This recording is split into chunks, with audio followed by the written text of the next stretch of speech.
في بناء الخدمة. فهذا العمل قائم حاليا. شكرا. شكرا جزيلا.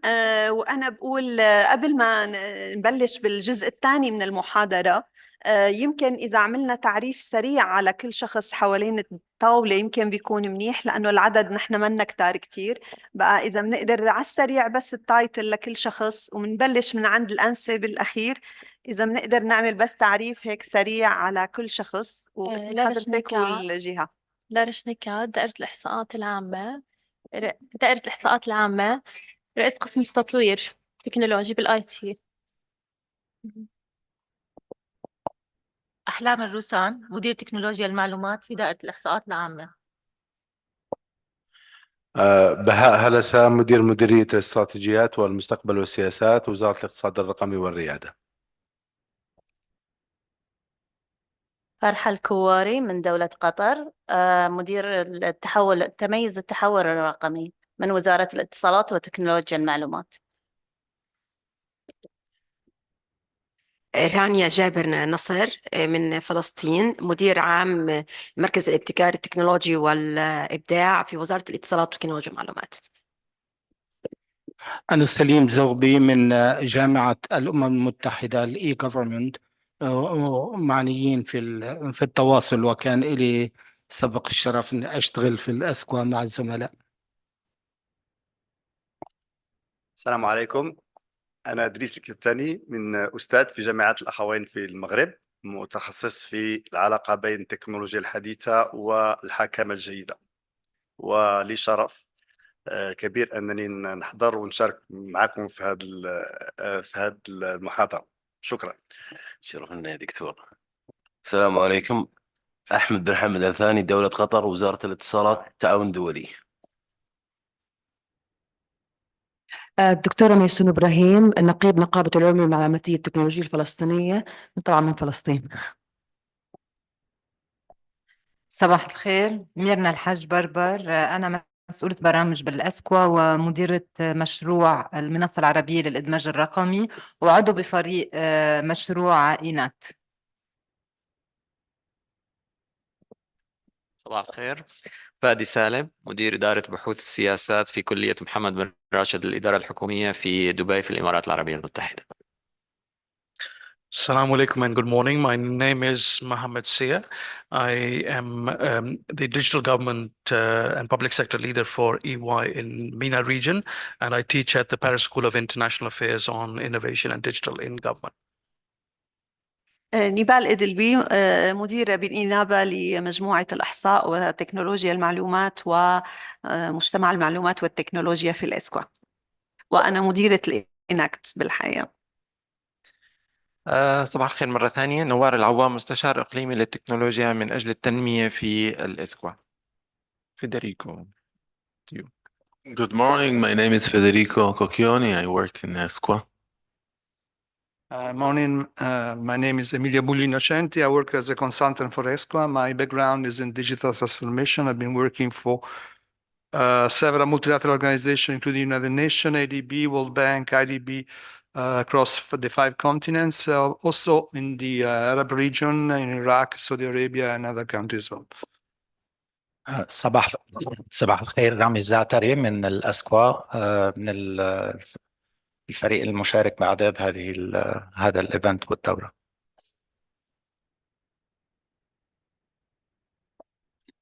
أنا محمد حمدي من الآيكتو، المنظمة العربية لتكنولوجيا المعلومات والاتصال، وخبير أمن سيبراني في المنطقة العربية. شكرا.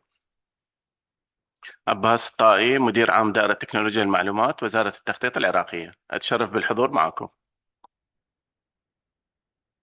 الدكتور مهنا المهنا، هيئة الحكومة الرقمية للمملكة العربية السعودية، مركز الابتكار. صباح الخير عليكم جميعا. موسى محمد، مدير نظم المعلومات بوزارة الانتقال الرقمي وإصلاح الإضاءة المملكة المغربية. صباحكم الله بالخير جميعا. تركي، مدير إدارة المنتجات الحكومية في هيئة الحكومة الرقمية السعودية. أهلا وسهلا فيكم جميعا. نحن سعيدين بالحقيقة بمشاركتكم جميعا. Let me move now to the second part. We give you a snapshot about what is the situation in the Arab region through GEMS, but let us dream a little bit and go further and go to maybe to the future of the technology and where the new technology might leading us, not only in digital government, but maybe as a society as a whole. Then I am really happy to have with us Mr. Mohammed Seer, who is from Ernst & Young, and I'm really happy that he had the time to work with us and to participate with us in this expert group meeting. And as he mentioned, he is the government and public sector advisory. He is in the government and advisory sector associate partner for Ernst & Young in UAE, and his presentation is about thinking differently about the digital world. We are really keen to hear you, Mr. Seer, please. Pleasure, and it's really honor and pleasure to be here. And when we were talking about this session, I thought, what can I put some that will at least create some provocation for us to think differently and bigger than what we are doing at the moment. The presentation, is it? The presentation, Zahar? Can we put the presentation? So the title of my presentation is Thinking Differently About the Digital World. And think of this a bit as a provocation from my side to broaden our thinking, to think outside the box.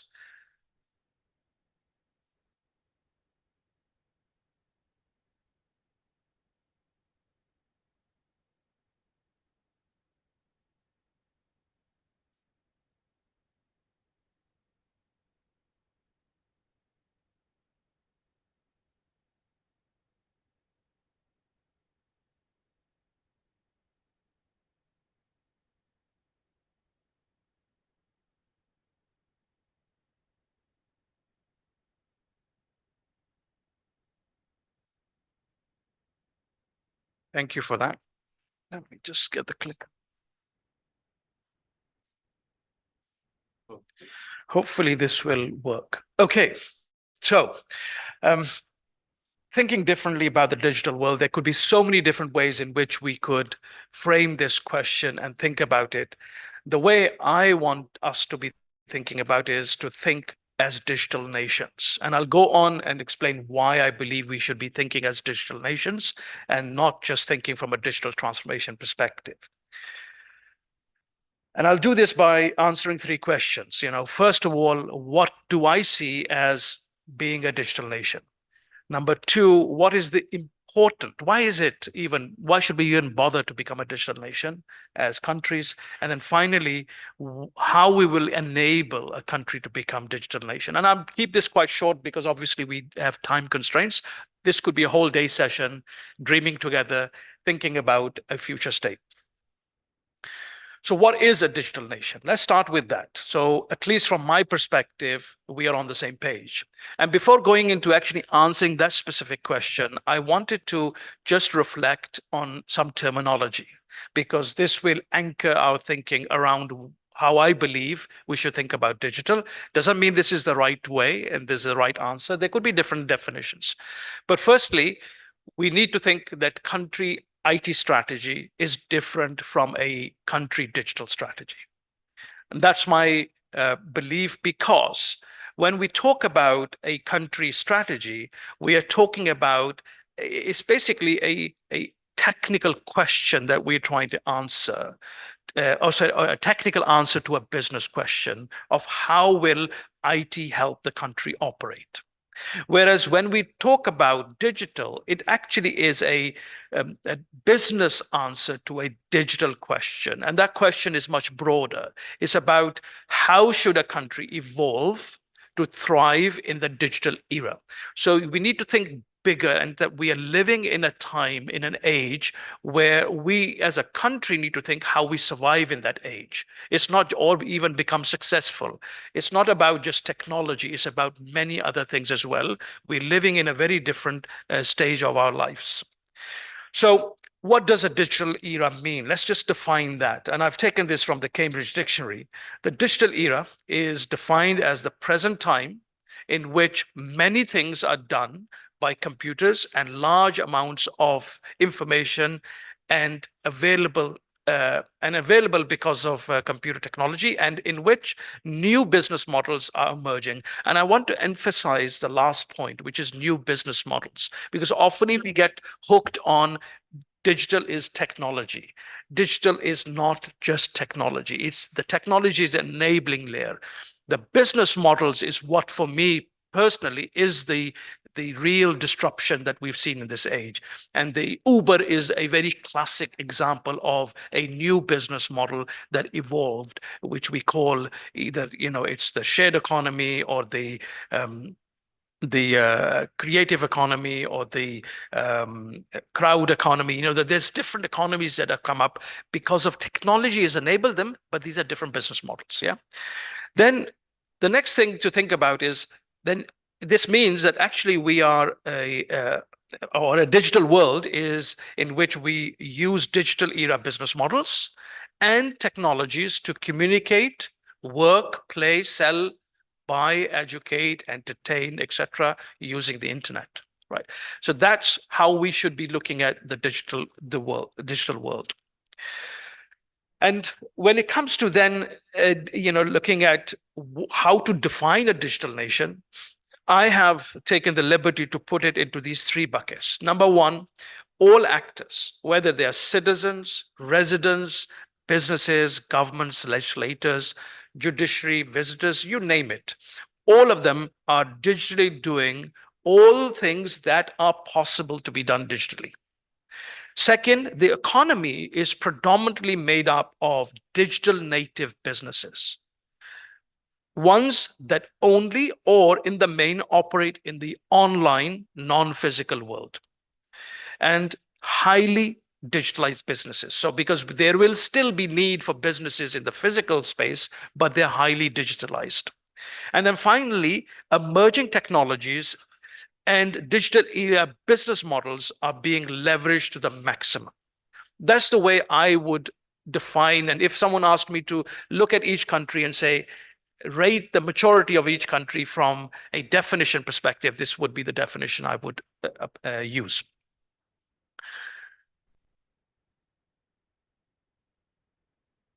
I think I'm stuck on.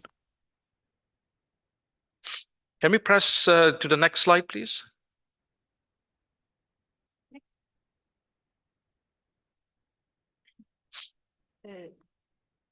Next slide, please. Okay. So this, to me, to just to make it simple for all of us to grasp, I translate into the existence in the country of a digital society or a highly digitalized society. And I'm using this word deliberately because there is a difference between the two. A digital economy or a highly digitalized economy, and a digital governance and a highly digitalized governance. Because in not all cases, you can be 100% digital. And in essence, that means when we think about simplifying, how do we think of this whole space of digital or anything? We are talking about channels through which we provide services or people can access information and services. The services themselves, it could be a passport, a document, a visa, how that service could be either highly digitalized or it is digital, and the process itself. So if you take the passport example, how digitalized is the process or how digital is the process for actually acquiring a passport? إذا سمحتوا التكنولوجيا خلونا إياها لبعدين، خلينا عم نحلم مع الأستاذ محمد. خلونا على سلايد بليز. زهر إذا سمحنا بليز على سلايد لو سمحتوا. Thank you. I think there was a challenge because the challenge the people for who were Zoom, online couldn't see it. Yeah, exactly. Sorry for that. We have some technical issue here in the room. Then sorry, bear with us. Please return back to the slide, Zahar, if we can.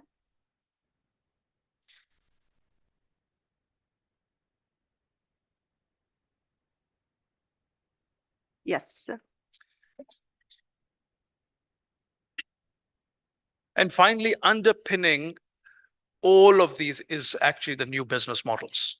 So we need to think of When you think, if someone says, look, think about my whole country, you can think in terms of channels, services, processes, and business models.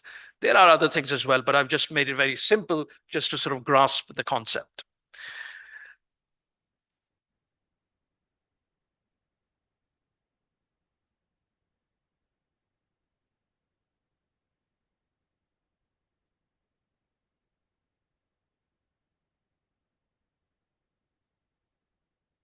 In a highly digital world, the one thing that is letting us down is the digital communication. But I'm sure it's a human behind it.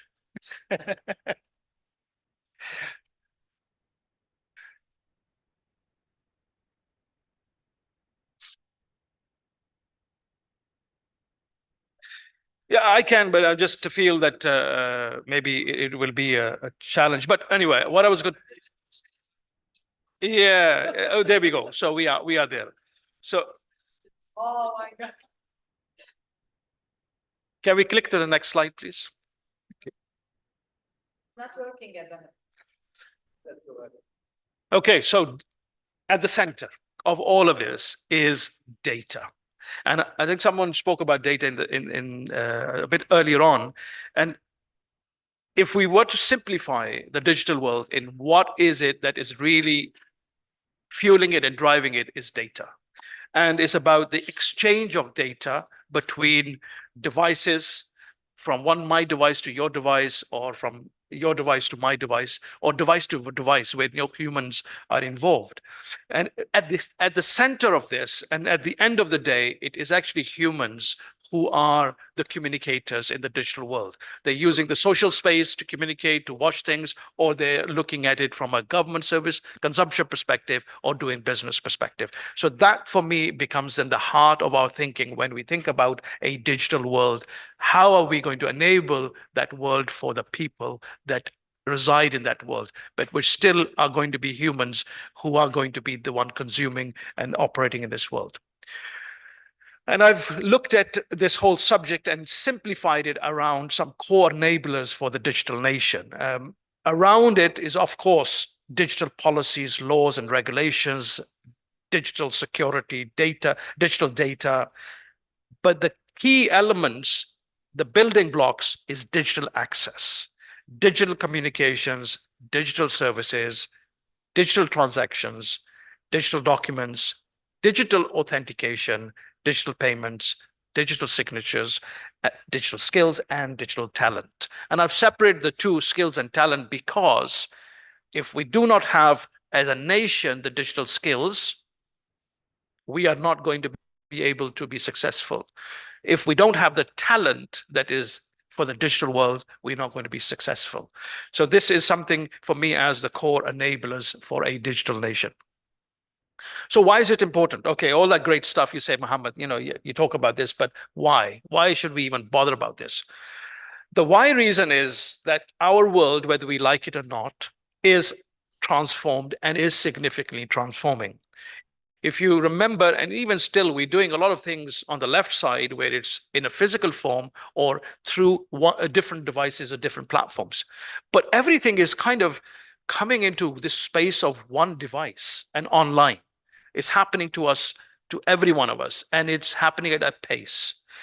And if you don't trust my word for this, let's look at some of the statistics.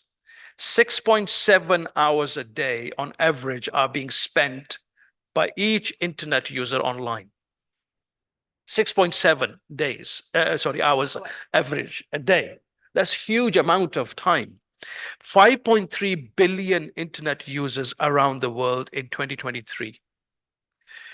50% of digital advertising, for the first time, by the way, in the advertising world, eclipsed the traditional media advertising in 2020. I haven't looked at the recent numbers, but I'm sure it is going at a pace. 4.9 billion active social media users in 2023. So that answers the question of our social side of things, how much we have moved towards socializing in the online space. And those of you who have kids at home, teenagers especially, I'm sure you all are having the same struggle as me.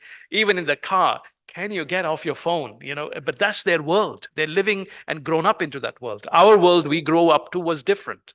And our parents were saying to us at that time about something that we were doing, we shouldn't be doing. And it was Nintendo games and maybe something else, you know.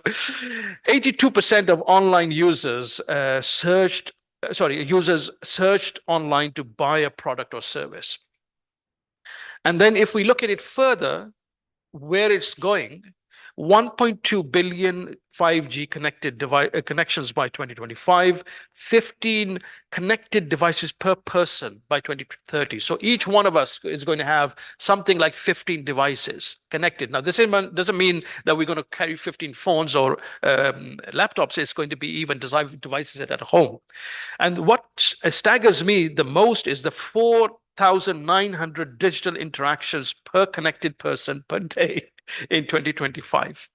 And the amount of data we're going to create, 175 zettabytes of new data will be created by 2025 compared to 1.2 zettabyte in 2010, and 41.6 billion connected devices by 2025.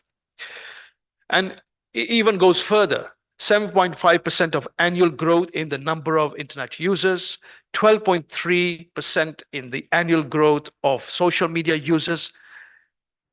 And we're talking about e-commerce, 4 to 6 years acceleration due to COVID-19, 145.6 billion video on demand market by 2030.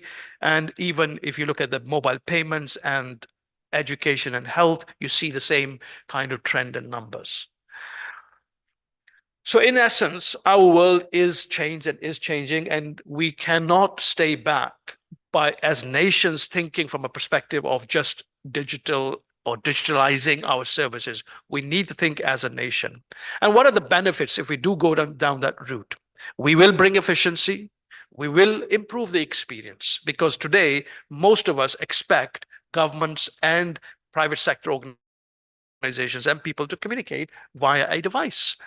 So if we haven't thought of being native in these areas, or those who are not digital natives, I call it digital immigrants, how do we get them to become digital immigrants so they know how to operate in the digital world? We will be left behind from those countries which are actually going there.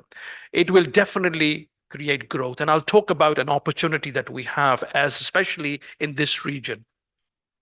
And definitely communications will become better. Access to information, to services is a lot easier, and we will be able to become more competitive as nations. And just to sort of summarize that, the World Bank looks at the digital economy growing at 2.5 times faster than the normal economy itself. So at the moment, it makes up something like 15% of the economy. And at that growth rate, you can see how quickly this digital world, this digital economy is going to take over. So there is an opportunity for us as nations to leapfrog. Whether this happens or not, but I have a hypothesis that those countries that truly go on a road to becoming a digital nation have an opportunity to become a developing digital nation, even above the countries that are developed today, because the digital world is a democratized world where anyone can actually start a business or an opportunity from their garage and actually turn it into a billion-dollar company. The opportunity is there for us to leapfrog. The question is whether we want to take that opportunity and think from that perspective or not. And hence I use the frog picture to just keep that in our mind that we do have an opportunity. So the third question is, what will enable a country to become a digital nation? And I'll keep this quite simple around a few things. Number one, we need to first think about what is the digital public infrastructure that needs to be in place that will enable this to happen. And I use the picture of not a digital public infrastructure, but of a physical world infrastructure. The reason I use that, because I wanted to create the link and the context between the two. The bridges, the aircrafts, the roads, the ports, the airports is what enables the physical world to work, to operate. Without this, we will be in dark ages. The digital public infrastructure is equivalent to this for the digital world. If we do not have strong digital public infrastructure, we will not be able to be successful as a digital nation. So the fundamental building block for you as countries is to be at the forefront of having that digital public infrastructure. There are different definitions for what digital public infrastructure could mean, but I just use this picture just to make it clear to us that we're talking about the fundamental building blocks, whether it is connectivity or whether it is some things like digital ID, digital signatures and things like that. But all of this has to be in place, and it's the governments of these countries that will enable this to happen. The second thing is that for a digital society to operate, we need to be thinking about what I called Citizen 3.0. So we need to be centering our thinking around how do we create this digital citizen or the digital twin of a citizen, that it becomes easy for all of the things that need to happen in a proactive and predictive way. It is not in a physical form only, but it can enable. And I'll use an example. I was talking about at another place where elections were just happening. And I said, look, in this world where you have a Citizen 3.0, in their profile, their digital twin profile, they will already have whether a kind of tick, this person is eligible to contest elections. We will not have to go through this whole process of submit your documents. We will do the scrutinizing, and we will then tell you whether you can contest elections or not. It will be by default, because we are connecting all the data that needs to make a decision on a citizen, etc. Whether you are eligible to drive a car, it will be already ticked. You are now eligible. You just need to do A, B, C, D, and then you are a driver. You don't need driving licenses and things like that. All of these things are data items that will become part of your profile. The second thing is the economy. It has to be centered around building unicorns. If we don't think about the North Star, if we don't think about how can we create that digital unicorn of the future, we'll always remain on the low scale of things and thinking very small. Of course, there's going to be all levels of organizations in the digital world, but you need to have a vision of, I want to build digital nations, digital unicorns, because when you start thinking about that, you start thinking about how am I going to do it? What am I going to do? What incentives am I going to give? And finally, the governance side of things has to be centered around the citizen experience. How easy is it for the citizens to consume government services? But I could have put also from the employees in government, and I could have put in terms of government to government interactions. All of those things for me are around the subject of experience. How do we make that possible, but in an efficient and effective way at a lowest cost possible? So this for me is basically the end of my presentation. I hope it's given some thinking, provoked some thoughts, and that was my intention. Yeah, thank you very much for this valuable presentation. I like it very much because it gives us a little bit something about the future and how we have to react. We have to react as person in this society, and as the institution as well as government. I mean, when we are in a government public institution or whatever. Thank you really very much. I want to move directly to the second presentation in this part, and later on we will take the question after the second presentation. Then our second guest speaker is Mr. Fadi Salem, Dr. Fadi Salem, who is the Director of Policy Research at Mohammed bin Rashid School of Government in UAE, and his presentation about the state of AI and data governance in the Arab region, current states and future policy direction. Yeah, Dr. Salem, please, the floor is yours. Thank you, Nibal. I'll just wait for the presentation the slides to be online, and I will do just also follow up on the points that were raised in the in Muhammad's comments in Muhammad's slides before we start. That data is at the center of all of it, right? So we're talking about an age where it's digital, but also currently where is AI driven, and for that, it's something that needs to be addressed, and data as a center of it. I think I was just given access to share my slides from my, okay. Right. Let's try.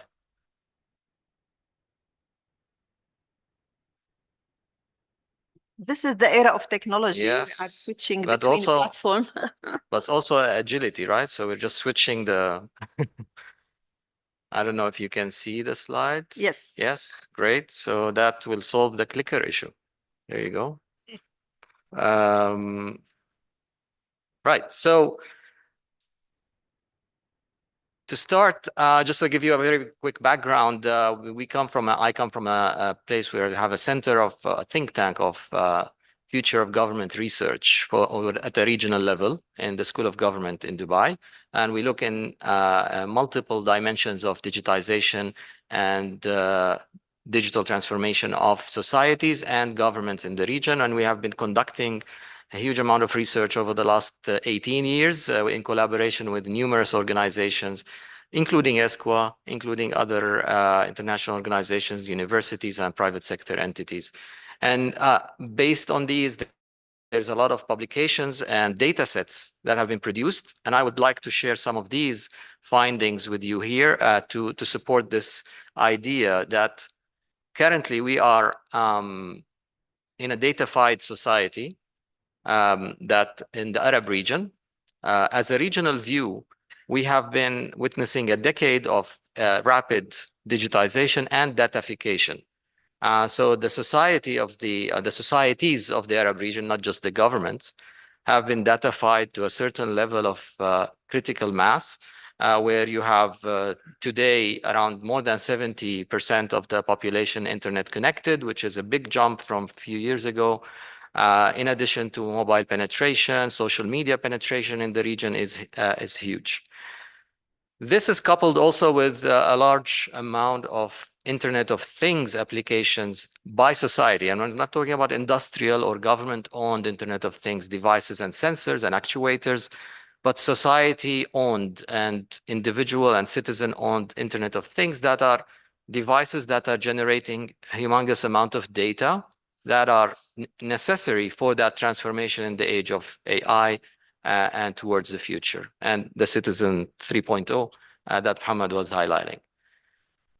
So in addition to, or above those, we have readiness, high level of readiness by societies. And this is something that we have been tracking heavily across the 22 countries in the region as well. There's readiness for adoption and utilization of very advanced technologies, including 3D printing, virtual reality, robotics, driverless on autonomous vehicles, etc. The readiness and the willingness is high in most countries. Of course, digital governments is rapidly increasing, as we've seen with the presentation from ESCWA on GEMS, as well as the indicators of the UNDESA and others. The region's digitization of government has been on the positive direction for the last decade as well. Now, here comes the rise of AI in the region. So what is the current state? Based on this moment of time where we have a certain level, critical mass of users, maturity and awareness, levels of readiness that are high, where do we stand in terms of readiness for AI? At the first level, policymakers, the elite, the senior government officials, the experts at the forefront of the digital transformation in the Arab region, there is an extremely high level of awareness that this is critical and important. So in terms of importance of these digital technologies for development, data comes on the top in their expectation of what is the most important, followed by cloud computing and artificial intelligence for development in the future. And this translates into certain readiness indicators across some of these countries. So in terms of readiness and by different indicators measures, also that looks into vision and governance of AI and digital capacity, among other dimensions. The region has some of the most ready, the readiest, if you like, countries in the world in the top 20. However, it also has some of the countries on the bottom of the readiness spectrum of adopting AI in government. Forget awareness and readiness. What about the actual implementation of AI currently today in the governments in the region? And some of our data shows, our surveys indicate that less than 10% or around 10% only of government agencies, if you look at the whole region, actually have implementations of AI. And most of these implementations tend to be simple in, relatively speaking, related to availability of chatbots to the customers. If you dig deeper into that number, you will see that this is concentrated heavily in the very high digital maturity countries. So the very high countries in terms of digital maturity have almost 30% or more of their agencies having at least one application of AI adopted in the government. While if you look at the medium, high, or lower digital maturity in the region, there is very limited or any adoption. Yet there is some level of expectation that we will, as in readiness as well. Here comes generative AI introduced to the region without the governments being ready or not, and societies being ready or not. And generative AI applications triggered massive excitement among the societies, citizens, as well as government employees. And this is translated today at this moment of time, and we're doing research in certain countries where generative AI applications have been used in the government already.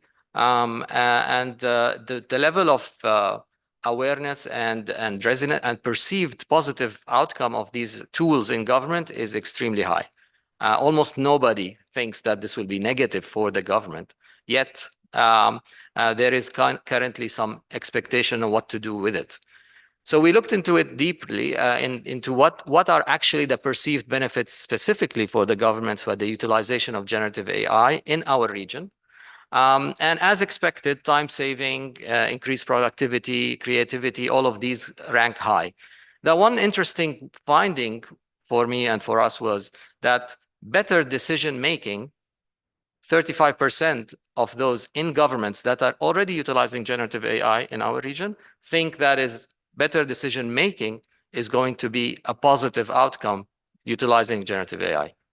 This is the perception. Now let's talk about the other side of things, is where do we stand in terms of the challenges and barriers towards achieving these expectations and perceptions and visions. So that's another research that we conducted across the region and among senior officials in most countries and experts and advisors in the digitization field. What are the challenges and barriers towards achieving this vision in terms of adoption of AI in government and society?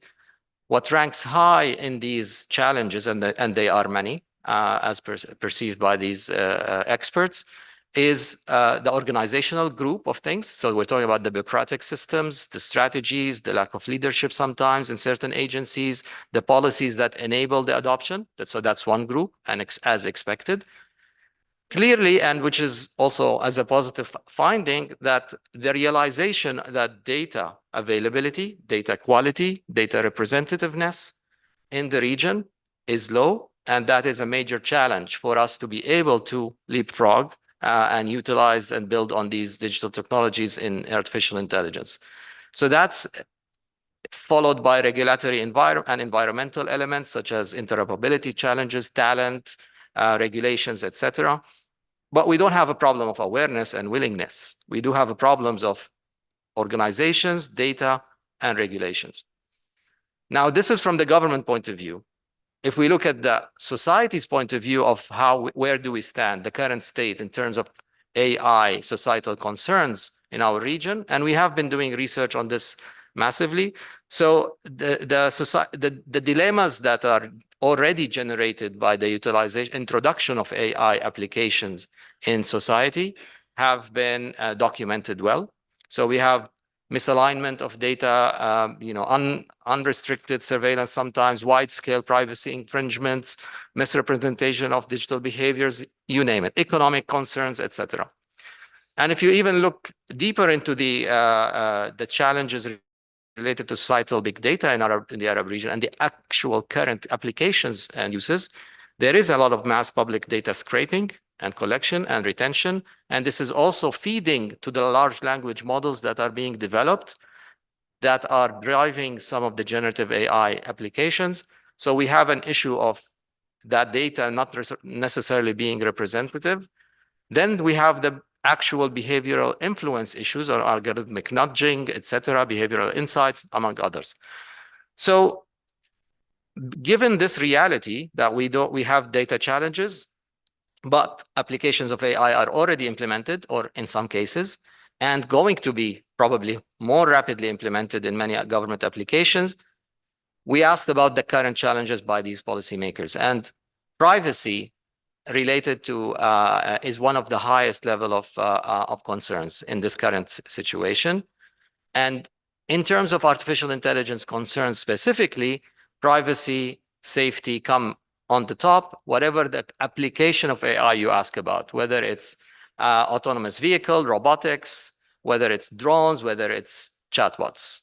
And for chatbots, this is the current most, because it's the only, probably the most interactive application of AI that the public is actually seeing.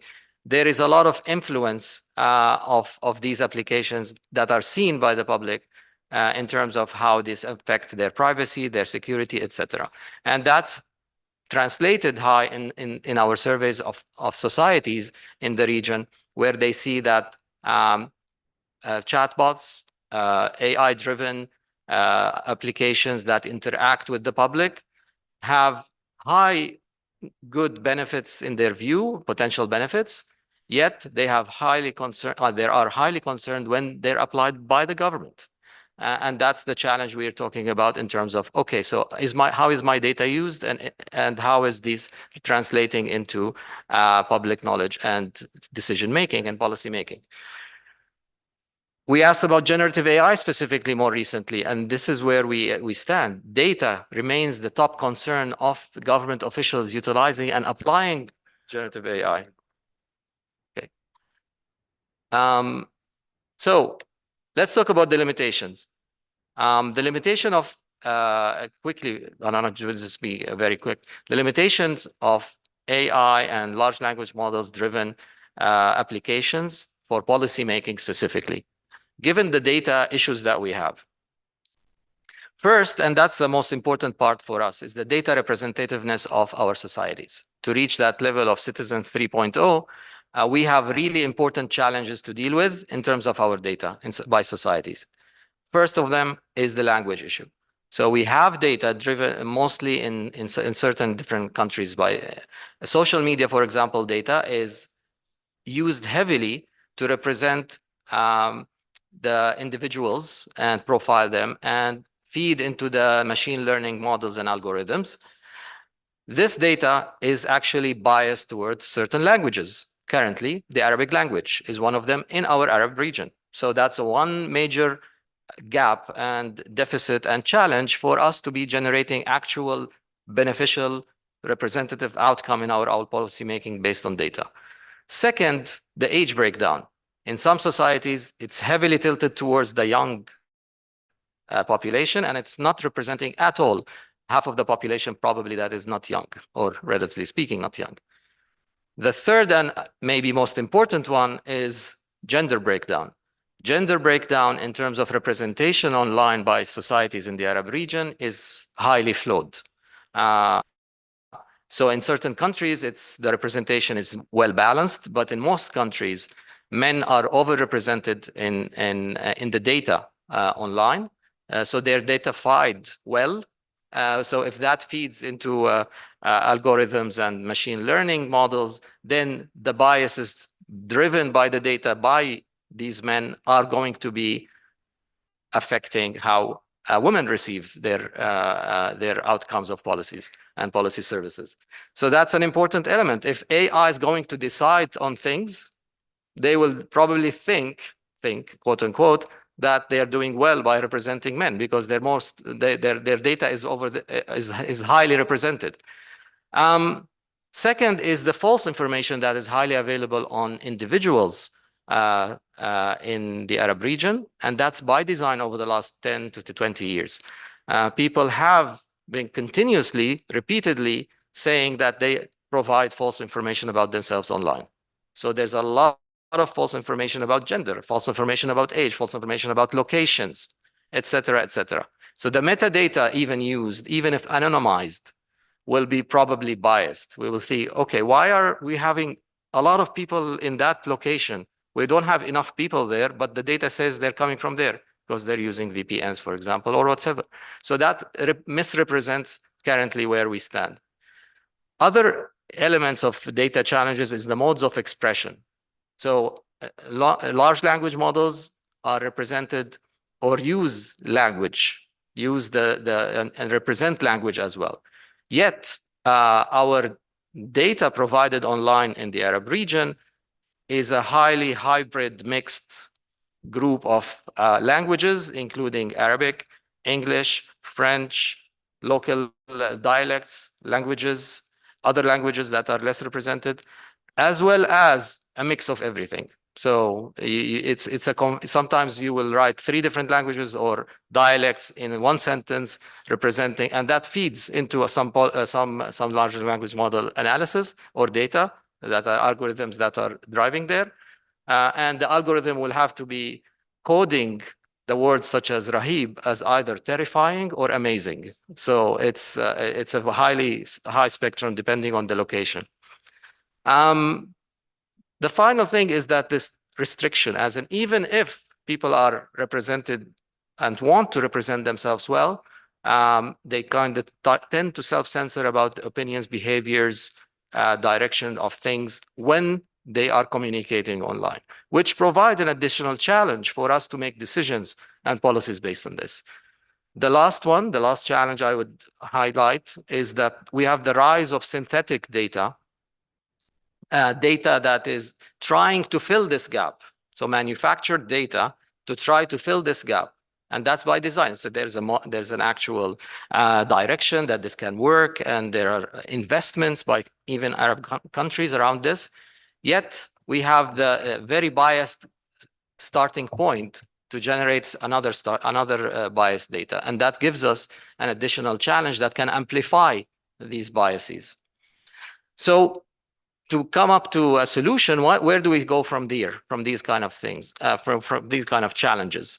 So to overcome some of these barriers, we can rely on the principles of digital governance that have been identified over the last 20 years that could be beneficial to govern that rise of AI in the Arab region, including the building of digital capacity and the participation and interoperability, openness, et cetera, et cetera. These are existing principles of digital governance that we have today, and we can translate them in the AI age. The second most important direction, policy direction for our region based on these findings is to specifically prioritize data governance. Data governance for our region is the utmost priority for us to leapfrog in the digital age, or if specifically in the AI age. We do have challenges of data quality. We have data availability challenges. We have inability to document and communicate the data and to govern the structure of the data and anonymize the data, etc. And there are models that exist that we can help us. The World Bank have data governance models. The UN has data governance models, as well as all of the governments have data frameworks, yet may not be implemented well. The last element that is also a priority is that based on these findings, at least, and this is also realized by many governments in the region, we do need AI ethics principles, guidelines, let alone regulations for now, but at least principles and guidelines for government agencies, for societies that are going to adopt and implement AI applications, relate to addressing the issues around privacy, accountability, safety, security, because these are dilemmas. There are no answers, but we need to have some principles to guide us in these kind of applications. What happens when an AI model decides that you need to be, remove some tax would need to be included on you, or a driverless car attempts, makes a mistake and somebody gets harmed, etc., etc., etc. Needs to have these principles embedded. Currently, only 4 Arab countries in our region have these kind of principles and guidelines.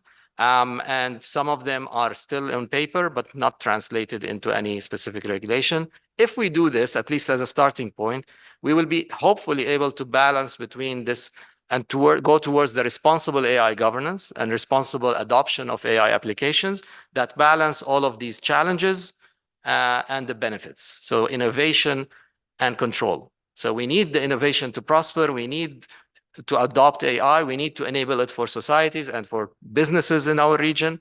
Yet we do have to put in guardrails, and everybody is trying to do so now, whether it's the Europeans or the North Americans or in the East. We still need these controls, but we still need them in a way that provides us with a guardrails to enable innovation. And with this, I will stop here and thank you very much for your time.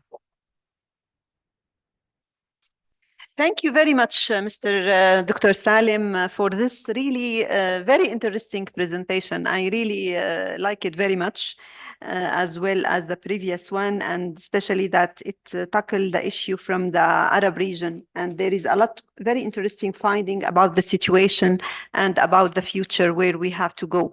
This is really very interesting for the region as a whole. Thank you very much. Let us open if there is any question from the audience. Yeah, Dr. Idris, تفضل. Thank you, Nibal. I wanted to thank both presenters for the quality and the depth of the contents they shared with us. So thank you very much. And I have maybe 2 questions for Si Mohammed and 1 question for Si Fadi. The presentation was great, quite original, and useful to hear, because as Nibal said, maybe it's a dream for us, but this dream can become a reality. We have the 3 layers that you mentioned, which I totally agree with you on the way to go about digital nations. So that my first question comes from there. Once we know these 3 layers, so how to proceed in order to get us started as countries and as governments, as nations, and you know that it's relatively heavy to get started these things. And second question I have is a kind of contradiction. Maybe I've misunderstood something, and that's about your statement that, well, the digital era provides everyone with equal opportunity to innovate and to create and to get started in business, etc., which is in complete contradictions with prerequisite that you yourself have announced before, meaning that someone in a country that is not digitized doesn't have the same opportunity, definitely, and cannot do the same thing that someone from in UK or in Canada or somewhere else. So that's that's the contradiction, which is my second question. So yeah, so let me take the first one, the how. So first thing for me always is, and I try to use an example from a real world that we can all understand. If we were to build a house or wanting to build a house, what would be our starting block? It would be the architecture, the design, the vision of that house. What do we want? You know, we'll have some intentions about that house. How do we want to live? How many people? So the first starting block for me is, what is that future state that you see as a digital nation? Because digital nation is not a homogeneous word also. It's not that every digital nation is going to be the same. There's going to be differences. So what is your future state or your architecture of that digital world that you want to go into? So that's the beginning part. But before even that, there is the recognition that I want to do it and I believe in it. I make sense. So therefore, the intention is there, and with the intention comes then the investment and the time. So you need to have someone who is going to take on that role for consideration. What do I do? How do I make it happen? I believe in it, but what do I do? Even if you're going to build your own house, someone will have to take that charge and say, I'm going to take the action. I'm going to put the effort, energy. I'm going to go and find the architect. I'm going to put together the design. I'm going to give my requirements and come up with that blueprint before I go to actually building it. So that's for me the first part. Then we can go into many different things that, how do you enable this? Should you look at a governance model at a center of government that is driving the building of this digital nation, so that you have the vision, but you have then articulated, but then you're putting it into action, you've budgeted for it and you're driving it.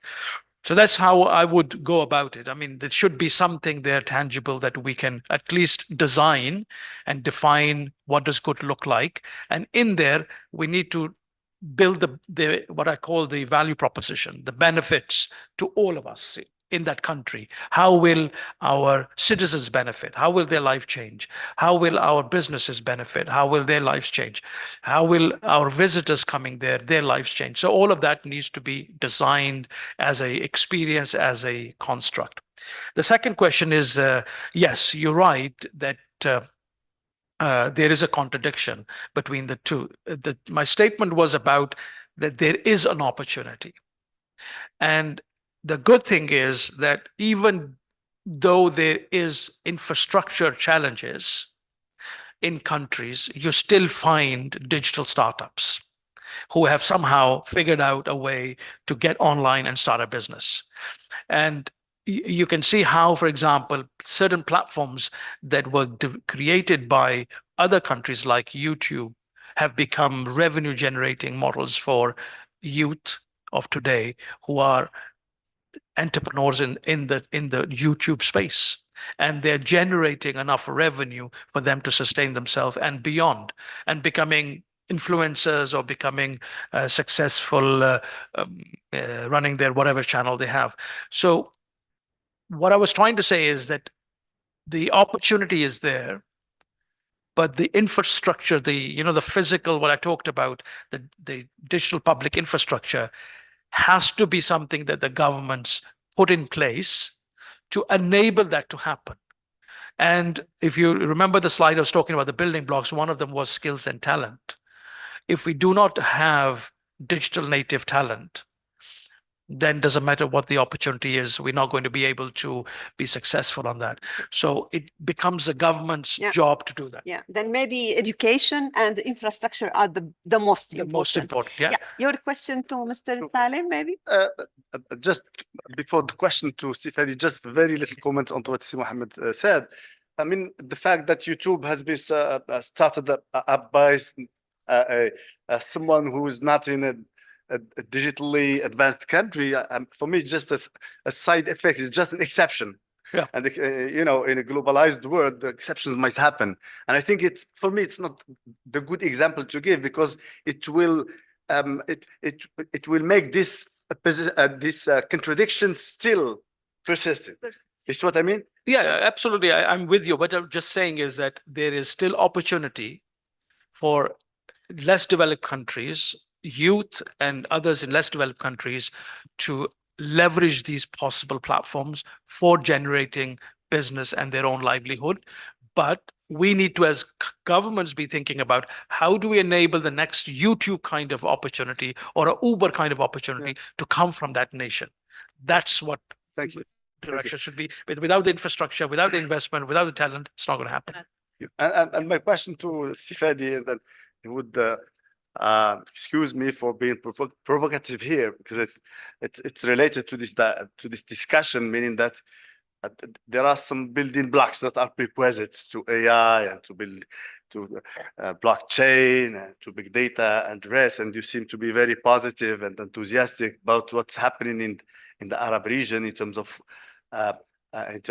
readiness and willingness, which is I'm in the total opposite of that, in the sense that for me, one of the main blocks يعني ولا blockage that we have in our countries are the government. That this lack of will and this lack of readiness for the digital era is one obstacle. So how did you measure this willingness and readiness that you said, well, they are all granted, they are there, you see that they are very high.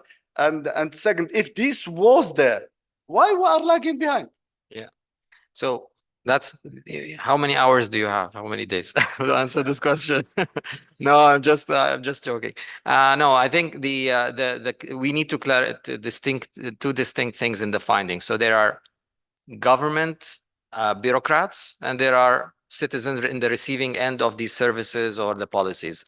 And when we ask the questions to each, there is definitely excitement on both sides on the potential for AI applications in the government and in the society and in the economy, the potential. So the willingness, the awareness, the readiness in that sense is there. But there is a high realization as well on both sides from their different point of view of the challenges. And that's what I tried to show in terms of data issues, in terms of privacy issues, in terms of these building blocks, governance issues of data, governance issues of AI, the guardrails, etc. So there is a kind of mixed message that is here. We are excited about it, but we're worried about the potential as well. And then add to that, if you ask, okay, why can't we move? Then we don't have the capacity, then we don't have enough investments. These are the other set of questions that we always receive in the barriers of digital transformation. Okay, so they still exist. And they will be existing in the future where everybody's investing or transforming governments, building on AI applications, data applications. We still need to address these in our region. The barriers to digital transformation and the challenges to digital governance adoption that exist, as you said, institutions, investments, regulations, policies, capacity, all of these, they still exist. Everybody realizes this, I would say. I didn't list the challenges here for digital transformation, which we have questions on. I specifically focus on AI. And I think that realization is that this is distinct from the normal digital transformation, the usage of AI versus the development of AI and development of applications, because the usage of AI in policymaking and decision-making is a critical matter. It seems like to be a turnkey solution for many government agencies. I can save a lot of time and money if I apply that algorithm or that application of AI to achieve the following. Yet we have these risks of potential biases, data challenges, misrepresentation that can backfire. So that's the real challenge I'm trying to focus here on this presentation, but totally agree. We have building blocks that are still missing for us to be able to leapfrog. Okay, let us take another maybe couple of questions and please, تفضل. And then the lady from Jordan. Thank you for the presentations, as they are very knowledgeable and thorough. But I have a comment and some whispering in Dr. Salim and Mohammed's ears, even in front of the people. But I haven't heard anything, even the AI generating process, and even the business case, which are people of limitation, which is disability, have been presented even in the AI generation process or in the business case. And I wish that I have here some voices, especially from the one who is specialized in this field, because the digitalization is the only gateway for the people with disability to interact with the world through the virtual environment. Thank you so much. Okay, I'm happy also that ESCWA has worked on this topic. Maybe after Mr. Seer, Mohammed, and maybe Ms. Mirna can take the floor to address this question. Mohammed? I think to start with, just to very simply, when I personally look at this subject of citizens or citizen centricity, for me, inclusion is at the center of that. And I didn't call it out because maybe inside me, I have this view of inclusion that it doesn't matter what gender, what age, and whether you have people of determination or whatever that may be, that we should be having an inclusive view as a government, as a country, to thinking about our population and trying to design things in a way that will enable life, better life, quality for everyone. So it wasn't explicitly mentioned, but it is embedded in that construct, and especially the Citizen 3.0. If we had more time, I would be talking about what I meant by that in a more detail, but it actually, inclusion is at the heart of that. So being inclusive for everyone, regardless of who you are, what your education level is, what your age is, etc. And that has to be part of a benefit for this digital age, because it does allow for that inclusion to take place. But we need to make sure we have front and center that thinking, because otherwise we won't develop these kind of things for everyone. I don't know if you want to add. Just one sentence, because I know we are out of time. Sorry. Extremely important point. I mean, it's actually addressed in our research. We're asking specifically about the benefits, potential benefits, and also the exclusion of certain communities, including people with disabilities in the Arab region, because they are excluded in numerous things, not just digitally in our region, but specifically digitally. It has the empowerment potential for many of these applications. And we do have a fellow, a professor in our case, working with us on this research, who is a person with disability. He's a PhD and everything. He's coming from a very important perspective related to data and assessing how this availability of data on people with certain disabilities can enable empowerment models that are not necessarily possible in other worlds. In that sense, AI here, it could be also a tool of empowerment in this case, if the data is well represented. But the exclusion issues that exist for people with disabilities in our region, regardless of the digitization level, is a barrier for them to capture these empowerment potential. Thanks. Dr. Mirna, you would like maybe to mention your project, because before this meeting, these 2 days, there was a meeting about inclusiveness. And Miss Dr. Mirna Barbar is the head of this project. Please, Mirna. Thank you, Dr. Nibal. Thank you, Dr. Fadi and Mr. Muhammad, for your presentations and insightful, actually, very optimistic future steps to go through them. Actually, as I introduced myself, I'm very honored to lead some activities within the field of digital inclusion, and specifically in digital accessibility, which means access of all society, a category of people, equally to socioeconomic activities. And within this project, actually, the Arab Digital Inclusion Platform that was launched in 2020, we developed some templates to promote the digital accessibility in the region. These templates are actually focused on a framework for national policy, to develop a national policy regarding the digital accessibility. We also developed some interactive tools in order to facilitate the use of these templates by the policymakers in the region.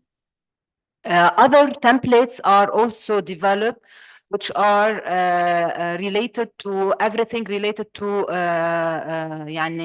the technical guidelines, also based on the global standards and the WCAG 2.2 and 2.3 now. Yesterday, we had a long day discussing how to introduce emerging technologies in our strategies, and how this can promote in one side, or can be another barrier for digital accessibility. And we came out with some recommendations in order to improve our templates to take into considerations this as a new or as a level or dimension that should be tackled in every digital transformation strategies at national level, to have these strategies more inclusive and tackling all these barriers. Thank you. Thank you very much, and I invite you maybe to speak together during over the week coffee break in few minutes. Last question, please. تفضلي. يعطيكم العافية وشكرا على البرزنتيشنز. ما راح أطول كتير. أنا مداخلتي يمكن هي حوارية أكثر من إنها سؤال. يعني أنا لفت نظري مايك لحتى نسمع أكثر. تفضلي. ما بقرب هيك تمام. هلا لفت نظري الدراسة اللي انعملت لقياس يعني وضع كل دولة في استخدام التكنولوجيا وفي الرقمنة. يعني لا شك إنه كورونا كانت سبب في تسريع استخدام التكنولوجيا في كل الدول. ما بعرف هل مثلا تم قياس بعد كورونا هل الدول استمرت في نفس النطاق في نفس السرعة في هذا الاستخدام، ولا كان يعني الدولة بدها تستنى لا سمح الله كارثة أو سبب حتى تمشي في هذا المجال. الشغلة الثانية، على إيش بيعتمد يعني مثلا ضمن هاي الدراسة على إيش بيعتمد تطور الدول؟ هل هو الوضع المادي للدولة، ولا الموارد البشرية الموجودة في الدولة، ولا احتياجات الدولة؟ يعني في دول مثلا احتياجاتها الأساسية مش مأمنيتها حتى تروح للتكنولوجيا. فهل ضمن الدراسة راح يكون في تركيز على هاي النقاط وأسباب الجاب بين الدول؟ وهل في يعني في تحديات في هذا الموضوع؟ ممكن يكون بعض يعني على سبيل المثال كان من ضمن المشاريع اللي تمت في كورونا في دائرة الإحصاءات العامة، هو مشروع أنا يعني بفتخر إني كنت جزء منه مع الإسكوا، هو قياس أثر السياسات اللي طبقت في كورونا على المجتمع من خلال البيج داتا، من خلال السوشيال ميديا، من خلال قياس يعني آراء الناس اللي في الشارع. طبعا على جميع القطاعات أخذنا 5 سياسات رئيسية، من ضمنها التعليم، من ضمنها المعونات هاي البيانات كانت من السوشيال ميديا. قديش مدى دقتها، قديش مدى وصول الناس للميديا في هاي الفترة. فكان في تحديات يعني في غير عن موضوع الخصوصية، وغير عن موضوع إنها المعلومات ممكن تكون خطأ، حتى لو بدي أفترض المعلومات اللي موجودة هي صحيحة 100%، لكن قديش مدى إمكانية العالم إنها توصل وتوضع آرائها في السوشيال ميديا. ففي تحديات ما زالت يعني كبيرة لاستخدام التكنولوجيا. أنا كآي تي دايركتور في دائرة الإحصاءات العامة، بس أحكي مثلا بيج داتا، بواجه على طول تحدي من الفنيين الإحصائيين اللي عارفين بعلم الإحصاء، بقول لك إنه لا، إحنا ما بنقدر نطلع أرقام حساسة تعتمد على السوشيال ميديا وفي منطق في كلامهم، بس برضه في حاجة إني أتوجه للتكنولوجيا. فهل راح يكون مثلا ضمن هاي الدراسات اللي عم تنعمل توجهات، إيش هي المؤشرات، إيش هي المواضيع، إيش هي اللي أنا بقدر أتوجه فيها بالتكنولوجيا وبالذكاء الاصطناعي والداتا ساينس 100%؟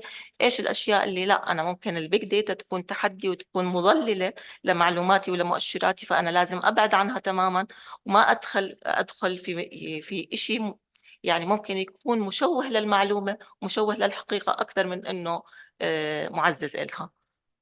خليني أقول أوكي، شكرا كثير. هلا سؤال بالحقيقة يعني هام جدا، ولكن أنا أكيد رح أترك الأساتذة يعطوا برأيهم السريع لأنه عم داركنا الوقت. بس أنا بقدر أقول أكيد هذا من التحديات، وإن شاء الله بتكوني معنا لنهاية هاليومين. إن شاء الله حتكوني معنا، بركي في بعض الأجوبة يعني ممكن نجيب عليها بالدراسات اللي عم تعملها الإسكوا. بس أنا بخلي الزملاء إذا في حدا عنده أي if you have any comment rapid comment، لأنه we are really behind time. أوكي. بس يعني كمان بيجي كجملة واحدة، عند استخدام البيج داتا سواء سوسايتال بيج داتا يعني بيانات من المجتمع مثل السوشيال ميديا، أهم شيء ندرك قبل الاستخدام، يعني حسب الدراسات اللي عملناها على مدى 10 سنين الماضية، محدودية كل هذه البيانات ديموغرافيا قبل ما نبدأ في التحليل. يعني بنعرف إنه مثلا هذا البلاتفورم اللي نحن عم نستخدمه عدد المستخدمين اللي عمرهم كذا أقل من كذا، فبالتالي نحن بنعبر عن فئة من شريحة فقط من المجتمع في قراراتنا أو في تحليلنا. هالمعرفة على الأغلب في كثير من الحالات لا توجد عند صانع القرار الذي يطبق استخدام السوسايتال بيج داتا أو سوشيال ميديا في التحليل وفي صناعة. فهي فقط الملاحظة اللي ممكن نذكرها. أنا بدعوكي تكوني معنا بقى أكيد إن شاء الله، وبركي نستجيب لبعض أسئلتك، نتجاوب الدراسات لبعض من أسئلتك. أنا بس بدي أقول كلمة صغيرة، نحن عنا نفس الاستراجل بالحقيقة، حتى بالإسكوا معنا مجموعة من الإحصائيين، نحن بنفس المجموعة إحصائيين وتكنولوجيين. كذلك في شوية خلينا نقول الإحصائيين لا يقبلون بالبيج داتا مبدئيا إنه هي تكون كأوفيشال statistics بشكل أو آخر، ولكن نحن اليوم عم نقول هي داتا، هي مش statistics مبدئيا، وبالتالي هي بتساعد صاحب القرار عند عدم وجود statistics مبدئيا، عند عدم وجود بيانات رسمية موثوقة.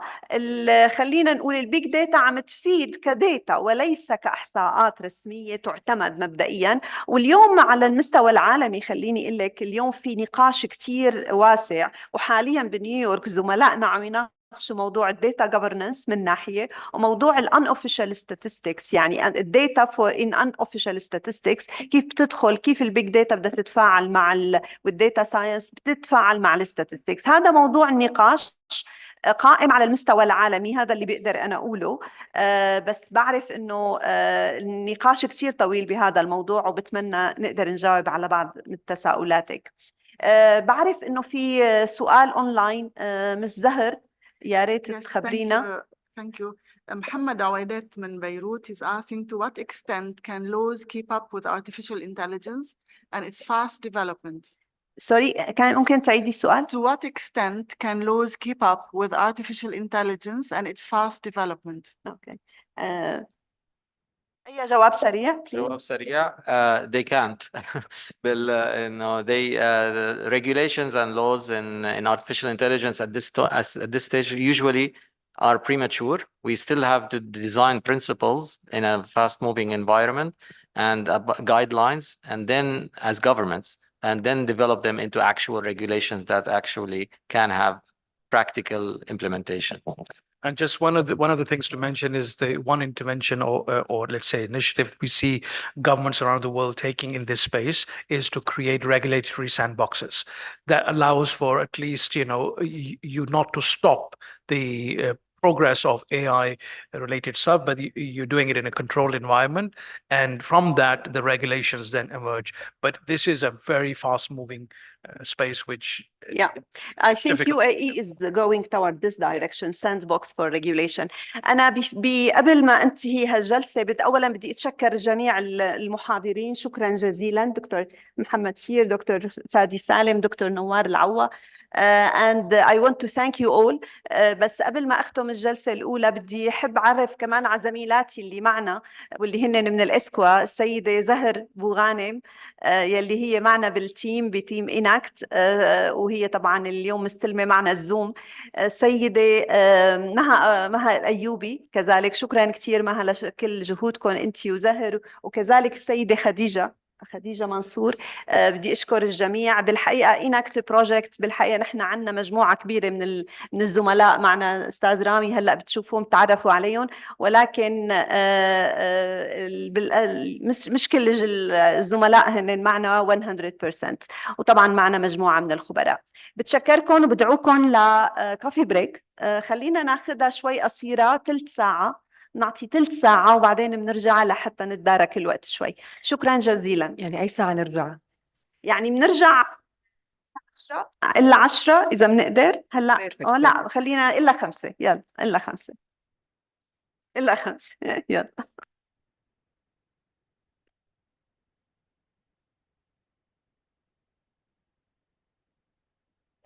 إذا بنقدر ناخذ صورة جماعية خلال الكافي بريك كلنا سوا قبل ما يغادرونا بعض الزملاء، ناخذها مباشرة هلا ربما. ايه قبل الكوفي بريك ربما. يلا تفضلوا لوين؟ وين maybe عن هون يمكن. Can we take photo? Yes, yes. Thank you very much. How are you?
I also was revoicing back.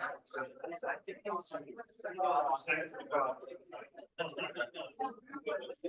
I visited, I went there to redo the website and the there's platform. That was my project.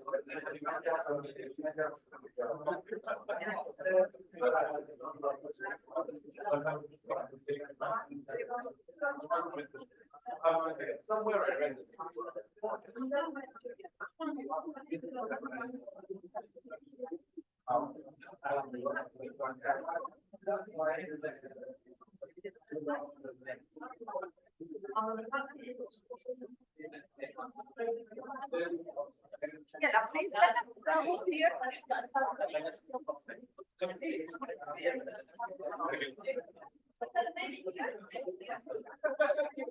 I would be happy.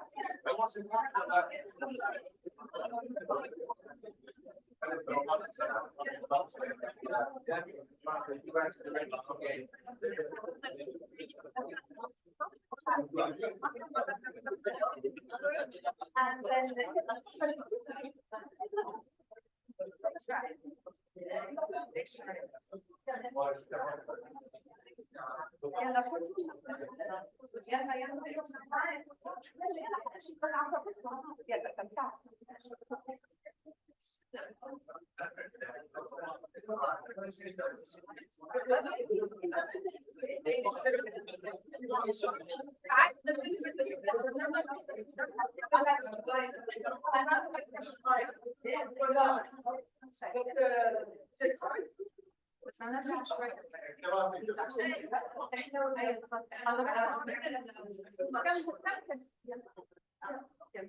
خلاص I would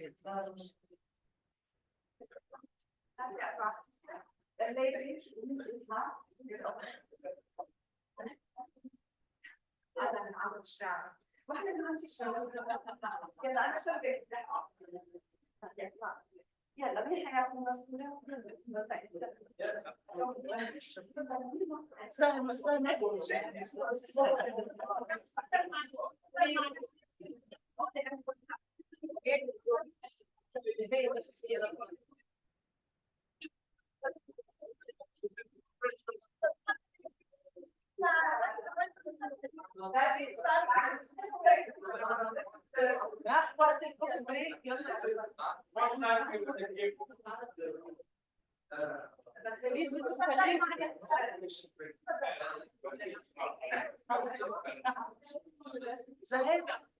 تشرح الصورة ما لا لا صورة ثانية خلاص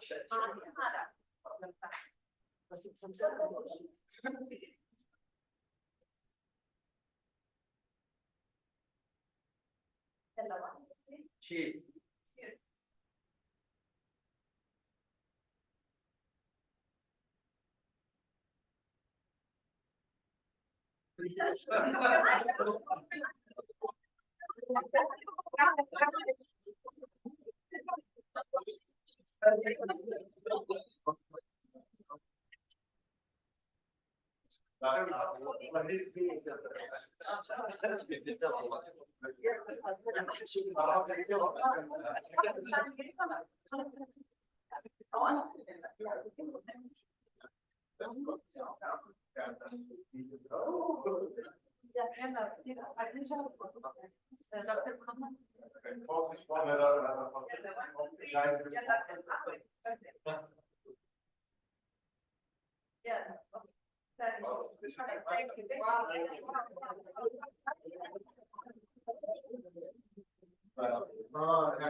يعني ما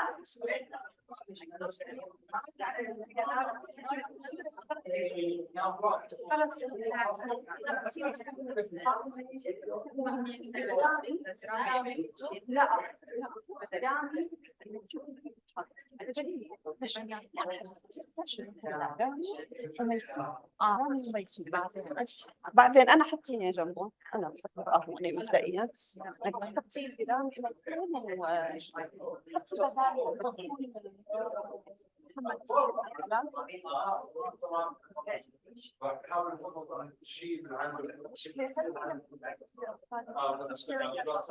نحطك انت انت وميسون تعوا لهون انا بقعد على جنب انا بس اسال شو صار الصبح؟ ليش هيك هل في من عند الاوتيل ولا كنا عملنا تيمز المشكله بين الاوتيل وبين هلا ما ماشي الحال يعني هدول بدك كثير بس مس نيبال بدك نحطك حط ميسون هون حطي ميسون بالنص ميسون بالنص يلا ورامي ميسون انا بقعد جنبك هون نيبال هون مس نيبال بدك بقعد هونيك انا مستر محمد حقق نوار حطي بداله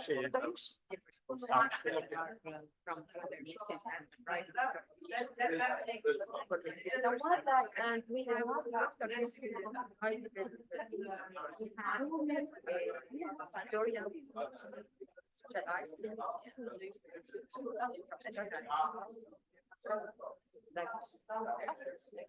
Nice.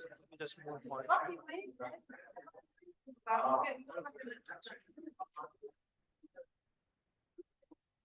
Now you move to another place. Yeah, I think over there.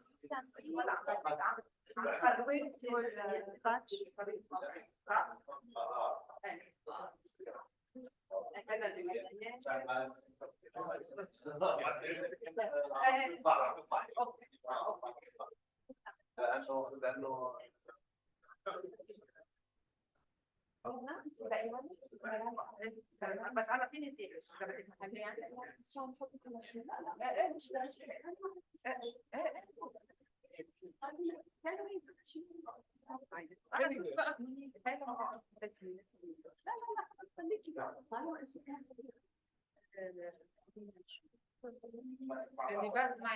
خلاص ساعة تفضل محمد احنا من اهل البيت يعني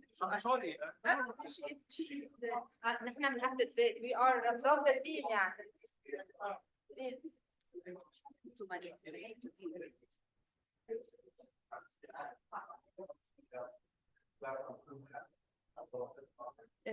we have Rami there.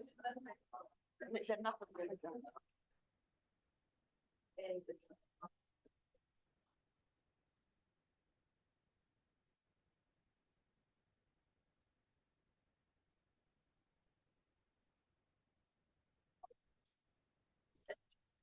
بدي خلص حطي رامي هون حيقعد اوكي رامي وشو اسمها وميسون هدول إلي هدول خلص أنا حاضر.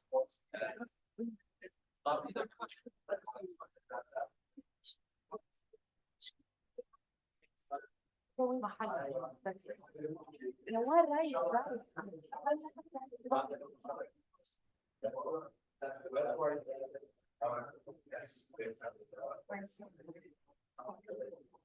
راضي شفتي لها هون كمان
ايوه،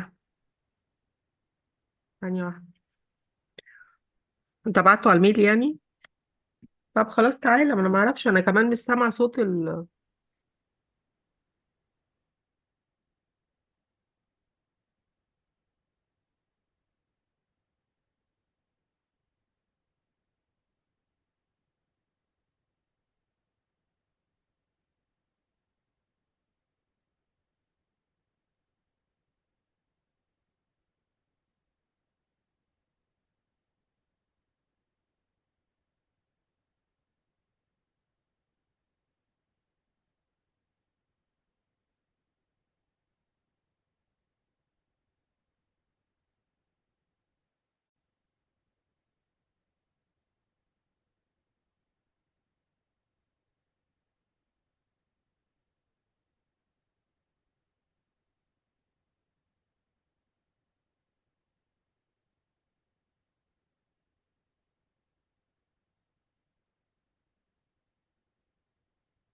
زهر مرحبا. أنا بس إذا ممكن تشيل الشير عشان أقدر أعمل شيرنج.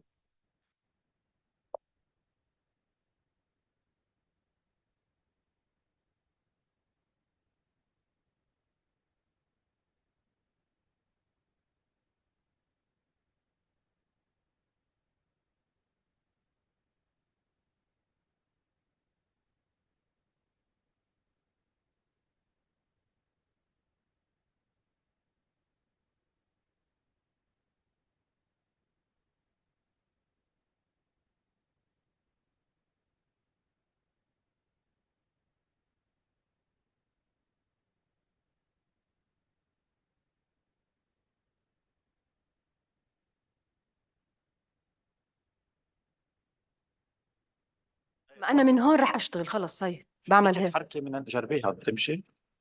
ما بتمشي؟ بتمشي، بدك يمكن البوينتر. وين البوينتر هو؟ لأن هي البوينتر عندك يعني. لا ما عم تمشي، مش معطيني الكنترول. كنترول من اللابتوب ولا من أحسن من اللابتوب خليه. بس ليش أنا I can't strange. إيه خلص اشتغل. اشتغلت؟ من عندك عم تشتغلي؟ لا كان اشتغل من عندك. اوكي. ان كيس ما عم تشتغل جربي. ثانية. وين بكبس؟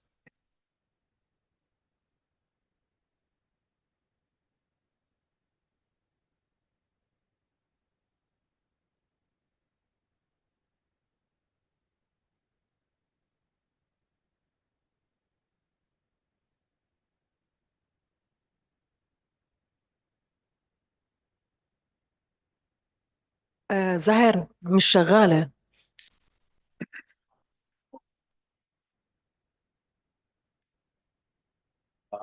شو هاي؟ لا هاي صغيرة هيك.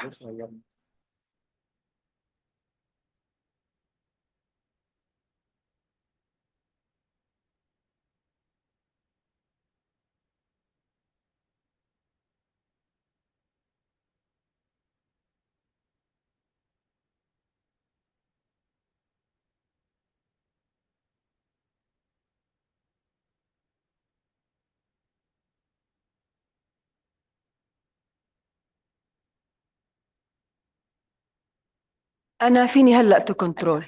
ولا هديك أي شاشة أحسن؟ هديك أحسن، هاي كتير صغيرة. أنتوا عم بتكبسوا من عندكم ولا من عندي؟ طيب خلص هيك بيرفكت. تمام التمام.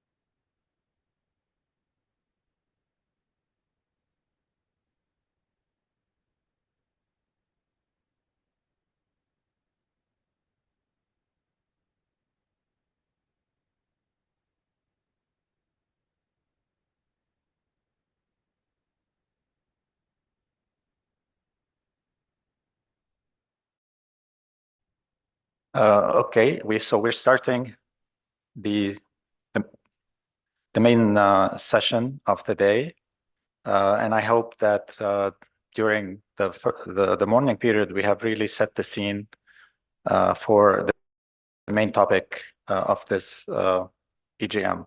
So we will start with the first ESQA report. So ESQA has worked on 3 main reports to be discussed during this EGM. The first one is going to be discussed now with our main consultant, Dr. Maysoon Ibrahim. So the report is titled Policies and Best Practices for Harnessing Emerging Technology and Innovation in Arab Public Institution. Dr. Maysoon Ibrahim is going to take us through the main findings of her work, this report, in a presentation around 30 minutes, after which we will take a round of questions, and then we'll break for the lunch. So Dr. Maysoon Ibrahim is the founding president of the Palestinian Syndicate for Information Sciences and Technology. She is a member of the Board of Trustees of the Arab American University of Palestine, and she's also a member of the Management Board and Senate of the Euro-Mediterranean University of Slovenia, and a member of the Board of Directors of the Higher Council for Innovation and Excellence in Palestine. She is an ICT for Development professional with experience working for government, international organizations, academia, and the private sector. Dr. Ibrahim holds a PhD in Information Technology for Development with a focus on smart, sustainable cities. She is a researcher with a rich track of publications, published books, chapters, and articles. Dr. Ibrahim, the floor is yours. Thank you, Mr. Rami, for this introduction. I hope the presentation will work well now. So in this presentation, I will cover the first report that will be published by the ESCWA. Its title is Policies and Best Practices for Leveraging the Use of Emerging Technology and Innovation in the development of stronger Arab public institutions. So in this presentation, I will provide an introduction. Sorry, but Zahar, we can't see the screen. Just to close. Okay, in this presentation, I will provide an introduction about the study, including contents about this study itself, the meaning of the public sector institutions, and the relation between public sector and SDGs, technology and innovation to enhance the right principles, or in short, responsiveness, inclusiveness, trustworthiness, and effectiveness principles in public sector. And then we will move to the technology and innovation Arab public institutions to talk about the status of Arab countries in relation to the implementation of e-government, how Arab countries deal with the COVID-19 and the emerging technologies that have been used to mitigate the impact of COVID-19 in their nations. Then I will also provide details about the status of existing initiatives in relation to smart sustainable cities in Arab countries, and ended this section with the innovation and the status of innovation in Arab public institutions. Then I will move to the third slide related to the enhancing connectivity, accessibility, and the trust through coherent digital platform in Arab public institutions, and then to emerging technologies and innovation trends in Arab public institutions, and give examples related to artificial intelligence, big data applications, immersive technology, and the blockchain technologies use and examples from Arab region, and ended with the geospatial technologies and examples from the region. The last part of this presentation, which I will not present today, I will keep it for tomorrow. It's the recommendations. We divided our recommendations into two types, one related to policy recommendations and the other related to the practical recommendations. Here I'm providing a brief summary about this study. This study aims at supporting the Arab decision makers in the implementation of digital government strategies and plans through best practices and practical recommendations. This study focuses mainly on the development and use of digital and emerging technologies and innovation to improve the internal processes and the delivery of enhanced digital public services and operations. The study consists of 5 main chapters, which I already tell you about during the outline of this presentation. The first chapter provides introduction about the importance of strengthening Arab public institutions. Then we moved with the second chapter to talk about technology and innovation in Arab public institutions, and then how to enhance connectivity, accessibility, and the trust in Arab public institutions through a coherent digital platform. And in the fourth chapters, we tackled the emerging technology and innovation trends in Arab public institutions, and we focused on examples from the regions related to, as I said, AI, big data, immersive technologies, blockchain, and geospatial. And also, we dedicated a subsection to talk about the social innovation and how they are deal with it in Arab countries with examples from the region, and ended this study with, as I said, with recommendations, and we divide them, as I said, through to policy and practical recommendations. Zahir, I can't move. I can't move the slides. Yeah. Okay, now it moves. So in the introduction, we provided details about the importance of innovation and technology in our public institutions and what is the importance of public sector institutions. If we are talking about public sector, we are talking about a sector that composed of both public organizations, or sometimes in some countries they called it public enterprises, like in the state, and public operations and services. And in most nations, when they are thinking about public sector, they are thinking about it like it's one of the key segments to enhance and improve and boost the nation's economy. And the public sector includes all agencies, all institutions, all corporations that are owned, controlled, and managed by the government. Sometimes some people, they don't know that if we are talking about a public company, or they don't think that the government can establish a company. No, governments can establish companies, and these companies can be public companies and controlled and owned by the government. So one of the main role of the public sector, all of us know about that, is to provide different operations and services to the general public, like public health systems, education, digital public infrastructure. They were talking about it in the morning, and so on, energy, water, and so on. If we return back 10 years ago and after COVID-19 and after the strike of the COVID-19, many citizens around the globe start thinking that we need from our public institutions to improve their operations and services. We need from them to provide more technology-based solutions that to facilitate and to improve the quality of our life. So these people are thinking that we want governments, we want public institutions that are responsive, inclusive, trustworthiness, and effective when they are providing these operations and services to because as a citizen. So in relation to this one, many governments around the globe, and with this booming with the technology, including this one in Arab countries, they start thinking of making more efforts to provide more effective and responsive operations and services using technology and innovation. So if we also in this chapter, we show that when we are talking about United Nations, we are talking about Agenda 2030, we are talking about SDGs. We have 17 SDGs. So what is the relation between the public sector institutions and SDGs?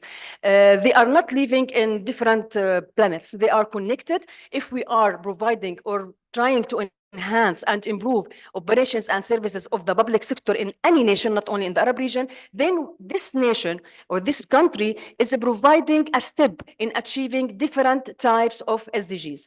In this study, we focused on 3 SDGs that are SDG 9, which is about industry, innovation, and infrastructure, SDG 16, which is about peace, justice, and strong institutions, and SDG 17, which is about partnership for the goals. Maybe Libal in the morning, she said this goal 17, is very important one because it's about partnership for the goals. Maybe many of you will say, what is the relation between partnership and the public sector institutions? Because in the study, we show that the public sector institutions have the strength to make this collaboration between all sectors in the country, including the public with the private, with the academia, with the NGOs. They have all these challenges to connect all these sectors together and to sit on the same table to negotiate one issue. So this is the power of partnership through the public sector institutions. In this study also, we provided a table, as you can see on the screen. We tried to interlink between the targets of the public sector institutions and how these targets, if we are working on them, we can help in achieving the targets of different SDGs related to 9, 16, and 7. I will give an example from this table. For example, if the public sector institution, one of its targets is focusing on building resilient infrastructure, then building this infrastructure will affect directly the achievement of the targets of SDG 9 that are 9.1, 9.4, 9.A, and 9.C. And the examples that will be related directly to the sustainable development is support economic development, improve the quality of life. If we have a very strong and resilient digital infrastructure, as they said, as Mr. Muhammad and Mr. Fadi said in the morning, if we have a strong digital infrastructure, then we'll be able to provide services to improve the quality of life. This will in turn affect the economy of the country. This in turn will increase accessibility and access of the government, for example, information from all segments of citizens or public.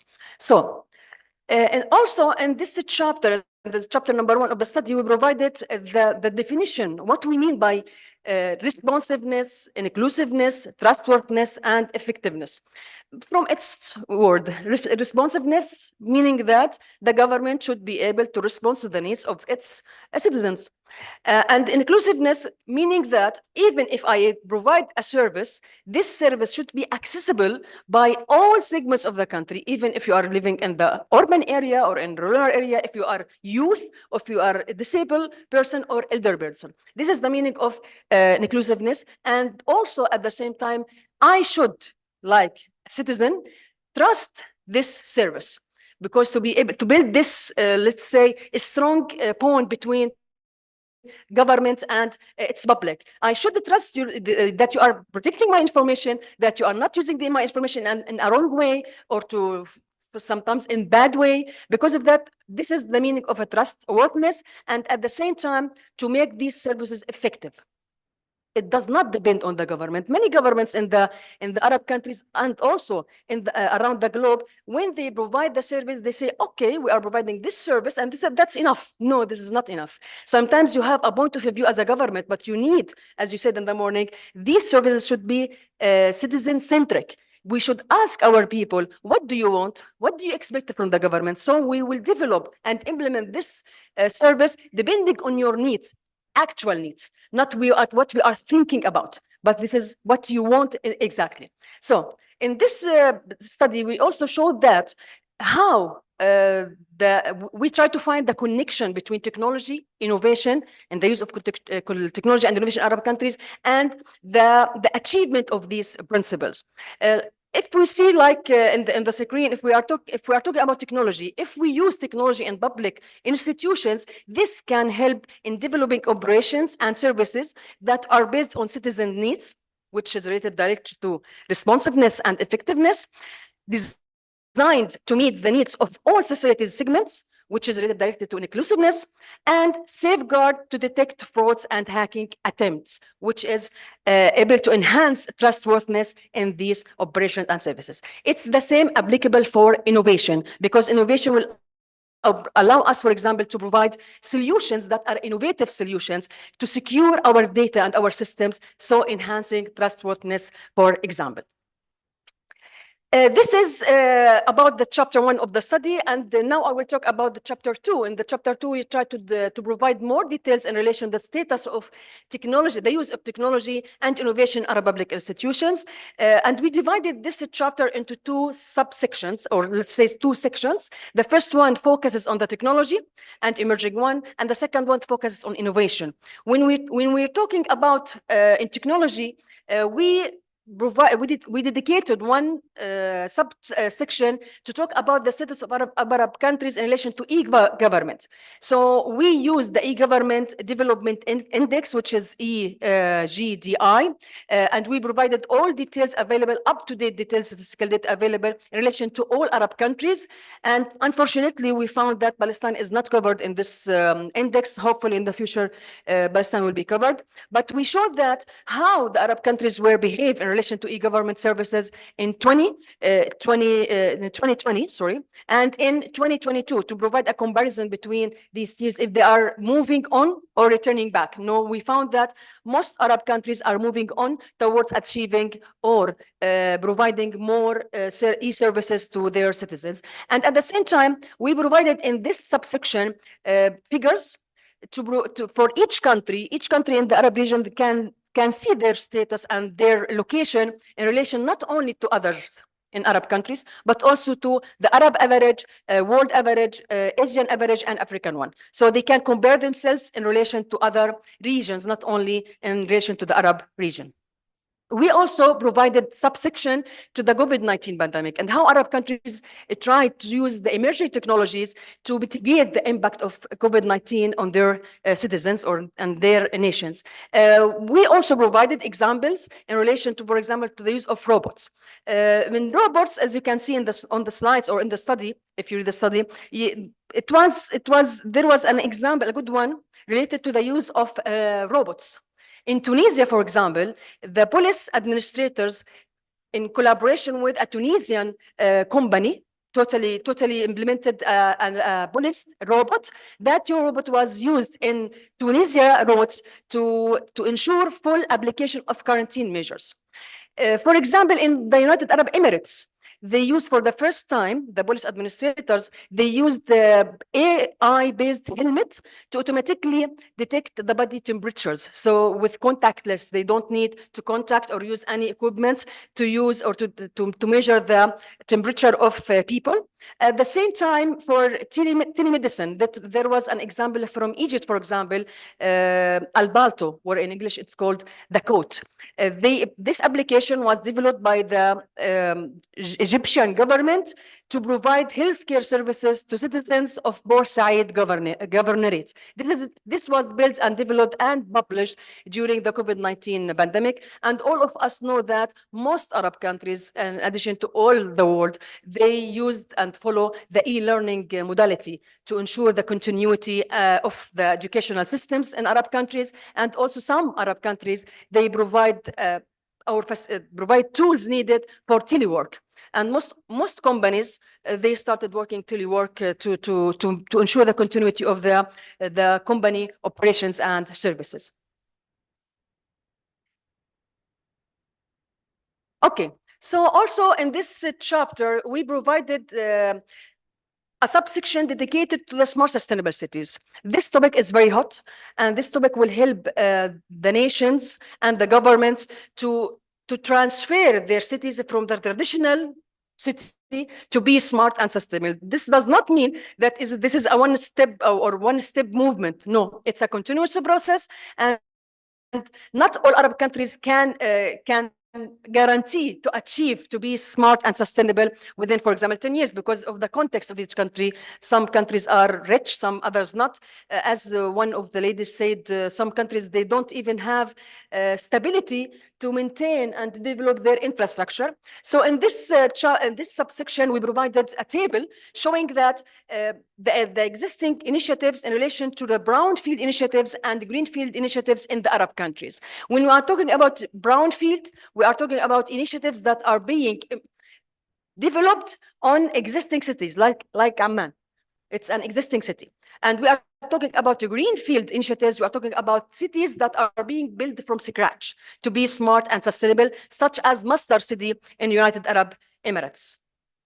Also, in this chapter, we ended it with a special section related to the innovation and the status of innovation in Arab public institutions. And I just want to say here that in UN ESCWA, they already established the Arab Open and Innovation Government Portal. The aim of this portal is to collect and document all available Arab case studies related to the Arab Open Government and Innovation in the Arab public institutions. So any Arab country that is interested to let's say, to document their initiatives, they can go and register their case studies in this portal. Also in this section, we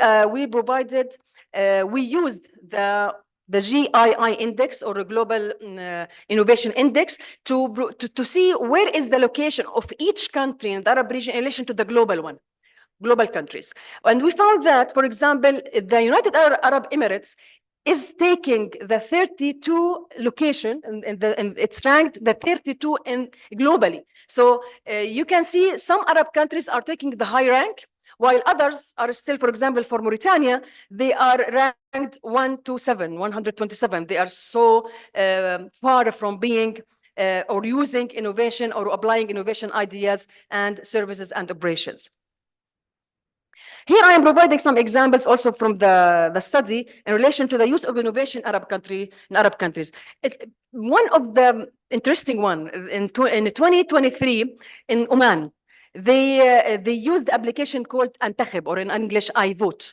This application was used by the Ministry of Interior in order to do the elections in Oman Sultanate, for both of them, for the elections of the Municipal Council and for the Shura Council. And it was the first of its kind in the region. They can't go to vote in person.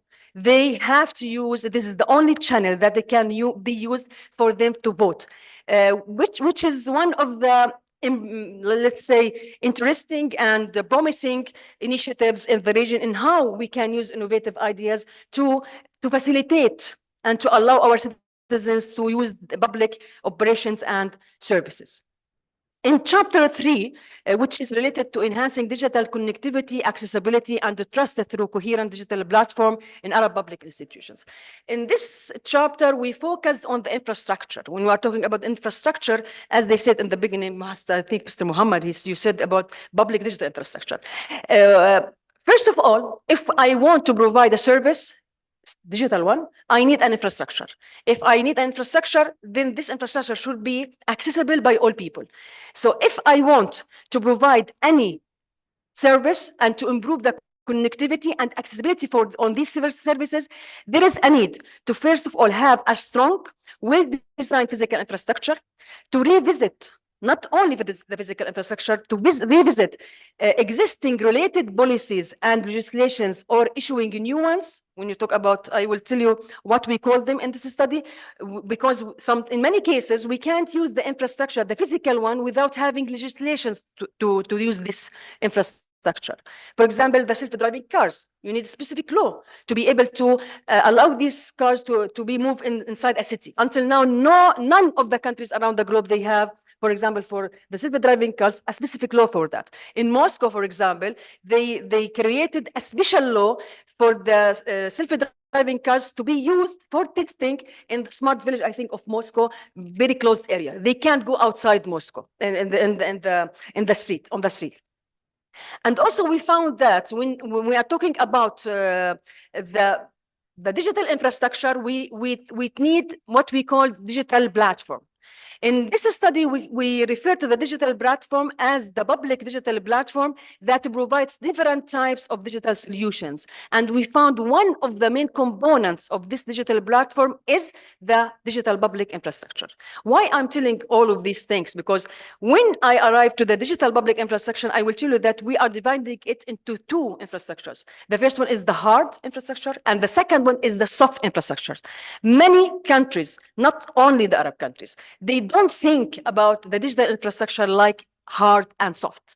They only think about it like hard. They don't think that we need, if we want to success in this infrastructure, the digital one, we need both. We need the physical one, and we need, which we call the hard, and we need also the soft one, which is related to rules, regulations, policies, strategies, and so on. So if we are talking about the hard infrastructure, we are talking about physical infrastructure, our physical assets, digital assets, structures and facilities that are required to run the digital sphere of the nation, including the public sector institutions. They include data centers, cloud computing data centers, cables, endpoints, all of these. This mobile, what we are using now, it's part of the hard digital infrastructure because it's tangible. I can't touch it. So we tried in this section of this chapter to show the status of Arab countries in relation to the infrastructure, and we found that there is the ICT Development Index, IDI, which is built over 3 or 4 dimensions. One of its dimensions is related directly to measure the status of Arab countries in relation to the hard digital infrastructure. So we provided more details about the region as a whole, and we went after that deeply into one country and another to show the status of each country in relation to its for example, fixed broadband, mobile broadband, 4G, 5G, because some Arab countries start now using the 5G technology for this connectivity. Unfortunately, the statistical data showed that, about the region, showed that although some parts of the Arab countries are very advanced, like in the Gulf region, for example, in relation to the hard infrastructure and also in relation to the soft infrastructure, there are some Arab countries that still need to work so hard, not only on the soft. They should first start building and enhancing their hard digital infrastructure. At the same time, we provided examples about the data centers and the cloud computing, because these are very pure technical issues related to the hard infrastructure. When we are talking about the cloud computing, maybe some people will say, why we can build on-premise data center, and that's it, for example, by the Government of Health. Why to go to the cloud computing?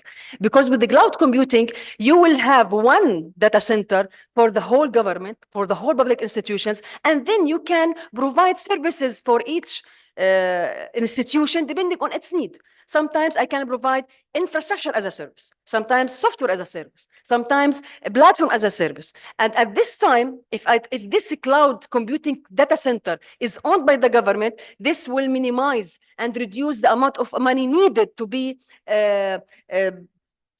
given by the government itself for the maintenance, for example, for each data center, on-premise data center, because it's very expensive to have on-premise data centers. And also we provided in this study how some Arab countries are working on this. For example, in Jordan.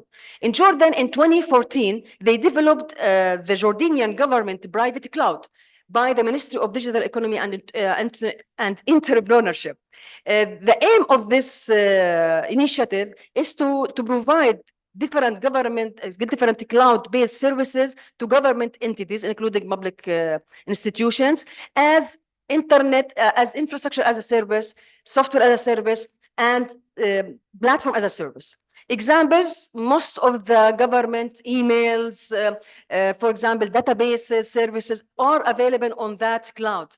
So in one place, you can reach and you can use and you can share all these services. And also they provided secure connection to this infrastructure. In United Arab Emirates at the same time, they also launched in 2023 the Digital Authority of Dubai City, which aims at providing different cloud-based services to government entities and the clients, like YAS, PaaS, and SaaS, software as a service, platform as a service, and infrastructure as a service. And in Iraq was, in 2023, they established and launched the National Cloud Facility, which is promising, by the way, from Iraq, because with all this situation in Iraq, they are thinking about this technology, which is very, very good from the Iraqi government to think about this. And this, as I said, this National Cloud Facility was launched in 2023 by the Iraqi government to provide around 299 cloud-based e-services over a unified electronic portal. And also they provide secure channels, secure connections to that cloud data center. So if we are talking about, we finished about talking about hard infrastructure, now we will come to the soft infrastructure. We found that when we are talking about soft infrastructure, we are talking about something intangible that I can't touch, but it affects how I can use the emerging technologies, for example, how I can use the digital infrastructure. I just want to tell you something. When we are talking about artificial intelligence, many people or many experts around the globe, they said, we don't need regulations to use AI. But if we want to use AI in healthcare, we should have special regulations and laws for using AI in healthcare because it affects human lives. So even though if the technology is open for everything, sometimes there are some things that need regulations and rules. At the same time, I just wanted to show that the soft infrastructure and the hard infrastructure are interlinked together. I can't have the hard without having the soft. I can't have the hard without having a strategy to use AI, for example, or policy to use blockchain. So I need both of them to complete each other. In the study, you can find a table that is, this table was collected by searching all governmental portals in Arab countries. I'm here giving only an example of this table. We provided all existing cyber laws in relation to e-transactions, e-payment, e-signature, e-commerce, and consumer protection laws from Arab countries. For example, from Palestine. In Palestine, we have the Act 15, 2017, over 2017 for e-transaction. We have law number 11 over 2023 for e-payment. We have Act 15/2017 for e-signature, and the Act for e-commerce and consumer protection is now in the draft version only. Okay. After that, also you can find in that documentation cyber table that provide all existing cyber laws of cyber crimes and data protection and privacy in Arab countries. I'm here providing also some examples from this study in relation to the existing policies on using cloud computing in some Arab countries, such as in Bahrain and Saudi Arabia. Also existing artificial intelligence or AI strategies. Most Arab countries have already developed strategies in relation to AI, such as Egypt, Jordan, Qatar, Saudi Arabia, Palestine also as well. So in chapter 4, we tried our best to collect as much as possible examples and not duplicated examples from the region in relation to beginning artificial intelligence. But we found that when we were searching the web, we found there is an index. The name of that index is the Government AI Readiness Index of Arab Governments. I think Mr. Fadi, you talked about this readiness index in the morning, yeah. Yeah. We extracted all data. Then we selected Arab countries from that table and we added it to the study. And we just wanted to give a hint to any reader of that document. What is the status of Arab countries in relation to the readiness of the governments, Arab governments, to apply and implement AI and use AI technologies in their institutions. And also we provided examples, different examples from the Arab region, like as you can see on the screen, we have examples from Kuwait. For example, Kuwait, they used AI for healthcare. The government of Kuwait buy the Olympus device for surgeries, and it was adopted by the government hospital Jabir Ahmad al-Subah. They used this device to conduct an endoscopic operations to pinpoint tumors within stomach and colon, which they can't see by their eyes.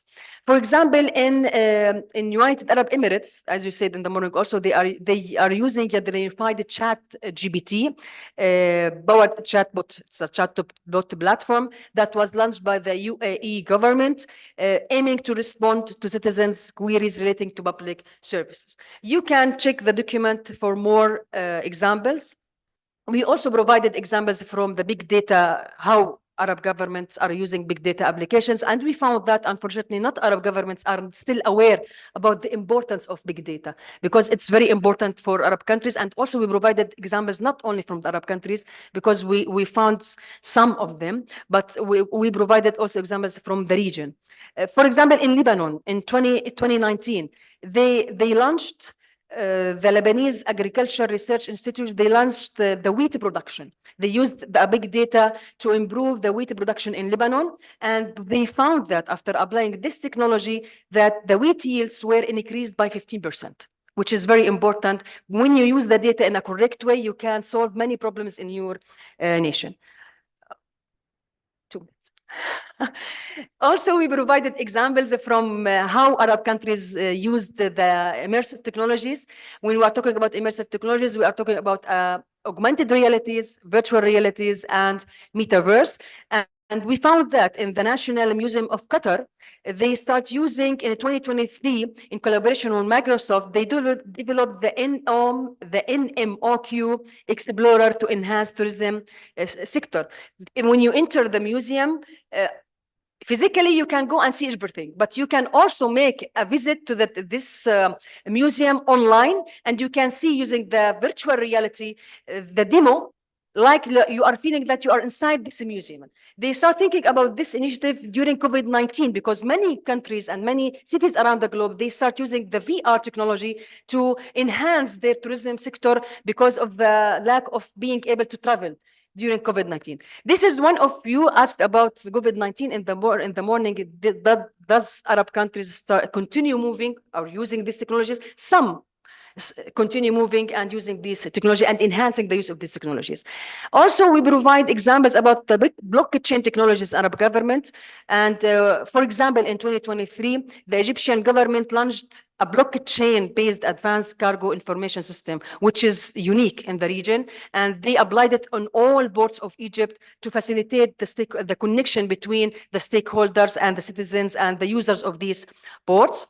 And finally, we provided also examples about the use of geospatial technologies in Arab countries. And we provided one of the promising and the real meaning of geospatial technologies, how they can be used from Tunisia. In Tunisia, the Ben Khaled municipality, they implemented a GIS application, and then they allowed their citizens to use this application to be able to monitor and to report to the municipality any incidents on their roads. So the municipality will be able to go directly to fix that problem and return back in a short period of time. This was able to strengthen the connection between the municipality of Ben Khaled and their citizens. I will stop here. Because of that, I was talking so fast. Maybe you're not able to understand everything, but we don't have time. So I ended this part with the selected list of references, and now I'm ready for any questions, and thank you. Thank you. Thank you so much, Dr. Ibrahim. I know it's really hard to summarize, a report of 80 pages in 25 slides, but we will try to complement your presentation by definitely a round of questions to shed more light about the report and its findings. Allow me to summarize in brief what Dr. Ibrahim mentioned. She's referring to the report, the main report that she was consulted to prepare for ESCWA. The report emphasizes the significance of strengthening the Arab public institution in the context of the 2030 agenda, namely SDGs 9, 6, and 17. And according to the report, the challenges facing the Arab region or the Arab public institutions include insufficient coordination, geopolitical changes, conflicts, inadequate infrastructure, and limited efforts towards innovation. The report suggests that emerging technologies such as AI and blockchain and immersive technologies can enhance the what we call the right principle, which is the responsiveness, inclusiveness, trustworthiness, and effectiveness of Arab public institutions. It's really a comprehensive and rich report, and I urge every one of you and all government institutions to benefit from its findings in order to improve their public services. And we hope to have this report finalized maybe in a couple of months, 3 months. 2 months. It's still now in draft, but we're trying to enhance it. And this meeting, the purpose of this discussion we are carrying out today is to collect your feedback, is to ask questions about it, see how we can improve it, so that it's going to be covering really all aspects of interest for our meeting. So let me start with the first question from my part, and then we can, later kickstart the questions from the audience and the remote participants. So the report, as we talked, as you mentioned, discussed the right principle, which is responsiveness, inclusiveness, trustworthiness, and effectiveness of the institutions. How are the Arab countries working towards achieving these principles in their public institutions, especially in the context of the digital transformation that we talked about this morning? Thank you for the question, which is a very important one, because we are talking about the right principles. So in Arab countries, once the Arab countries started to think about moving toward digitalization of their operations and services, now they start thinking about the right principles, but at different levels, because some countries, as I said, some countries are thinking about the right principles that I only need to provide the service, and which is not related to Arab countries, which is globally. They think I'm a government, I can provide this service, and that's it. And they don't think about public-private partnership, for example, to provide more responsive and effectiveness solutions.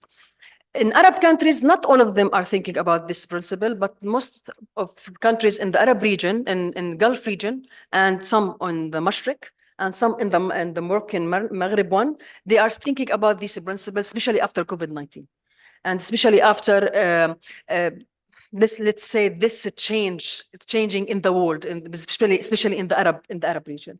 So they are trying now, thinking about, okay, I want to provide this solution to my citizen. I want to try to find a way to deliver this service in the best way, depending on their following a citizen-centric approach. And many of them start also writing strategies and policies that are citizen-centric, following the citizen-centric approach in relation to AI. I think some of them are being developed with you, with your organization, ESQUA. So now people in Arab countries or governments in Arab countries start thinking about the importance of having e-government solution that can be developed in a way to achieve the right principles. Okay, let's take questions from the audience. Yes, please go ahead. مساء الخير. Thank you very much ميسون. Presentation كان كتير منيح. I do prefer to speak in Arabic. تفضل. So أظن كلنا بنعرف عربي. Yeah. Yeah, thank you very much. حقيقة ما راح أدخل بالتكنيكال ديتيلز اللي حكيتي فيهم، كثير كانوا شافين ووافين. معظم الانيشيتيفز اللي بنعرفها موجودة عندنا بالمنطقة، غطيتيها معظمها وتكلمتي عنها كاملة. حبيت بس بأول 2 سيشنز وبالسيشن هذا سمعنا كثير عن موضوع الليجل فريم ورك، وخاصة لما كنا عم نحكي بالاي اي، فأنا حابب إني أضيف شوية ملاحظات على الموضوع هذا. موضوع التشريع للذكاء الاصطناعي موضوع حاليا زي ما بيحكوا هوت فيلد بالعالم كله. topic. It's very hot. الكل بيحكي فيه. في ناس عم بيحكي فيه من ناحية سوسيو ايكونومكس، ناس عم بيحكي من ناحية هيومن رايتس. الكل مجمع على شغلة أساسية، إنه إحنا we need international law. إحنا بحاجة لقانون دولي خاص بالذكاء الاصطناعي. وين نوجهه؟ ممكن يكون الناس اللي بتحكي بالهيومن رايتس راح تلاقي إنه راح يصير في تشريعات دولية للهيومن رايتس، الذكاء الاصطناعي وخصوصيته بالهيومن رايتس. الناس اللي بتحكي بالتجارة راح يحكوا بمواضيع probably intellectual property، راح يحكوا بمواضيع اللي لها علاقة بالاي كوميرس والاشياء هاي، برضو كمان ذكاء اصطناعي. وفي ناس راح يحكوا او حاليا في مؤلفات كثيرة عم تنكتب برضو في موضوع sustainability والdevelopment، انه كمان كيف الاي اي ممكن يساعدها على المستوى الدولي. لكن للاسف كمان on the other side في ناس منتبهة لشيء. احنا بنعرف دائما القانون بيحاول يقنن حتى الجريمة للأسف، يعني جرائم العقوبات.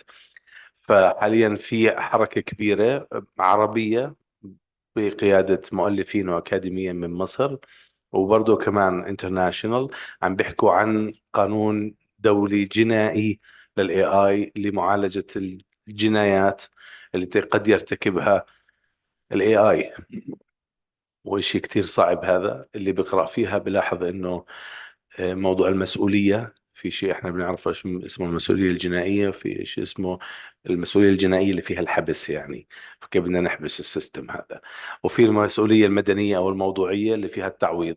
ممكن هذا نتكلم عنه، جبر الضرر والتعويض ممكن يتعالج، بس موضوع المسؤولية الجنائية اشي كثير صعب. فهذا عم بحكي فيه، هذا كنت حاب اني يعني مداخلة اضيفها، بس هيك نطلع عليها بالمستقبل. الشيء الثاني عجبني جدا موضوع الهارد infrastructure and soft infrastructure. This is very much interesting. بدي أضيف عليه السكيلز. I think إنه السكيلز ممكن تدخل على soft infrastructure. يعني we as هي a human مذكورة باي ذا واي بس مش مذكورة بس مش فيها. ما لحقتش، ما شفتني انا كنت بركض بسرعة. يو رايت. هلا انا ما قدرت كمان اقرا المشكله لان نظارتي معي والهاي بعيده، يا ولو شفتها موضوع السكيلز موضوع كثير مهم ان نحطه جزء من الانفراستراكشر. السبب انه موضوع زي ما الديجيتال ايكونومي صار فيري هوريزونتال على كل القطاعات، يعني ما بنقدر نفصل ولا اي قطاع ونقيم الديجيتال ايكونومي منه ولا باي حال من الاحوال، لانه زي ما كنا شفنا بالتو سيشنز اللي استهلينا فيها الورشه، الاي تي خلص. هلا مفهوم الاي تي مفهوم التليكوم كله احنا شملناه ودخلناه جوا الايكونوميك بلاتفورم، سمينا هذا الايكونوميك بلاتفورم قلنا عنه هذا ديجيتال ايكونومي. فهلا الديجيتال ايكونومي موجود هورزنتالي زي ما كنا نحكي الاي سي تي هورزنتال اتز هورزنتال بالضبط. فهلا السكيلز في بكل الليفلز اوف سكيلز، بالمينيمم والبيسك ليفل اوف سكيلز حتى الادفانسد سكيلز موجود هورزنتالي، فبالتالي السكيلز لازم يكون جزء من الانفراستراكشر. أظن هاي ملاحظتي. يعني هذا اللي كنت بدي أحكي عنه. شغلة أخيرة بس، كنت حابب بس أعرف إذا يعني ممكن مش شرط هلا أو ليتر نحكي فيها، شو لما كنا نحكي عن البراونفيلد انيشيتيفز عن جرينفيلد انيشيتيفز، هلا شو الحد الفاصل بيناتهم نعتبرها براون اند جرين؟ اوكي اي مين بالنسبه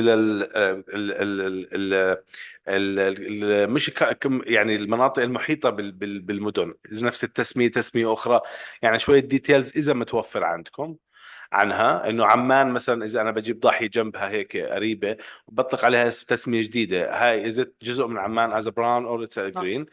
والشغله الثانيه شو خلينا نقول الريفرنس تبعنا حتى نعتبر انه نطلق عليها كلمه سمارت، لانه مثلا انا يعني up to my knowledge بلشت اشوف السمارت سيتيز 2014 بسان فرانسيسكو، يعني في شوي يعني كيف قلنا عن عمان، خلينا نحكي عن كيف قلنا عن عمان سمارت سيتي. فشو اللي احنا اخذنا الكرايتيريا صنفناها وقلنا اوكي تك اتس سمارت سيتي اتس نوت سمارت سيتي اذا موجود لا انت جيت على الملعب تبعي لان والله؟ انا تخصص سمارت سستينبل سيتيز، فانتاستيك. هذا سؤال موضوع. بس هل اجاوبك بدك نجاوب اسئله كلها؟ عفوا خلينا ناخذ في عنا لانه اسئله في عنا سؤال من الاونلاين. دكتوره غاده لبيب من مصر من وزاره الاتصالات وتكنولوجيا المعلومات، تفضلي. أهلا بحضراتكم، وأنا سعيدة جدا بالحضور فيرتشلي. كان نفسي أبقى مع حضراتكم في الأردن، وبشكر دكتور ميسور على الكومبريهنسيف برزنتيشن.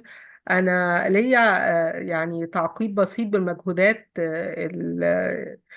اللي تمت في جمهورية مصر العربية في آخر كذا سنة في مجال الاستخدام المسؤول للذكاء الاصطناعي، وأيضا مركز الإبداع التطبيقي اللي إزاي بنستخدم مش بس ال AI أو يعني كل الديسربتيف تكنولوجي من بلوك تشين من إنترنت الأشياء في القطاعات المختلفة بشكل هوريزونتال فعلا في كل القطاعات في الصحة والتعليم. فخليني كده يعني أقول بعض اللي تم. أطلقت مصر من خلال مجلس الوطني للذكاء الاصطناعي في إبريل 2023 ميثاق الذكاء الاصطناعي المسؤول بهدف وضع الأطر التنظيمية لاستخدام تقنيات الذكاء الاصطناعي سواء على المستوى الحكومي أو المؤسسات أو الشركات. يأتي الميثاق استكمالا للجهود الوطنية. بدأنا بإنشاء المجلس الوطني للذكاء الاصطناعي في نوفمبر 2019، مرورا بإطلاق الاستراتيجية الوطنية للذكاء الاصطناعي والمنصة الوطنية للذكاء الاصطناعي في يوليو 2021 وتحديثها في ديسمبر 2023، فضلا عن التعاون الإقليمي والدولي في هذا الإطار. تقدمت مصر 55 مركزا في مؤشر جاهزية الحكومة للذكاء الاصطناعي في عام 2022 لتصبح في المركز 56 من بين 162 دولة مقارنة بالمركز 111 من بين 194 دولة عام 2019 وفقا لمؤشر جاهزية الحكومة للذكاء الاصطناعي. خليني أقول إيه اللي تم كمان على مستوى المحافظات. تم إنشاء 9 مراكز إبداع مصر رقمية، وبيحرص معالي الوزير إن المراكز الإبداع دي تبقى داخل الجامعات الحكومية يعني وسط الشباب، وده بيساعد كمان لدعم فكرة الابتكار التكنولوجي وريادة الأعمال من وهم بيدرسوا في الجامعة. والحقيقة بنزورهم وليها أثر طيب جدا، وجاري إنشاء، يعني احنا الخطة بتاعتنا إن احنا نستكمل في العام المالي الحالي 20 مركز. يعني احنا تم إنشاء 9 بالفعل يعملوا على كفاءة، ومستهدف 20 مركز إبداع مصر الرقمية. بالجانب إلى المركز الابتكار التطبيقي اللي تم إنشاؤه في 2020، اللي بيهدف لتنمية تطبيق التقنيات الحديثة في اتصالات وتكنولوجيا المعلومات. ده بيعمل مع subject matter expert. عندنا 60 خبير متخصص، مش في الاتصالات وتكنولوجيا المعلومات. يعني ده بيبقى طبيب، بيبقى مهندس زراعي، بيبقى طبيب بيطري، وبيبقوا subject matter expert مع subject matter expert عندنا في الاتصالات وتكنولوجيا المعلومات والذكاء الاصطناعي، بيشتغلوا على وجود حلول وازاي نقدر ان احنا نستخدم، زي ما شفنا تجربة الكويت في الطب مثلا، في الهيلث، ازاي ان احنا نقدر عن طريق مرضى السكر، عن طريق السوفت وير بسيط بالذكاء الاصطناعي نحميهم من الوصول للبتر او للعمى لا قدر الله. وبالفعل دي متطبقة الحقيقة، ويعني في بعض المحافظات. وعندنا طبعا يعني توجيه ان بعد نجاح البايلوت والكيس اليوز كيسز انها تنتشر في على الناشونال ليفل. فدي مداخلة. الحاجة برضو اللي أنا كنت يمكن دي مع الأسكوا دي على التواصل مع زمايلي، إن أنا شايفة إن الإي جوفرمنت رانك في إيجيبت، يعني من الشريحة اللي اتعرضت، إحنا وصلنا 103. من 2020 كانت 111، وبعدين في 2022 103. فدي يمكن تقصير، إن بس في كوميونيكيشن كمحتاج إن يبقى ان احنا نبلغكم اول باول بالمجهودات اللي بتتم على اللي بيتم داخل الجمهورية. بشكركم جزيلا وشكرا مداخلة، وانا هكمل مع حضراتكم. الحقيقة مستمتعة جدا بالمحتوى اللي بيتقدم. شكرا. إذا بتسمحوا لي أنا بس قبل ما الدكتورة ميسون تجاوب، بشكر السيدة غادة لبيب، يعني ادتنا لايف أبديتس يعني عن آخر التطورات في مصر بالنسبة للاي اي وبعض الأمور، ونحن أكيد يعني مشكورة لهذا النوع من الأبديت. We will make sure إنه الداتا تكون يعني تأخذ بعين الاعتبار آخر ما هو يعني ما صدر من مؤشرات حتى تعكس في هذا التقرير. خلينا because I have another question from the floor, but if you allow me, let her answer the first two questions so that they are still in her mind. لا خلينا نجاوب أول سؤالين وبعدين ناخذ سؤالين تانيين. تفضل. شكرا كثير على الأسئلة. أنا أحب أحكي واحد الأسئلة. هلا بالنسبة للانترناشونال لو، أنا I totally agree with you إنه العالم عم بيحكي عن موضوع الانترناشونال لو، ولكن مثل السمارت سيتيز ما بينفع اقول انا هاي عندي فريم ورك وهذا الفريم ورك بدي اطبقه على كل الدول العربيه او كل المدن العربيه او كل دول العالم. لا، في عندنا بنسميه شيء كونتكستواليزيشن. انا بناء على الكونتكست تبعي انا باخذ، ما بطلع على الفريم ورك، بطلع على الانترناشونال لو، ولكن في سبيسيفيكيشنز خاصه في كل دوله، خاصه باللو تبعها. هلا اي توتالي اجري. بالنسبه للاي اي انا احكي لك عن قصه. اي حدا بيكون بيحكوا دائما بيحكوا عن ايمرجنج تكنولوجيز وكيف استخدامها، بيحكوا عن قصه السيلف درايفنج كارز، السياره ذاتيه القياده. بقول لك لو انه هي السياره ذاتيه القياده كانت ماشيه بالشارع وراكب فيها واحد، يعني طلبها، اجت اخذت وشت ودي على مشوار، وقف عند اشاره المرور، بده يطلع اشاره المرور، صار حادث. هذا المثال. كل ما بتروح على مكان في كونفرنس هذا الموضوع يحكي لك المثال. عمين نحط المخالفه، هل هو على مستاجرها ولا هي على الشركه اللي اشترتها ولا هي على الشركه اللي صنعتها؟ هون في هاي الحاله انت محتاج انترناشونال لو، لانه طالما انك انت محتاج انترناشونال لو اذا رحت لمستوى اللي صنعها، لانه ممكن يكون جوا بلدك، ولكن داخليا انت بتتحكم جوا بلدك بنوع المخالفات واليات التعامل مع المخالفات بالنسبه لاشارات المرور وهي الحوادث المعينه بطريقه معينه. بالنسبه للسكيلز اي توتالي اجري وذ يو. اذا كنا احنا ان شاء الله بكره اذا تكونوا انتم معنا رح تشوفوا من ضمن الريكومنديشنز واحده لها علاقه بالسكيلز، يعني مش بس السكيلز على مستوى الموظفين.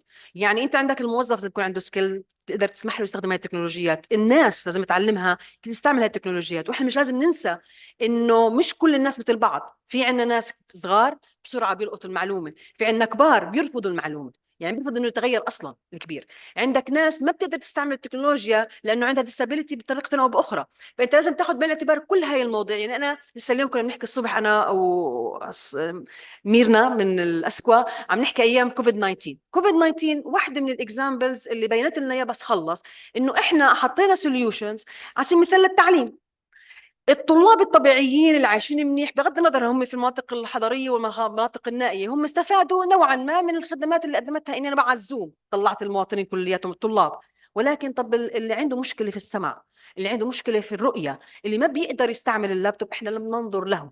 مش بس الوطن العربي، العالم كله ما راح قله اللي فكروا بالديسيبل بيبل على اساس انه لو سمح الله هذا بني ادم اللي محتاج برامج خاصة إن نخليه يقدر يستمر بالتعليم. ففي ناس سنتين قعدوا من حياتهم كطلاب مدارس ما قدروا يكملوا دراستهم وتعليمهم لأنه ما في إمكانية نخليهم يدرسوها رغم إنه كان في سوليوشنز لغيرهم. جاوب سؤالك؟ شكرا جزيلا. تعليق من في الدكتور كان يحكي بسطر. شكرا على الموضوع، التعليق على القانون. صحيح كلامك، والاكزامبل هذا دائما بنشوفه. لكن نحن شويه اللي عم تحكي فيه هو بيسموه بيسموه هارمونايزيشن بيحكوا له. قاعده اوكي، الهارمونايزيشن هذا اللي بيصير بتوين لوكال laws، انه الدول تكون قوانينها المحليه هارمونايزد. بس الموضوع اللي هلا عم بيتسلط الضوء عليه لانه الاي اي نحن بنطلع عليه دائما من ناحيه اقتصاديه، بنطلع عليه من ناحيه اجتماعيه وديفلوبمنت، وبنطلع عليه من ناحيه كوميرشال. هلا في كثير نظره صارت اكبر، بدخل بالحرب، بدخل صحيح. بالسلام، بدخل صحيح. بالبيس، بدخل بالسكيورتي، بدخل بالبرايفسي. فعشان هيك بالتخريب طالعين بدخل بالضبط، فرايحين على بتوجه باتجاه الانترناشونال لا حتى يحكم هذا الاشي. والهارمونايزيشن اللي حكيت عنه كتير مهم، لانه السياره ممكن تطلع كمان راح تصير تطلع من عمان لبغداد، او ممكن تروح من عمان صحيح. للقاهره، فلازم يكون في هارمونايزيشن. فشكرا جزيلا على أنا التوضيح. أتفق معك تماما، أنا من نفس السكول تاعيتك، لأنه أنت الاي اي على سبيل المثال في كثير من الأشياء بتاع الدرونز هي عبارة عن صح آلات نستخدمها عشان بس، ولكن هلا صارت تستخدم بالحرب الدرونز، وصارت تشكل هلا أنا صاحب الدرون فأنا بستفيد منها بحارب، ولكن بالنسبة للطرف الآخر جاي عليه الدرون أنت عم بتحاربني فيها. فهي بالنسبة لي هي استخدام جيد، بالنسبة للي استخدام مش جيد. فأنت هاي الشغلات كلها لازم نطلع عليها. وفعلا إحنا يعني إذا بدنا نحكي على الوطن العربي، الدول العربية إذا بتكون في عندها قوة لازم توقف على موضوع الانتلكشوال بروبرتيز يحكوا مع بعضهم عليها، لازم يحكوا مع بعضهم على موضوع الريجنال ليجيسليشنز او خلينا نسميها القوانين الاقليميه اللي علاقه مثلا باستخدام الامرجنت تكنولوجيز. مش اي واحد بيجي بده يستخدم شغله بعدين انت دبر راسك، ما ينفعش، لانه صار في كروس. بطل انت حكيت جمله قلت ممكن يطلع من عمان يكون بالقاهره، ممكن يروح على القاهره، ممكن يروح على بغداد. فانت فعليا في عندك كروسنج، صار في عندي لازم يكون تعاون مشترك. عشان هيك البارتنرشيب هلا فعشان هيك دخلناها في موضوع الاس دي جي نمبر 17، حطيناها في الاستدي لانه البارتنرشيب شغله كثير مهمه. هلا بما يخص السمارت سيتيز او السمارت سستينبل سيتيز، خلينا نختصر اذا فينا يس على ناخذ السريع. اسئله. انا بس عشان اوضح البراون فيلد والجرين فيلد. البراون فيلد هي عباره عن مدينه بدنا نحولها لمدينه ذكيه مستدامه، وهي مدينه قائمه. يعني اي مدينه قائمه مثل عمان، القاهره، رام الله، هذول مدن قائمه، هذول العمليه اسمها براون فيلد. هلا اي عمليه بناء لمدينه جديده من الصفر عشان نبنيها وتكون ماخذين بالاعتبار انها تكون سمارت وسستينبل بنسميها جرين فيلد. يعني مدينه مصدر في الامارات ما بين ابو ظبي وما بين دبي، هذه المدينه جرين فيلد لانها انبنت من الصفر واخذت بعين الاعتبار انها تكون ايكو سيتي، يعني او نسميها جرين سيتي. هلا بالنسبه للاخت غاده لبيب من مصر، انا بس حابه اوضح شغله. احنا الامثله اللي عرضتها انا بالبرزنتيشن هذه عينه من اللي موجوده بالدوكيومنت. الدوكيومنت مليان امثله، واحنا مصر ذكرناها في اكثر من مكان على اكثر من تكنولوجيا. وحتى بالنسبه لموضوع المؤشر الجاهزيه الحكومه، احنا حاطين تبع 23، يعني لسه مش بالستينات، مصر صارت 62 تقدمت عن لما حكت الاخت غاده عن سنه 2019. واكيد طبعا احنا بعنينا انه نحاول نوضع اكبر قدر من الدوكيومنتيشن او الاكزامبلز من الريجن. Let us try to have short questions and short answers so that we can make best benefit of the remaining time. We have a question from our consultant, Emilio Innocente. I want to support the point of view of Dr. Ibrahimi on the importance of awareness and collecting cases, collecting information about this. One piece of information, 2 weeks ago, the EU, the European Union launched the Observatory Technology Watch for emerging technology in the Union. So that's shouldn't be already aware. No, that's very important to collect these cases, the example you made. But I wonder if you can go one step further, as the Technology Watch in the EU has done, collecting this information according to a standardized structure to compare correctly things. And then you may have cases which is as a managerial point of view. Some are just public relations, some as a proof of concept, some is a very rollout, the status of the project we don't know, so we need to compare this. That's very important to this. And so the question is, should we be all together, government and UN, whatever, do this some a similar effort? And if you want to take advantage of my own experience as a freelance, I can tell you that in the region, there's a lot of hidden things because there are many, many organizations acting in the same countries. There's UN, a UN agency, World Bank, USA, the EU. There's a lot of information which is hidden somehow. And that's say, a way to have altogether something acquire all this kind of information. That will be very useful because awareness is fundamental. So I know there's something good for me is there. I can have more information. Okay, let's take a question من أنسة رانيا بعدين بتجاوب ميسون. شكرا للإسكو على المجهود بهذا التقرير وشكرا دكتورة ميسون. أنا على مختصر مفيد إنه إحنا حابين هذا التقرير إنه كدول عربية نستفيد منه أكثر. في هناك 9 مبادئ كيف ممكن إن نقول إنه إحنا نعمل جاب أناليسيس لكل مبدأ عشان نوصل لبنش مارك معين. يعني أقول إحنا الحكومة مثلا كإكزامبل في فلسطين إنه وصلت هذا الحد المستوى، إذا إحنا عشان نوصل لمستوى ممكن مرضي أو مستوى عالي بدنا نعمل 1 2 3 4. ممكن التقرير يكون في جايد لاينز بهيك أمور إنه نستفيد منها. شكرا. دكتورة ميسون. Yes, in relation to the awareness, as you said, yes, it's very important, and we highlighted this in the report that there should be, especially in the recommendations. You will see it tomorrow. And in relation to the comparing between examples, we already categorized this example. We categorized the provided examples into categories. When we were talking about AI, we specified all our given examples in relation to AI. We didn't talk about anything else, unless there are some initiatives that are interlinked. Some initiatives from Arab countries, they provide the solution, for example, that is used AI with blockchain, AI with GIS. So we highlighted this, but they are rare in the Arab region. In relation, باجي بس على موضوع أخت رانيا بالنسبة لموضوع الدوكيومنت. الدوكيومنت ما الهدف منه يعطي الجاب. هلا مثل لما احنا بنحكي على سمارت سستينبل سيتيز، الكتاب اللي انا نشرته عن هذا الموضوع كان في فريم ورك. الفريم ورك كان في اول مقطع فيه هو الجاب اناليسيس، او خلينا نحدد الفجوه.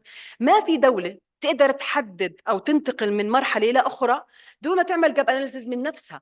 هلا انت احنا بنعطيك الستبس، اننا حكينا عنك 1 2 3 عندك امكانيات، انت لازم تعرف كدوله انا وين واقف وانا وين بدي اروح، وبحدد اني والله عشان اقدر اوصل من هاي النقطه من نقطه الى نقطه بي لازم امشي بهاي الستبس 1 2 3 4. فهي مسؤوليه كل دوله وليس مسؤوليه الاسكو. يمكن الاسكو بتساعد فيها، انا بدافع عنكم، يمكن الاسكو بتساعد فيها، ولكن هي فعليا كل دوله لازم تعرف الجاب تاعتها. اسمحي لي على تفضل. I have comments about both. يعني this is about both of you, and as manager of the project يعني allow me to say that. Just to answer your question, Rania, sometimes some countries don't want to tell them that you have to do 1 2 3 4, and then in order to have to consider the sensitivity of countries, some countries maybe you like to have يعني to give you some recommendations specific to Palestine, but maybe some other country don't want to be classified or don't want to be instructed to do X, Y, Z. What we have to do, what we can do in some cases, and this is what we have adopted in some reports, is to say that countries are not all at the same level, and then we advise categories of recommendation: category 1, category 2, category 3, and 4, and the country decide which kind of category she has to, where to position itself. Then maybe in this report, the aim is not to classify country necessarily, but I mean at least to give recommendation to different clusters of country. I mean, we are sure that there is at least 3 or 4 clusters in the Arab region, and I can tell you immediately which are the countries. I mean, we have this classification taken from the e-government or from other indexes, in fact, even including a Global Innovation Index. But then it will be more, I think, as Nibal, I would say that we will give the classification, clusters of recommendations or a package of recommendation, and the country decide to do whatever she wants. This is it is not only my view, but it is the ESCWA view as well, because I'm reflecting ESCWA view as well.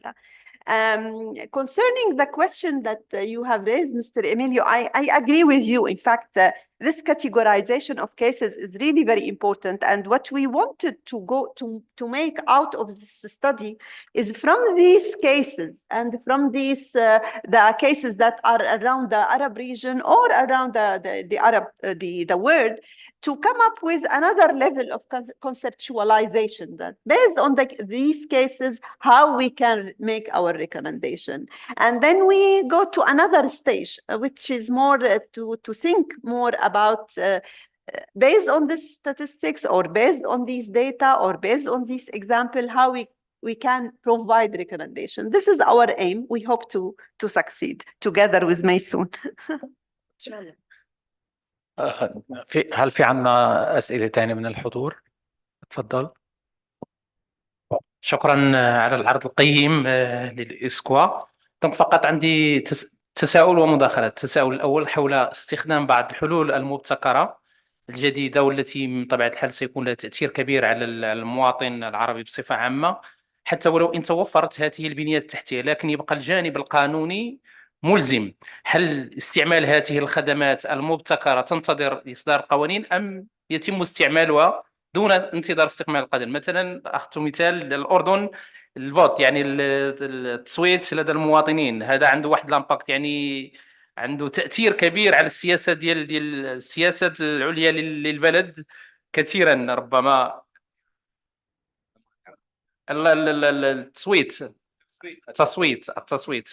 التصويت يعني ربما عندك مجموعة من المتدخلين الذين يجب أن ينخرطوا في العملية بالإضافة إلى الجانب القانوني. هذا مهم جدا، يعني حل بعض الحلول المبتكرة التي لا تنتظر جانب قانوني يمكن استعمالها، لكن بعض الحلول المبتكرة تنتظر يعني إصدار قوانين ويعني انخراط جميع المتدخلين حتى يمكن استعمالها. بالنسبة للمسألة المتعلقة بالذكاء الاصطناعي، أريد أن أشير فقط إلى مسألة انخراط اليونسكو في خلال المؤتمر المنعقد بباريس سنة 2021 المنظمة اليونسكو حول أخلاقيات الذكاء الاصطناعي. كانت هناك مؤتمر بباريس ودعا إلى انخراط جميع مجموعة من الدول، كان المغرب من بين الدول المنخرطة في هذه المبادرة سنة 2022 والتي تهدف إلى تكريس الفوائد التي تجلبها الذكاء الاصطناعي للمجتمع وتقليل المخاطر التي ينطوي عليها من خلال وضع الأسس اللازمة لتسخير نظم الذكاء الاصطناعي لصالح البشر والأفراد والمجتمعات والبيئة والنظم الإيكولوجية والحث على استخدام هذه النظم استخداما سليما. هذه فقط ثانية إشارة بأن هناك كانت منظمة اليونسكو كانت هناك واحد الانخراط وتوجه للاستخدام السليم للذكاء الاصطناعي داخل البلدان المستخدمة لهذا النظام. قبل ما تجاوبي، في عنا سؤال اونلاين من لبنان، من سيدة أليسار ناصر من ال Central Administration of Statistics.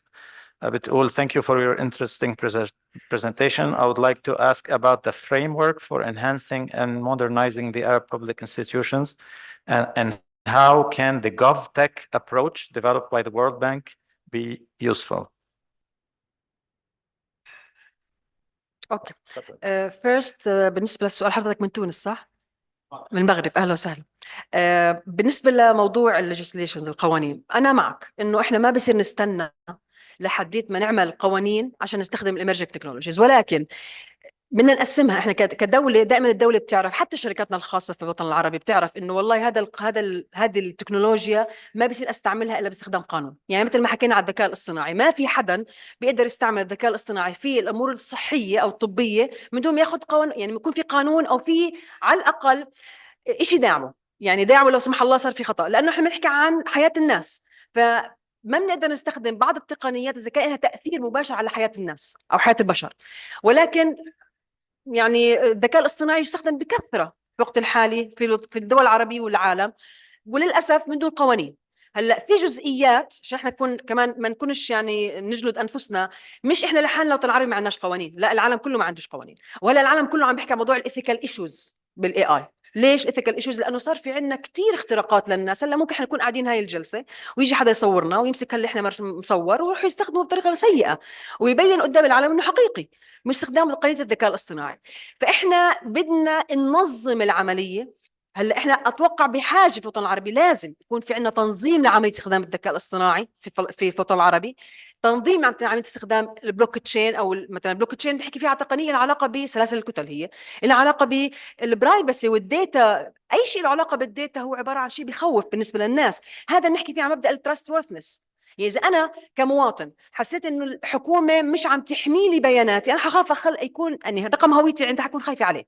فانت فعليا في بعض الحالات تحتاج انك يكون عندك قوانين، واحنا عندنا قوانين. يعني لو طلعنا على الوطن العربي، لو تطلع على السلايد اللي هم مسكرين عليها، احنا في عندنا مجموعه من القوانين اصلا لكل وطن عربي موجوده، بالاي ترانزاكشنز، بالاي سيجنتشر، عندنا مثلا للاي كوميرس موجود عندنا قوانين. ولكن في كثير من الدول العربيه بحاجه لان نعمل ريفيزت، لازم نزورها من اول وجديد، ننقحها، نحسنها ونعدلها عشان تتوافق مع التغير اللي عم بيصير العالم بخصوص التكنولوجيا.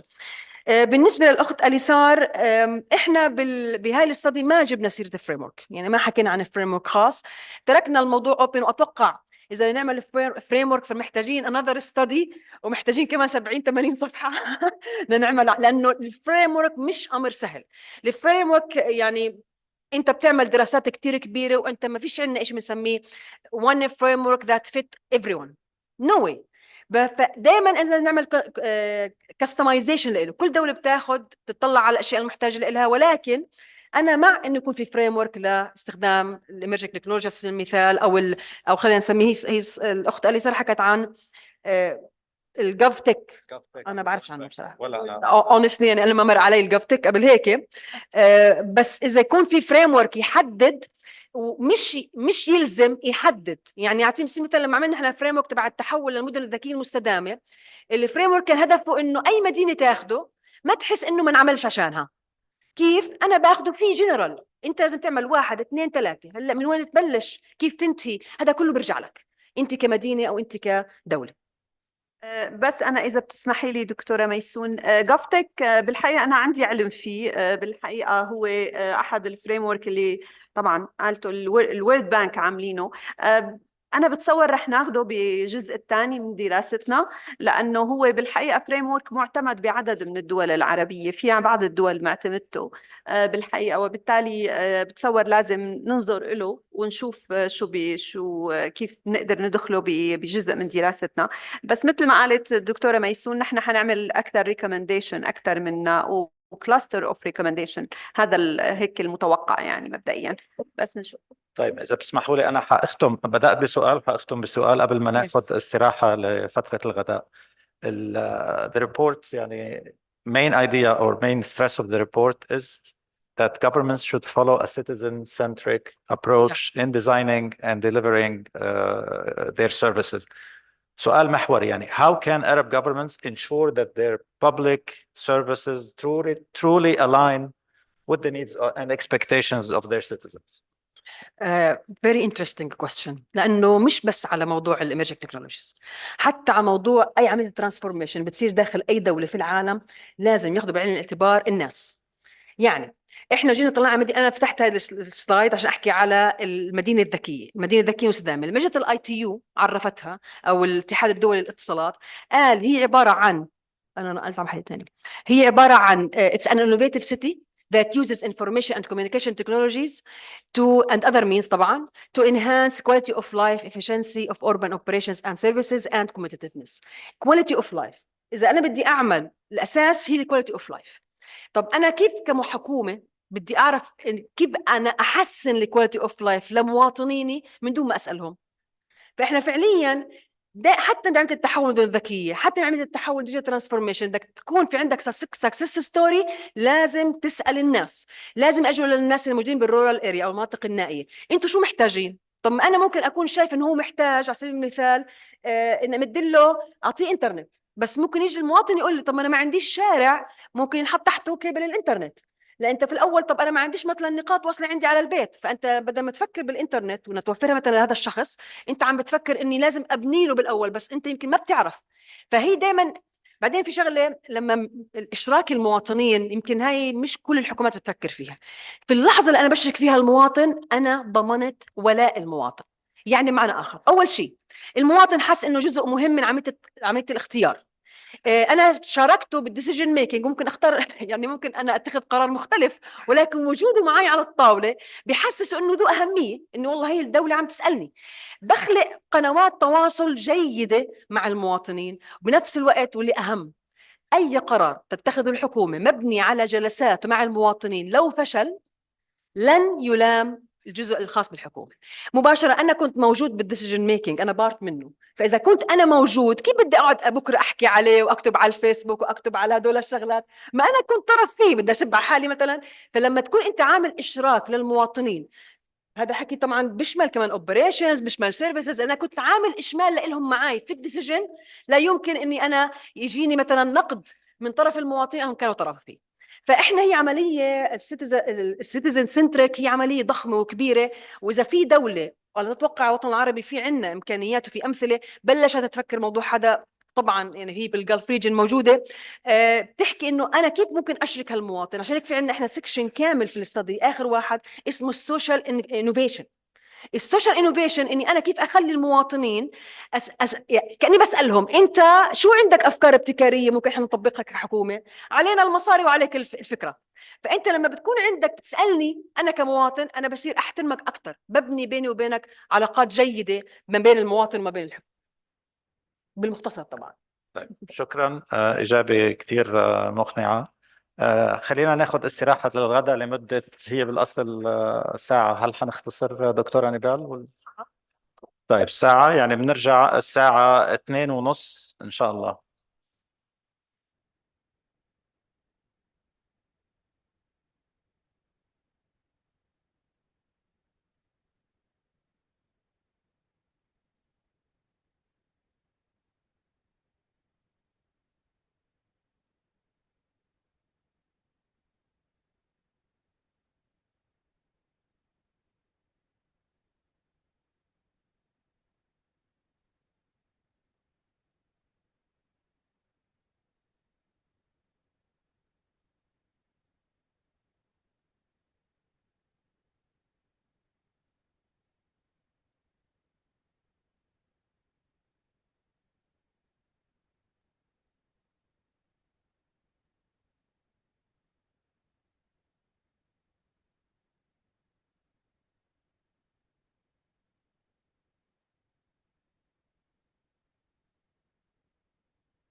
Okay, good afternoon. We're starting the afternoon session if everybody's ready. So give a few more seconds to take a seat.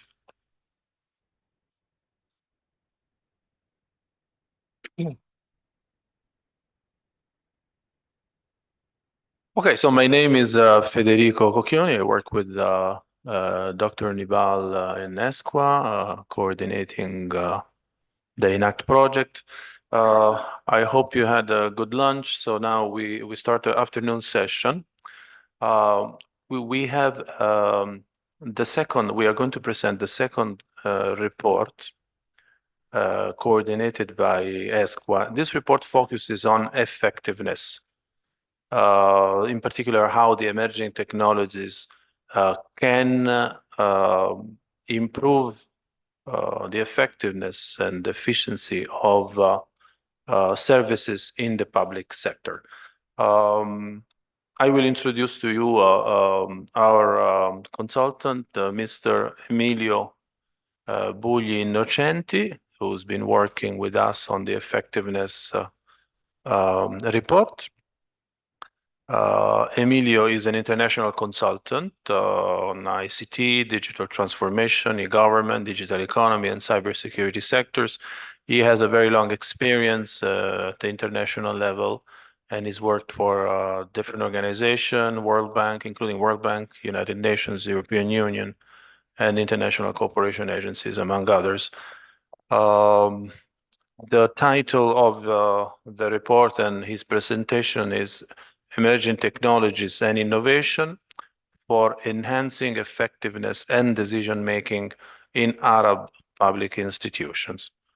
Emilio, over to you. Thank you, Federico. I will introduce this report, which is about the effectiveness and decision-making in Arab public institutions, the role of emerging technologies about this. It's always difficult to talk about emerging technology because we have to update a lot of times because they are really emerging. There's a lot of evolution. Take one example is generative AI. We have the news and different opinions each day. But I try to do my best. This report is more foundational. If you look at the others, it doesn't work. Sorry, it was working perfectly a few seconds ago, but now. Can we check the pointer?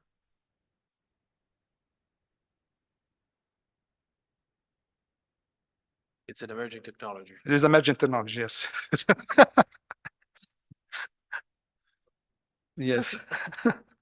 Right. Great. Thank you. Yeah, thank you. So the objective is to explore the role in this context of role emerging technology, analyzing the current trends and needs on public Arab institution, discuss how emerging technology can improve effectiveness, and focus on decision making, data sharing, and digital public infrastructure, which is a flagship of the United Nations, which has been launched in September from the last UN General Assembly. So, as I was saying, the objective is to analyze the adoption of emerging technologies, including global trends, detailed case studies around the world, of course, from the Arab region, but even outside, and make analysis of this within the region. The idea is to finalize all the study to have some recommendation for the areas, for the different countries. In the region, there are very diverse situations in terms of economic, socioeconomic situation, and also infrastructure. So we try to do our best to tailor our recommendation to specific situation, even if we don't have time and budget to provide individual country assessment or individual country recommendation. So I started discussing a bit what is the meant by effectiveness, and looking at the definition in the English Dictionary. And unfortunately, there's no standard definition around, and everyone agrees, and there's no standard definition in the UN, for example. But usually for effectiveness, we understand as refer to the fact that is measuring or telling something how good the public sector is, which means that especially for the ability to achieve the objectives, in a manner that is satisfy the public interest and do things in an efficient way. That's best definition of effectiveness I could find. But also there are a lot of other related concepts to effectiveness. Goal achievement is the first, is absolutely in the definition. How good we are to achieve our goals in terms of policy, in terms of the implementation of the policy, how good we are in delivering services and manage resources in an efficient way. The second concept is efficiency, cost efficiency. We need to have efficiency in use of resources, all kinds of resources, and cost efficiency as well. Accountability is very important. The use of achieving transparency for the public administration is a must, and being responsible for what is being provided as well. Quality of service is another important concept which related to effectiveness. We need the public sector need to provide decent or excellent quality of service. Equity and fairness is another concept which relate to the effectiveness. Public sector must take into account the fact that there be equal distribution among different genders, different situations. There shouldn't be cases for neglected minorities and neglected people while delivering services.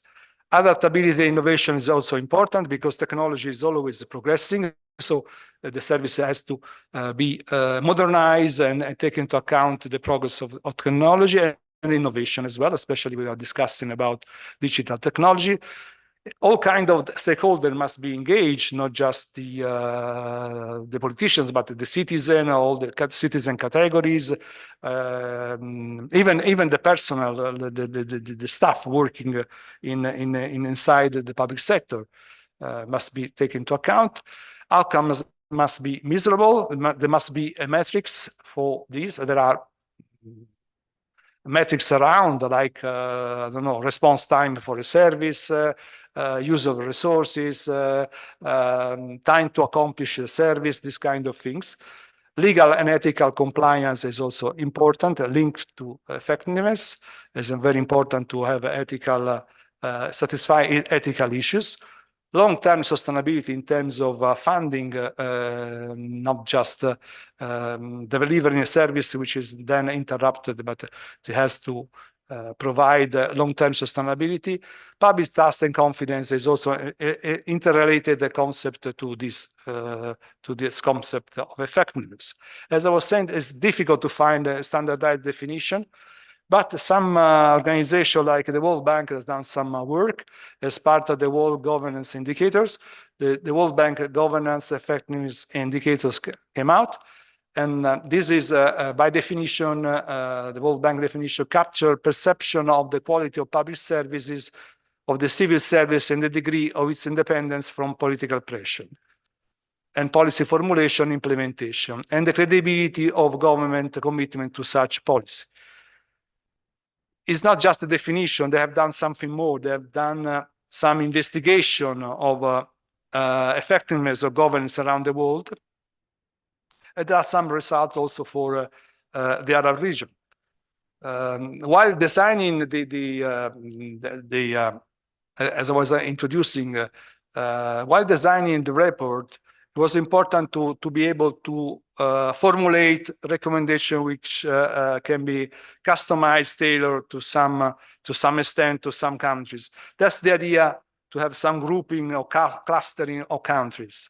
So we use the governance effectiveness indicators to group the country in the region. As Nibal was saying, don't be upset if a country is in one category on the others.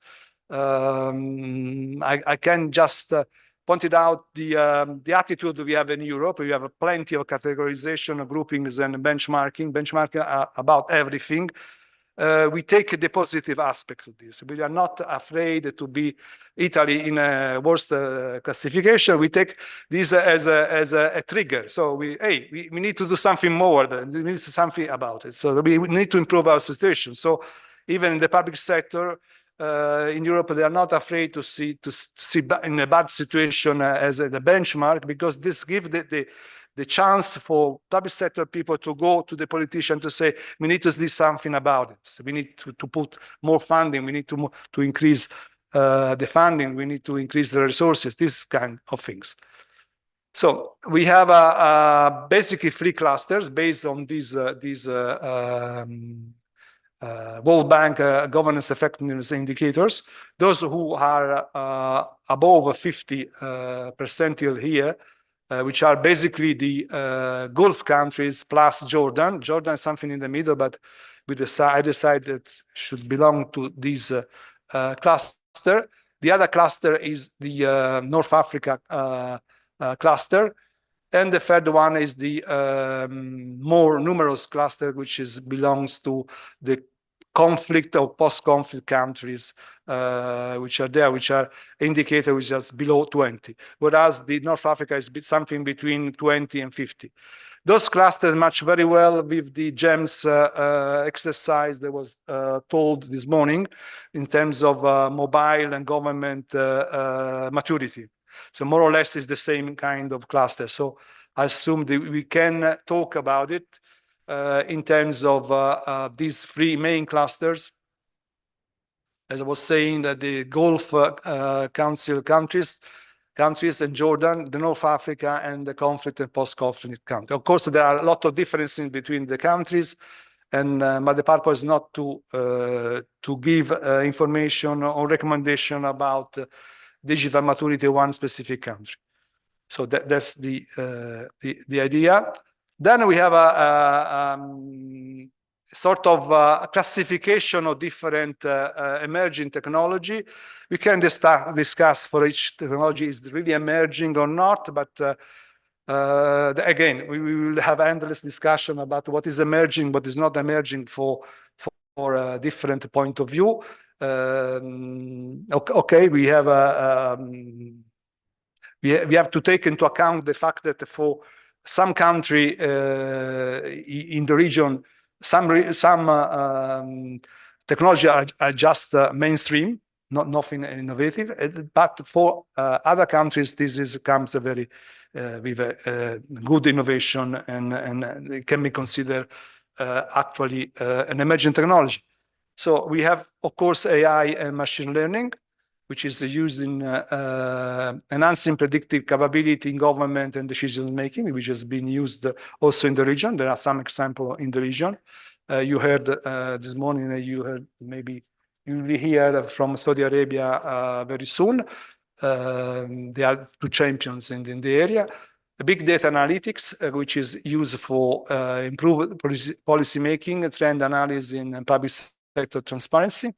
Blockchain is about digital ledger, which ensure secure and transparent record keeping, which has been used also in the region for financial transaction, for example, in the Emirates. IoT, Internet of Things, which is used in the smart city implementation around the world, but also, again, in the region. There are several examples of this. Cloud computing, which provide the chance to have a scalable infrastructure accessibility of government services, reduce infrastructure costs, so more services with less cost. Digital twins, which is used for infrastructure management for remote monitoring and predictive maintenance, sort of virtual town that you can actually provide. Chatbot, a virtual assistant for customer services. it can able to answer citizen queries all along the week and along all time. Augmented reality for training and assistance. It can provide real-time and zone with guides to workers. This kind of for simulation of training, for example, the fire brigades is being used. Remote monitoring for healthcare and utility. We are open the book of digital health, which has a lot of progress made recently for remote healthcare and remote health analysis. Data analytics for identifying disparities, for example, to find the unserved area or unserved minority, unserved part of population, for example. Algorithmic fairness tools to reduce bias. This was pointed out historically in many, in the initial phase of AI, especially there was quite famous computer science scientist in Google pointing out this, and there are some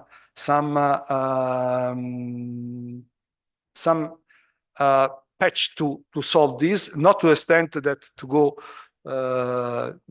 I mean, exactly to the contrary. You all have read the news about the Gemini. That's funny things that someone was trying to find a picture of the Pope, of the ancient Pope, and it came out a woman from Asia. This is something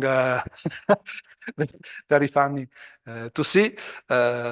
GIS for planning, which is maybe mainstream from some countries, but it helps visualize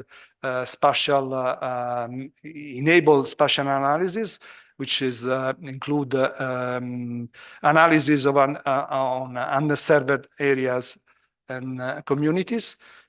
Innovation labs and sandbox for experimentation, which has been mentioned this morning as well, to test new policy and technology in a controlled environment. 5G technology for improved connectivity, which is a faster and reliable connection to download in a few seconds several megabytes or even gigabytes. Social media and online engagement platform. Government can engage citizens through social media as well. Civic technology tool for citizen participation, which are being done for contributing, I don't know, for environmental projects, for example, to learn about what the community is thinking about this kind of project. KPI dashboard, which means that there is a government which is making a public accessible dashboard that can show the metrics, the internal metrics which is used in the government. Performance management software, which helps the agency to measure and employee performance, this kind of things. And regulatory technology for compliance. The legal regulatory framework is very important, as mentioned this morning. I live in a context of an economy, and the European context is very much regulated. So there's no surprise that one of the first AI act is coming from the European Union. We have this act which is classified the different AI application and risky, less risky, and something we can use. At least that's not the full regulation, but at least they provide some classification of AI applications. I think it's one of the first in the world in just totally different approaches. The UK one, which doesn't like to regulate anything, even in the economy. So we have in Europe these two very different point of view. The German or European point of view, they tend to regulate whatever, and then we have the free liberalism coming from UK, which is tend not to regulate anything and to leave to the market how to behave. Renewable energy technology for sustainability, the use of green energy to implement the solar energy project, for example. Environmental monitoring system, they can monitor air quality and emission.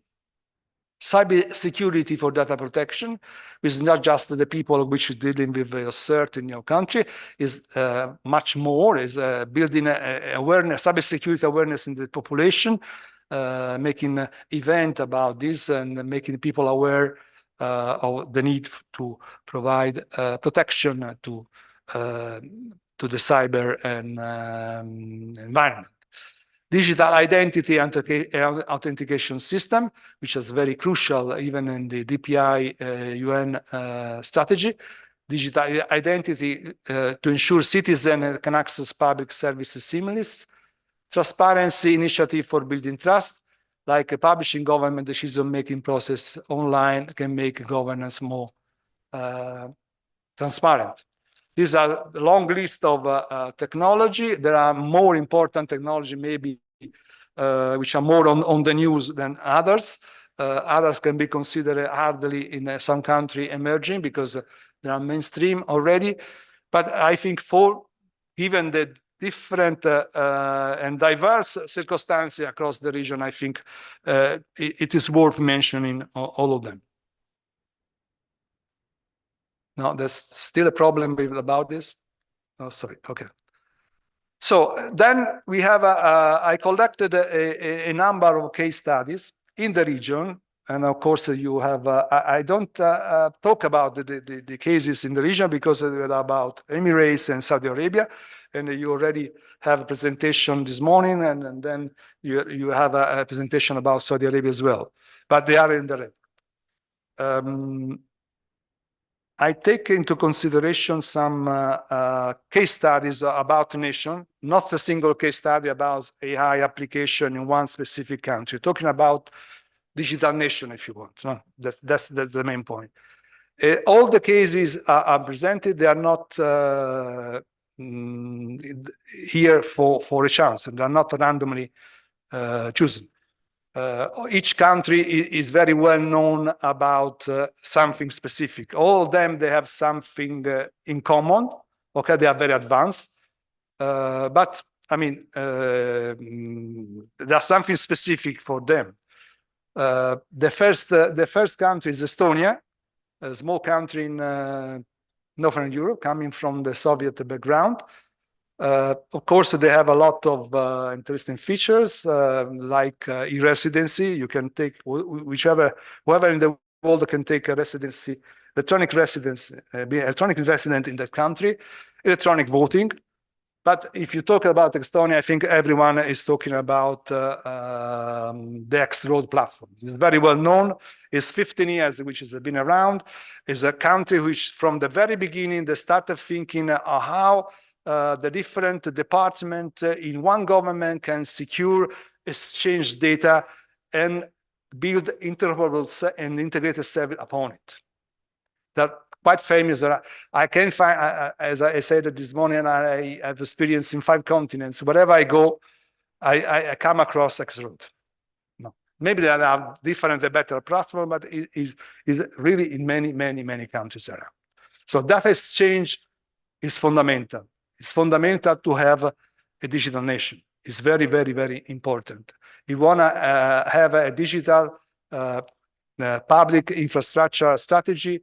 Data exchange come as a must. No, the outcomes is that they have reduced bureaucracy, increased citizen satisfaction, cost saving, and data security. The Estonia government is very well known.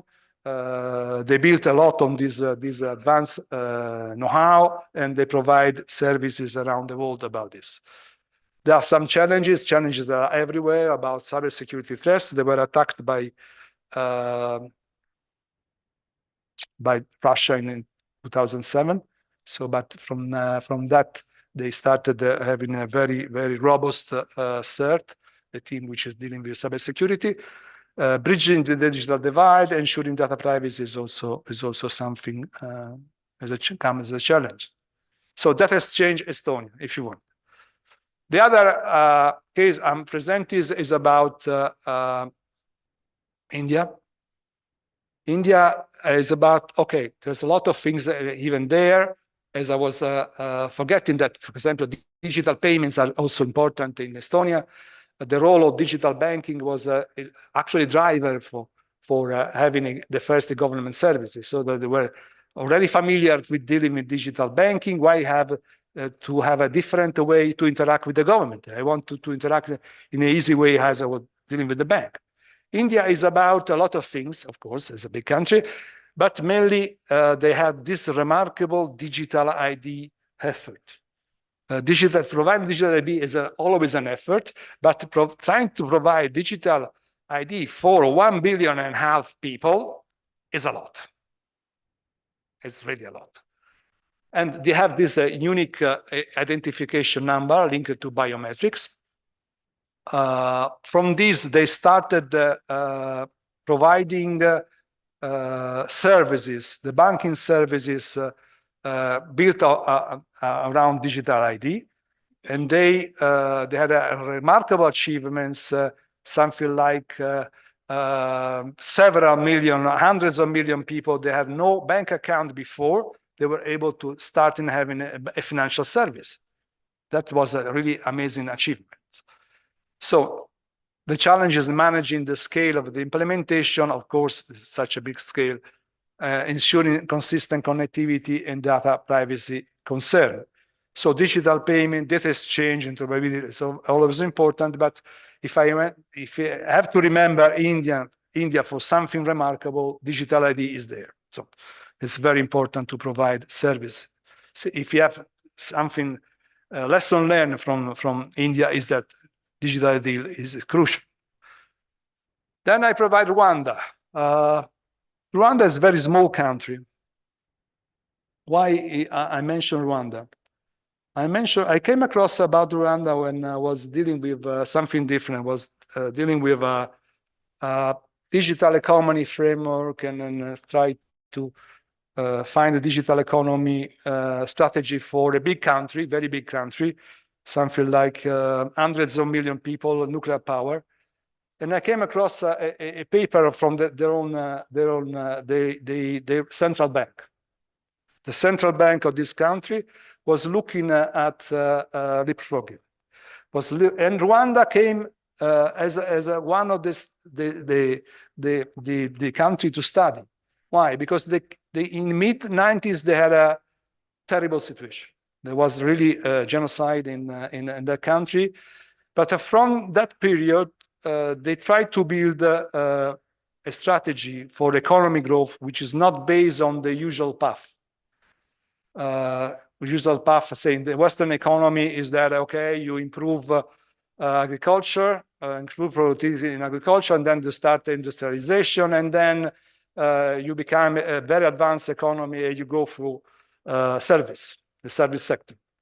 The idea, without disturbing Professor Stiglitz, which is Economy Prize Nobel Prize, which is supposed to be the author of leapfrogging theory, is that instead of having the normal path, you can immediately jump in the knowledge society and build the economy growth around it. That's why Rwanda is there. If not, we are not discussing the leapfrogging concept here, but even if not, it is very useful for an economy to economy. We see the Emirates and Saudi Arabia, they use digital economy to diversify their economy, which mainly in the past was based on oil. No? It can help to achieve a lot of sustainable goals, development goals. Reduce poverty is very useful, as was shown this morning by a presentation by Dr. Ibrahim. So the reason here is that we have Rwanda, is that I don't want to represent just the best in the class. I want to present something which is coming from a very poor country, which has put their own cards they have on digital economy, and they say a growth of the economy in the ICT strategy. So it's something that can happen. It's something that other countries with other potential and funding are actually looking at this. The fourth example is this Kenya. Again, Kenya has a lot of achievements in the digital area, but if you mention Kenya from someone which is in the digital sector, it always pointed to one thing: mobile payment, M-Pesa, because M-Pesa has been copy-pasted around the world for financial transactions. Mobile payment. Mobile payment used by, I don't know, small business and agriculture around the country. That's very important. So we have a lower to middle income country, which is building a lot on this mobile payment. Of course, there are other things like specific center for, they call it Uduma Center, is a place where you can go, population can go and play a little bit with the technology. It's very efficient way of making people aware of the chances of new technology and becoming familiar with technology. It has been used a lot in the past in India, but the origin is still Europe, because there was something similar in the late 80s in the UK. You can go to remote areas of Scotland. They call it telecottages. You can play with a computer, with a PC, learn something. It's very useful. Apart from the formal education in school or university or digital skill courses, you may find a way, very hands-on way of educating people about new technology. So e-citizen portal and this kind of things. Of course, there are problems like interoperability, internet connectivity. But out of these 4 cases, basically, we have something that then you can understand the United Nations initiative, the United Nations strategy about digital public infrastructure, which is not just about the cable. Okay, you need to provide more cables around and fiber optics, of course. But the basic things is that just to show this is not a New York or Washington exercise, there's something coming for the field, that you must have something about digital ID, data exchange, and mobile payment or whatever, digital payments.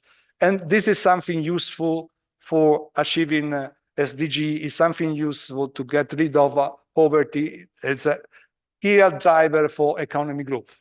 That's the where I think the UN strategy is based, is coming from a real example from the field. So if you have a, okay, thank you. So common challenges in the area are like issues like cybersecurity, data privacy, and digital literacy. Infrastructure needs to be developed and adapting to cultural differences and promoting inclusivity. A recommendation overall for the region is that digital strategy development, it must be taken into account. There are other elements which are being cut, but in the report you can find other elements as well. Innovation and governments, and the infrastructure in investment, a citizen-centric service are also important. So if we come to give some recommendation for the first category of the countries, the so-called conflict and post-conflict countries, the assumption that we should focus in on digital infrastructure and mobile services, which doesn't mean only cables or fiber optics around rural areas everywhere in the desert, but it means also, as I was saying, infrastructure is also digital ID, digital payments, data exchange, or interoperability. That's very important. For the other cluster we have for North Africa, expanding the broadband, supporting technical ecosystem, and advancing digital governance. For the last one, the most advanced, further developing AI and data-driven governance, enhancing cybersecurity is very, very important to go for those countries, especially which are not just a leader in the area, but they are worldwide leaders in the sector. So the final remarks is the digitalization for the public sector, emphasizing digital public infrastructure that is enabled for reform innovation. I don't know how many people here from the member states are aware of this UN strategy. It comes also with other concepts we analyzed on the last slide. That's very important, because there are also a number of products which are coming with the with this infrastructure strategy. Policy and collaboration, the necessity for adaptive policy making, international collaboration, vision for the future, aiming a sustainable, inclusive, and efficient digital governance. That's the basic. So just to clarify, as I mentioned, a lot of times DPI is at the core of the digital strategy or digital initiative of the United Nations. I was saying strong DPI as these three foundational systems: identity, payment, data exchange. With the concept of DPI also come the digital public goods. You may have heard about this. It's open software, open source software, open data, open AI models, open standard, open content, which are, there is a DPG alliance, which provide this kind of software, which is available, and related consultancy for the implementation is also available from this alliance. There are a number of products and projects which have been used personally, apart from X-Road, in digital health. There are a lot of products there are which have the objective to attain to achieve SDG as faster as possible. Yeah. Yeah, I think this is your last slide, right? Yes. Okay, thank you, Emilio. I think the concept of DPI is very dear to us, and we will develop it further in the course of the year with this project. I personally like the idea to focus on these three pillars: the digital identity, the data exchange, and the digital payments, that are basically the three main building blocks for a digital transformation to enhance the effectiveness of public services. So we will be developing this concept further to make sure that there is also a reflection on the policies and strategies for digital transformation, having this in mind, so that the digital transformation can be really citizen-centric. So we're putting, like Mr. Mohammed Seer was saying earlier, putting the citizen at the center, the citizen with the mobile and all the fully loaded and fully connected to the entire digital ecosystem of a country, including both the private businesses and the public services that are provided by the government. So this is a very important aspect that we can take from this report. Just a very quick question, Emilio. We were saying earlier that it is very common to list emerging technologies that are available out there. Now everybody's doing a list, maybe through a research, through ChatGPT.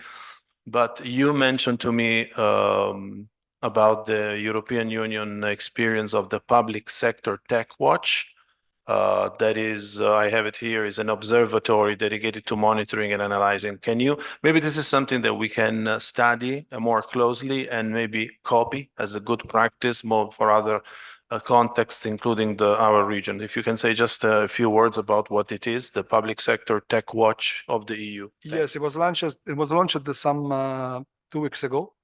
There was a public and internet workshop about this.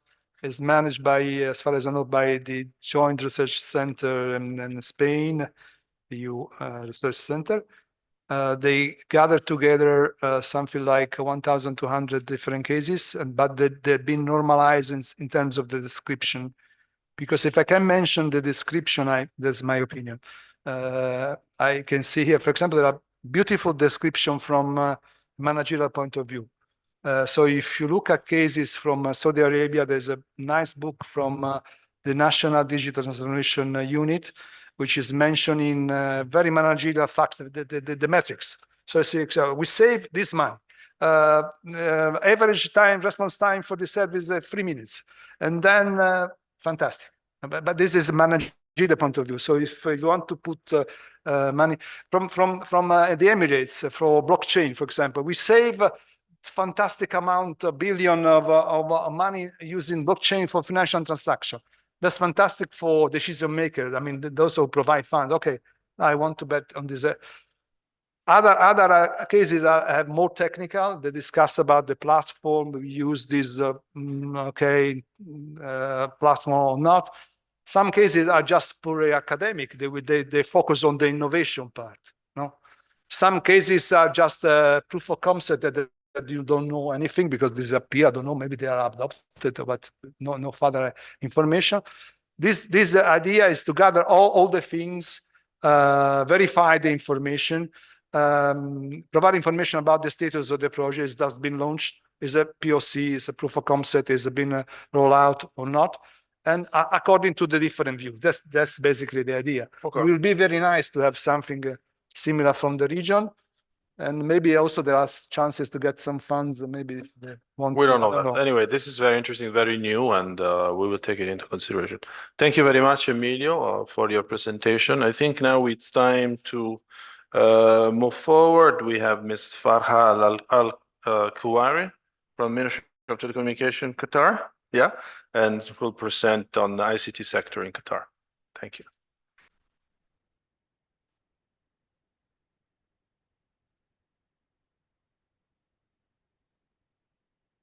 السلام عليكم. أشكر لكم حضورنا هني ونشكر لكم الدعوة. في البداية راح نستعرض لكم بعض المشاريع والإنجازات اللي تمت في 2023 من الحكومة القطرية. أول منصة راح نعرضها هي منصة هيا، والتي تم إطلاقها في 2022. كان الهدف من منصة هيا هو استخراج التأشيرات للزوار اللي راح يحضرون كأس العالم في 22، وتم تطويره على أنه يكون منصة للسياحة ومساعدة الزوار على استخدام الخرائط والتنقلات في الدوحة. منصة شارك تعتبر منصة شارك هي من المنصات التي تهتم في اللي هو أخذ تجربة المستخدم وتحافظ على الخدمات تجربة المتعاملين في الجهات الحكومية والخدمات الحكومية، وأخذ الرأي من المستخدمين مباشرة. النيابة العامة لديها منصة تحصل على الشكاوي من المقيمين والمواطنين في قطر، في أن تكون منصة مفتوحة للمقيمين والمواطنين بتقديم الشكاوي بطريقة ذكية وسلسة. منصة نديب هي خاصة بهيئة الجمارك، وهي للتخليص الجمركي في دولة قطر.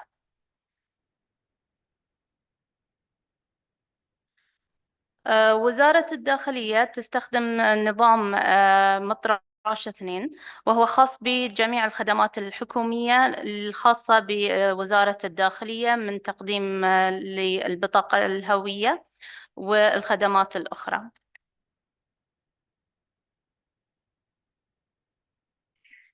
المجلس الأعلى للقضاء لديها منصة خاصة في المحاكم وتقديم الخدمات الخاصة بالمحاكم، تقديم الطلبات للمحاكم وطلبات التداول وما بعد المحكمة والاستعلام.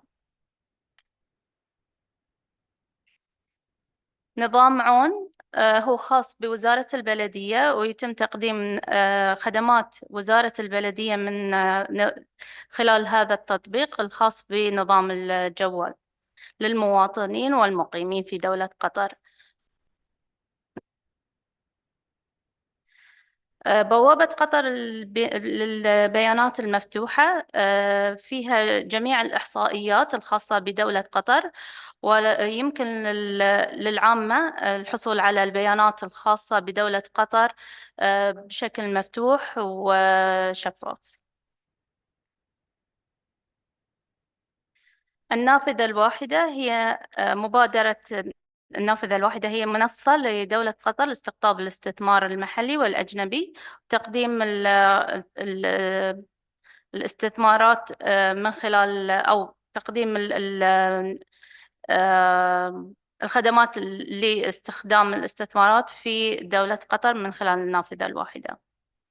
نظام ضريبة وهو خاص بهيئة قطر للضريبة، يتم فيها إنهاء الخدمات الضريبية من خلال هذا النظام، والتعامل مع الحكومة وتخليص الضريبة في نظام ضريبة. نظام كوادر هو منصة خاصة بالحكومة القطرية لتوظيف المواطنين القطريين والبحث عن وظائف متاحة ومتناسقة ومناسبة للباحثين للعمل. نظام صك هو بوابة تشمل مختلف الخدمات التسجيل العقارية والتوثيق الإلكتروني لوزارة العدل، وتحتوي على أكثر من 170 خدمة إلكترونية خاصة بوزارة العدل. نظام موارد هو نظام موحد للحكومة القطرية لنظام الموارد البشرية، يتم استخدامه من خلال 50 جهة حكومية بتطبيق قانون الموارد البشرية للدولة. نظام حكومي يمثل بوابة رسمية لتوفير المعلومات الخاصة بالحكومة وإعادة توجيه الزائرين والباحثين عن الخدمات الحكومية وربط جميع المنصات الحكومية في بوابة واحدة. نظام احتراز تم استخدام نظام احتراز خلال كوفيد 19 وهو لتحقق من صحة المواطنين وخلائهم من أي أمراض أو عدم إصابتهم ب اللي هو كوفيد 19 أيام 2020. الخدمات الحكومية المشتركة من خلال وزارة الاتصالات وتكنولوجيا المعلومات يتم تقديم خدمات مشتركة لجميع القطاعات الحكومية في قطر. سيتم استعراض بعض الخدمات التي يتم تقديمها، والهدف من الخدمات الحكومية المشتركة هي إضافة التقنيات لمنصة الحكومة الإلكترونية وتطوير البنية التحتية وزيادة الكفاءة لعمليات الإدارية وتحسين التطبيقات، وكذلك تحسين تجربة المستخدمين عن طريق إنشاء البنية الأساسية والخدمات الأساسية للحكومة الرقمية، وضمان الكفاءة والأمان و security perspective، وخفض التكاليف الإنشائية والتشغيلية. من ضمن الخدمات الحكومية سيتم استعراضها حاليا الشبكة الحكومية. الشبكة الحكومية تعتبر شبكة آمنة يتم استخدامها من قبل جميع المؤسسات الحكومية والشبه حكومية في دولة قطر، ويتم ربط جميع المؤسسات الحكومية من خلال هذه الشبكة. مركز البيانات الحكومية يتم توفير مركز خاص لجميع المؤسسات الحكومية والشبه الحكومية في دولة قطر من خلال التعاقدات الخاصة التي تم توفيرها من وزارة الاتصالات وتكنولوجيا المعلومات. على سبيل المثال مركز أو شركة ميزة الخاصة في قطر، وكذلك مايكروسوفت آجر وجوجل كلاود. مركز الاتصال الحكومي يعتبر مركز الاتصال الحكومي هو الركيزة الأساسية للدعم في دولة قطر للتكنولوجيا الخاصة بالحكومة. يتم ربط أي منصة جديدة أو application أو تطبيق جوال جديد في الحكومة، ويتم تدريب الكادر الخاص في مركز الاتصال الحكومي عليه، ويتم الدعم من خلال مركز الاتصال الحكومي لهذه التطبيقات. نظام توثيق الوطني يعتبر نظام التوثيق الوطني يحقق اللي هو الهوية الرقمية باستخدام التوثيق للمستخدم باستخدام اسم المستخدم وكلمة المرور، البطاقة الشخصية الذكية للمواطنين والمقيمين، ويعتبر كبوابة موحدة لاستخدام جميع المنصات الحكومية.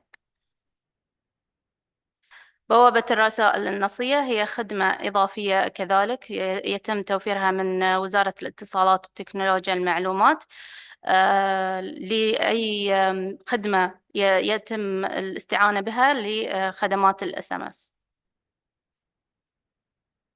منصة تبادل البيانات الحكومية هي منصة موحدة كذلك للحكومة الرقمية.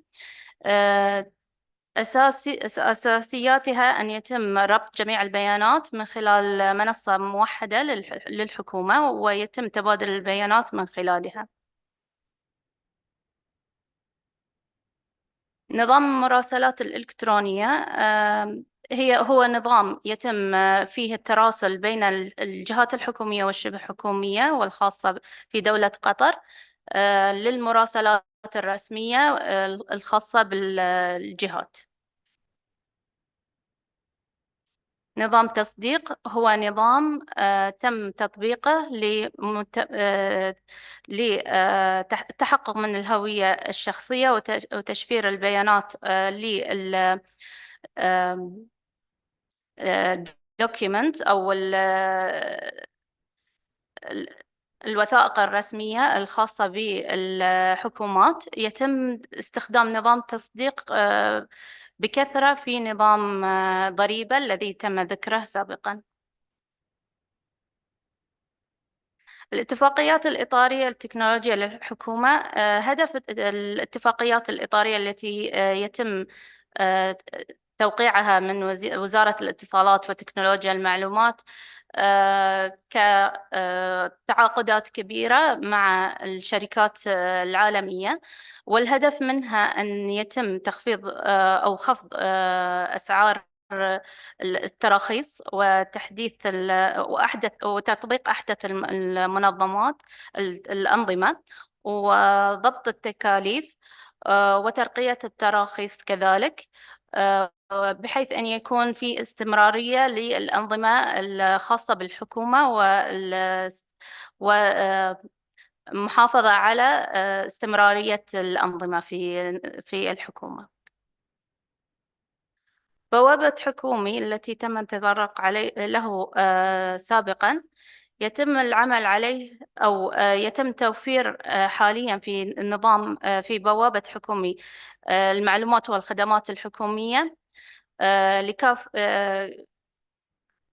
كعدد ما يقارب حاليا 3000 خدمة حكومية في قطر قطر، ويتم تسهيل وصول جميع المواطنين والمقيمين والزائرين وقطاع الأعمال بالخدمات التي تهمهم، وزيادة وعي الجمهور للفعاليات والأنظمة التي يتم تفعيلها في الحكومة والأخبار والمبادرات الحكومية. يتم العمل حاليا على تجديد هذه النسخة من بوابة حكومي بأن يتم ترابط الأنظمة والخدمات الخاصة بنظام حكومي ليس فقط كأنظمة منفصلة حاليا مثل ما أو إعادة إرسال المواطنين للبوابات الخاصة بالحكومة. سيتم العمل حاليا على أن يكون التركيز على المواطنين كرحلات حياة، ويعتبر الجيل الجديد من بوابة حكومي معتمد أو يتم التركيز على المواطن والمستخدم وكذلك المستثمرين من خارج دولة قطر لتسهيل عملية استخدام الخدمات الحكومية، وعلى أن يتم تصميم الخدمات في لحظات الحياة التي سيتم انتقال الخدمة من بداية الخدمة كأساس إلى نهاية الخدمة من جهة لجهة. وسيتم التعامل كذلك بنظام الذكاء الاصطناعي وتطبيق أعلى مستويات الأنظمة في البوابة الحكومية الجديدة. Yes, and that's it. Yes, thank you so much. Thank you very much for your presentation. Yeah. I was impressed by a few of your integrated systems of public sector services. I will definitely go back and study more about it. You should. Thank you. Thank Okay, you. so I think we have maybe 10, 15, then we do a little coffee break. So we can open the floor for questions for Emilio, for Ms. Farah. Thank you.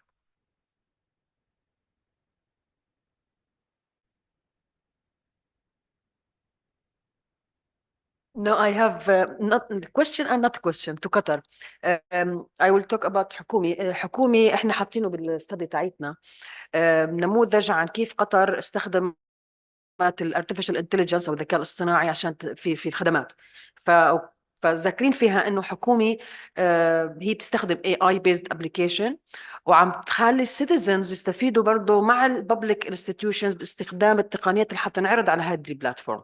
هذا اللي مذكور احنا عندنا بالاستدي. بس انا كنت حابه يعني انتم ذكرتوا تطبيق متراش، تطبيق النافذه الواحده، ضريبه، كوادر. يا ريت بس لو كنا نعرف شو التكنولوجيا المستخدمه جواته، يعني لو يبين لنا مثلا والله كوادر مثلا تستعمل قاعده بلوك تشين فور اكزامبل، فاحنا بنقول انه كوادر واضح انها تستعمل بلوك تشين، فممكن ناخذها از ان اكزامبل عندنا في داخل الاستدي تاعتنا. حكومي لقطناه عرفنا انه يستخدم الاي بس يمكن هدول عم يستخدموا تكنولوجيات ثانيه بس احنا ما بنعرف. ممكن أعطيك أمثلة من الأنظمة التي تم عرضها اللي هو نظام ضريبة ونظام موارد. نظام موارد يعتبر كنظام ERP system معتمد على تكنولوجيا SAP، وكذلك نظام ضريبة معتمد على تكنولوجيا SAP. على ال AI ضريبة؟ لا، في جزء منها لل AI بس أوكي. الأكثرية إنه يكون على نظام اللي هو system SAP. اوكي. كوادر على حسب المثال معتمد على customized technology من خلال Dynamic 360 مايكروسوفت. اوكي اوكي. بس عشان الواحد يكون بس صادق، يعني في إيه. عندكم امثله كثيره في هو كان في الأمثلة قطر. كثيرة وصح. ممكن كنا شوي نوزعها من بين application من بين منصات أو مواقع إلكترونية. يعطيكم العافيه.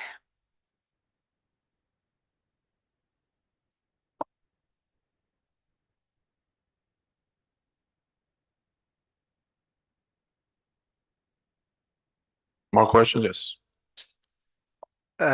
شكرا جزيلا الأخت فرحة على هذا العرض القيم وعلى المعلومات اللي تفضلتوا وتقاسمتوها معنا. حقيقة بلدان الخليج العربي دائما ما تعطي المثال من ناحية استعمال التكنولوجيا و يعني التكنولوجيا الرقمية من أجل تحسين وضعية يعني الناس والقيام بالاقتصاد وجميع الميادين الأخرى. هذه مسألة كنعتقد أن الجميع كيعرفها، ولكن اللي ما كيعرفوش الجميع هو ما هو السر، ما هو سر هذا النجاح؟ وهذا هو السؤال ديالي. ممكن أقول لك السر في هذا النجاح هو نظرة سمو الأمير الوالد وتشجيع الشيخة موزة بنت ناصر المسند كذلك في تطوير ليس فقط التكنولوجيا ولكن الاستثمار كذلك في أبناء البلد وتطوير التعليم في دولة قطر.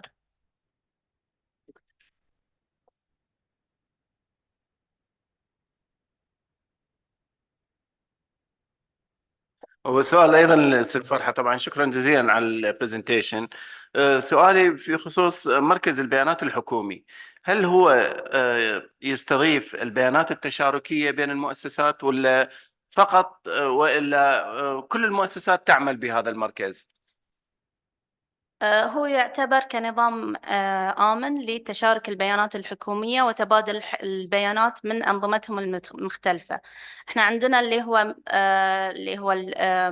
الجفرمنت نتورك، الشبكة الحكومية، هي آلية ترابط الأنظمة، ولكن تبادل البيانات كبيانات خاصة بين جهة إلى جهة أخرى يتم عن طريق الشبكة. لا أنا أقصد إذا نفرض لا سامح الله توقف الخدمة ويا المركز الحكومي، مركز البيانات الحكومي، هل المؤسسات تستطيع العمل دون الحاجة لهذا المركز؟ هو تكون يعني كباك اند النظام كل جهة حكومية تعتمد على أنظمتها الخاصة. شبكة البيانات تعتبر كمنصة تبادل البيانات بطريقة آمنة وفيها يعني مستوى للأمن بين التنقل اللي هو نقل البيانات بين مؤسسة لمؤسسة. تمام. شكرا جزيلا.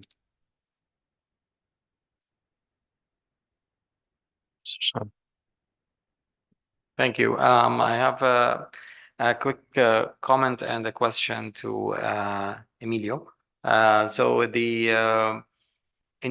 the report you highlight in some cases challenges of implementation for the emerging technologies. Have you classified these challenges? Do you have any themes or trends that you have identified? And the comment was in relation to the what was you said there in the Gulf region, the utilization of knowledge economy is seen as a method or a approach towards economic diversification, which was true, but given it was seen as a fact without evidence. But we have identified and we developed an index actually over the last 3 years for more than 100 economies around the world on economic diversification with specific methods published every year in the government summit there. But for this year, we have identified digital trade and tried to measure how it affects the economic diversification in each of the economies that do have thriving knowledge economy. And most countries that do have knowledge economy active, most of those are in East Asia, for example, have jumped heavily in the scores and the rankings of economic diversification when you include digital trade. And I'm talking about digital trade alone, not the overall digital economy. So yes, there is evidence, factual, strong evidence on strong indication that a digital economy can heavily contribute to economic diversification and revenues of the government. So thanks. On the last one, I think that diversification is important, as you mentioned. Maybe is becoming in the future, digital economy is becoming the most important economy in your country. As a matter of fact, it's a sort of, if you look with some perspective, not always to have a strong dependency from one resources only is something which is good. There are several examples, even concerning oil, which is say that you see those who have natural resources, but they have a very not nice, to say even worse words, economy. So it's a sort of donation sometimes. You have you are lucky because you have resources, but you cannot go further on this. There are several examples about this. And the first question is about the different challenges. I tried to retrieve some information about the specific context and to visualize the most important challenges. That's it.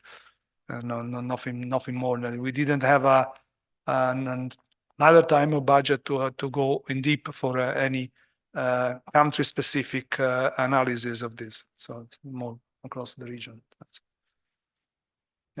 Okay, thank you. We would like to take 2 questions from online. Zahar, we have questions from participants online. Dr. Pierre Khoury can raise his question. Good evening. Thank you for this presentation. I'm Pierre Khoury from Lebanon. specialized lawyer in ICT and law professor. I'm the director of the Beirut Bar Institute in the Beirut Bar Association and the vice dean of the law school at Sages University. Thank you for this very interesting day. And actually, I have kind of intervention and maybe a common question to all of the participants, because we are talking about the institutions, public institutions in our Arab world, where in such environments, and I can be talking about this because I see it every day in Lebanon and maybe with other Arab countries also. In such environments, there may be a lack of transparency, accountability, and trust, which can hinder the efforts to modernize systems and processes through technology. So maybe this is a common question. Maybe we should think psychologically before going technically what to use and how to do. Maybe what would be the prevalence of corruption in Arab public institutions, influence their prioritization of technology adoption and the innovation within their organizational structures. So how can we face these challenges? This is my question, which is, I know maybe we don't have answer to this question because it's more organic problem than technical. Thank you.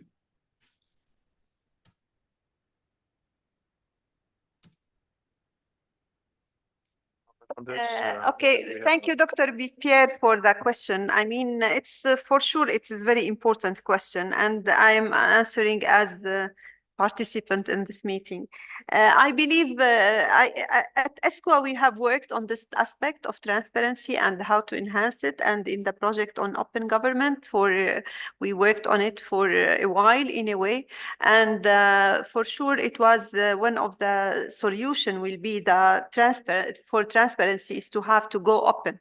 The openness of data, the openness of the government, the interaction with citizen, I mean, and the openness, it could be translated not only on opening data related to development and statistical data and so on, but also data related to budget and related to spending of government and all of this.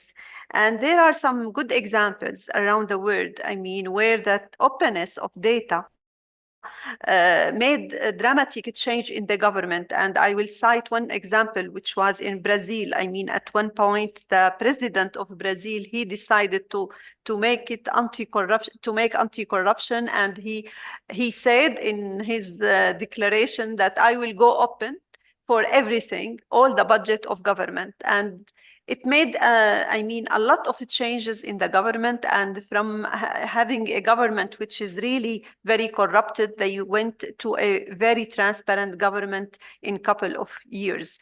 Then there are good examples that could be followed, and there are, I mean, the openness and the open government trend is really something that could be adopted. It is adopted in some country, in the Arab country. I mean, maybe not up to the extent to the open everything, to open all data. There are a lot of good practices in the Arab region in open data. I mean, and one of them is the Qatari one. There is Bahraini one, there is Saudi Arabia one. Many countries have open data portal in the Arab region. However, my comments here as Nibal, and here I would like to really to say my own comment, that most of the data is more development or data related to development rather than spending and budgeting and so on. Then we need to go to be very, how to say, to go to another stage in the Arab countries, to go towards openness, but real openness in terms of budget and in terms of interaction, this real interaction. And here it will be really, I mean, interesting. I would say that this corruption or this anti-corruption and the openness might even be applied to not only government, but it could apply also to any spending in NGOs, in whatever. I will not go to private sector. It's another business. The private sector have their own governance procedure, but the openness made a miracle in many European country, for example, because we have seen many examples in Europe where the openness made a lot of changes. To be frank, also, I would like to mention that openness, not only in budget, but even in developmental area made a difference. But I mean, to make it for anti-corruption, if we speak about corruption, it's more about spending in government. This is what I can tell you. And we have to promote this aspect. I know in Lebanon, you are in Lebanon, and I know in Lebanon there is access to information law, which is a big step that the government made. However, this access to information law is, for the time being, is not implemented yet. There is the law which mentioned clearly, and this law, fortunately, it exists in 6 countries today, 6 or 7 countries in the Arab region. I have them in mind. It is in Jordan, in Morocco, in Tunisia, in Saudi Arabia, in Kuwait, and in Lebanon. And in Yemen, by the way. Yemen has one, of course, it's not applied, but as law, it exists. This is one of the first stage for the openness and the anti-corruption, let us say, access to information law. I hope I answered partly your question. Maybe we have a second question from Lisa. Zahra, do you have one more, last one? There is a question from Syria. I've sent it to you on the mobile. Can you say it? Yeah, 1 second. Where is it? Let me, if you want me to. I asked him if he wants to raise it, but he didn't. Dr. Mohammed, Deputy Minister of Communication and Technology in Syria. Question to Mr. Emilio. As post-conflict country, as a tailored roadmap as you presented, is there any priority for developing strategies for some of emerging technologies?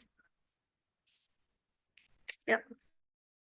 Then I get the question is for a post-conflict country, which have a lot of challenges. Do you have any advice on the roadmap on how to deploy or use emerging technology, especially in post-conflict countries? Yes, in this country, I think the infrastructure comes first. Infrastructure is not just cables, it's not just fiber optics everywhere. It's, as I said, the 3 main elements which have been identified by the UN. Digital ID, digital payments, and data exchange. There are examples that I made as Rwanda. It's a terrible, terrible background, really terrible. There's 1 million people killed, genocide. And they managed to have a strategy around this and to see ICT-driven economic growth. So.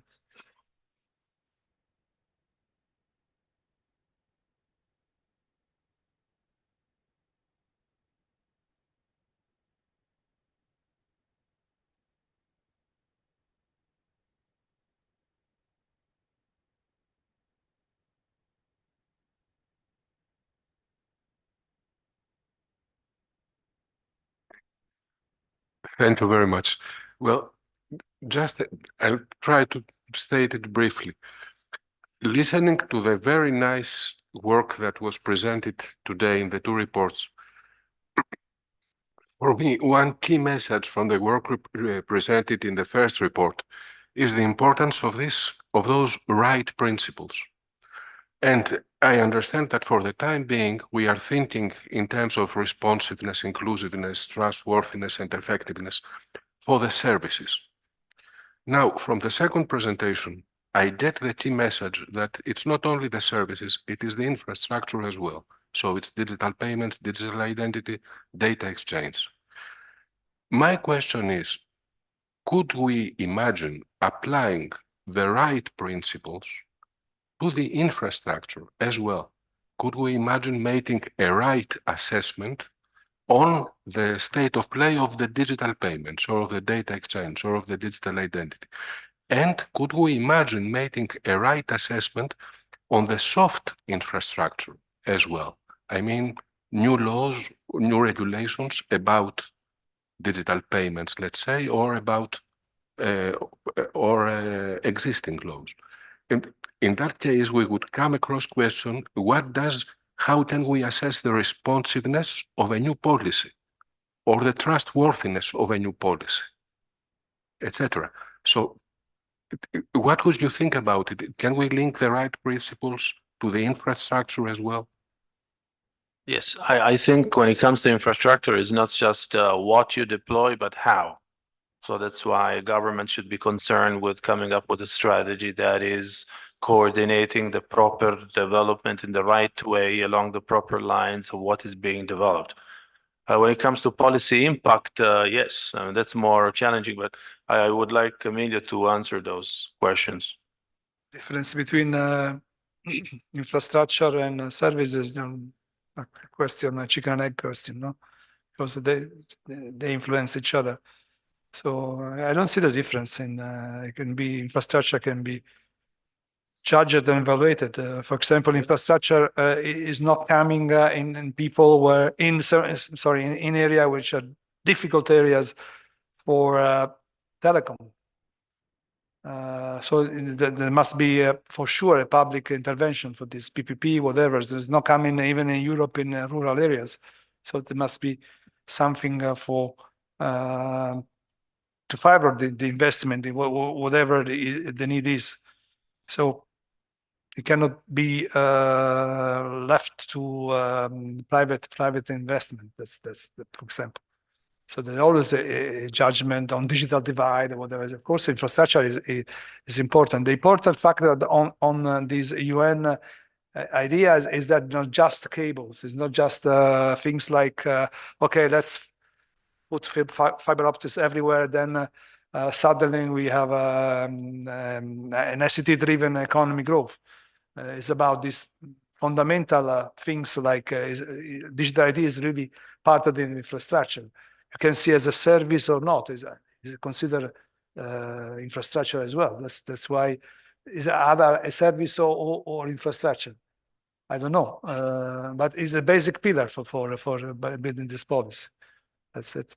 And as the real case that they were showing this, I mean, there are cases where country build their own, say, digital reputation on specific things. And if you go everywhere, and Estonia will be mentioned because they have this data exchange for the last 15, 20 years, which has been around the world, and they provide consultancy around the world. Talk about India, and immediately you think, oh, they provide digital ID to 1 billion people. 1 billion people. What are they talking about? 1 billion people. They have digital ID in India. It's amazing. Oh, M-Pesa again. Everyone has copy-pasted the mobile payment around the world. So even a small business can get their own, I don't know, their own dollar. I would like to have Maysoon answer also the question from Dimitri. Yes, I will return you back, Dimitri, for the first presentation. In that report, we were talking about the right principles, yeah. And in order to be able to achieve the right principles, you need to take into consideration the infrastructure, the digital infrastructure. And if you want to have a strong digital infrastructure, then you need to think about the hard and the soft. Hard is related to cables, networks, data centers, cloud computing, and so on. When you are talking about soft, we are talking about skills, closing the digital divide through regulations, connectivity. So inside that report, we already mentioned the relationship and how we can use the infrastructure to reach the right principles. And one of the right principles is the E, which means that inclusiveness. When we are talking about inclusiveness, we are talking about the digital divide, including the gender one.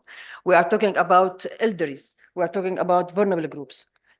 All of these things are mentioned in the first in that report that I gave a presentation about. And if you read it, you will find this connection. In the first chapter of that report, we tried to set the floor for all these connections between the digital or the technologies, innovation, right principles, infrastructure, and all of these things. I think we have 2 minutes. Zahar, in maybe 3 minutes, we will connect with the next speaker from the US. Maybe we can take one very, very last question as long as it's only 1 minute. Mr. Salim, you wanted to ask a question very, very quickly. Actually, Emilio addressed that. Thank you. And Mr. Fadi wanted to ask a question. I'll ask the question to Emilio, but I know it'll take time to answer, so you can answer maybe later. But it is related to, you mentioned how in Italy, as an example, you're okay with the different rankings being negative, for example, as a way of method. How can we develop this capacity? Because this is not really the way that rankings are looked at in digital fields in this region. So we can answer this later. I guess we don't have time.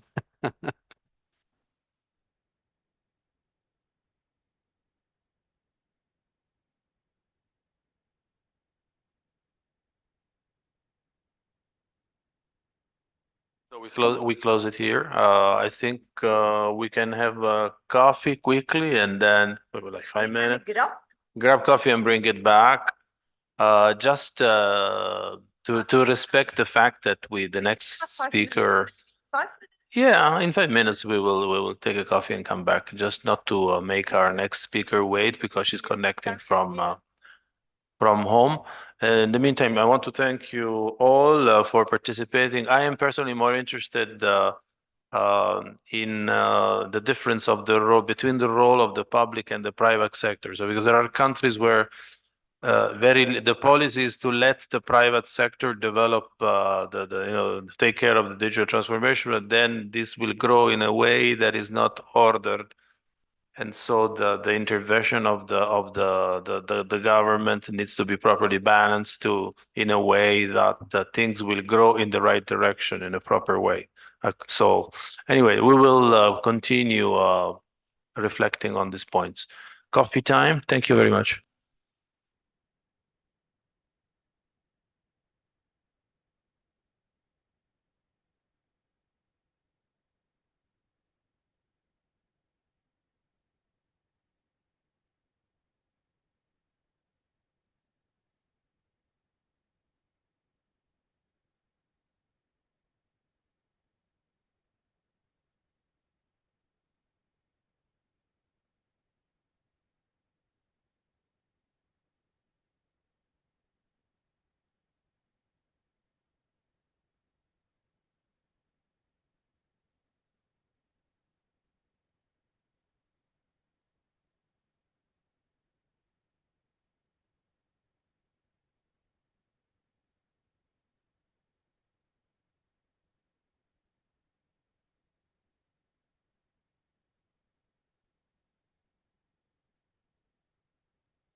Hello, Miss Samia Milham. Can you hear us? Yeah, hello, hi, how are you? Can you hear me? Yes, we can hear you. It's like to test before the session. Yeah. Can you see me or no? Yes, we can see your screen. I You can see you I cannot clearly. see. Yeah, I cannot see myself. Is there a way you can change that? Sorry, can you repeat the question? Yes, I can. Hi, is this Zahir? Yes. Hi, Zahir. I cannot see myself on the Zoom screen. Can you change that? لا. The IT person is saying you could see it through the gallery, maybe? Maybe you need to include yourself to see yourself in the gallery.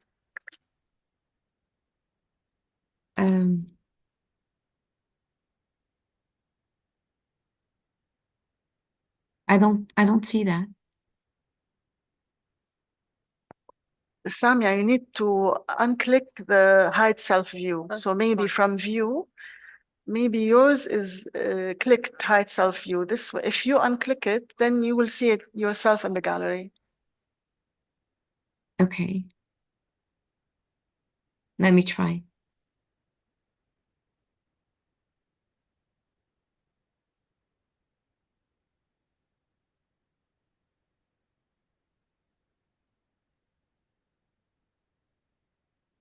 So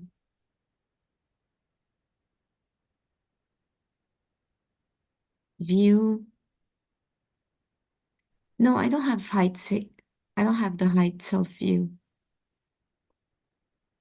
In our side, there's a view button to the top Mhm. right corner. Yes.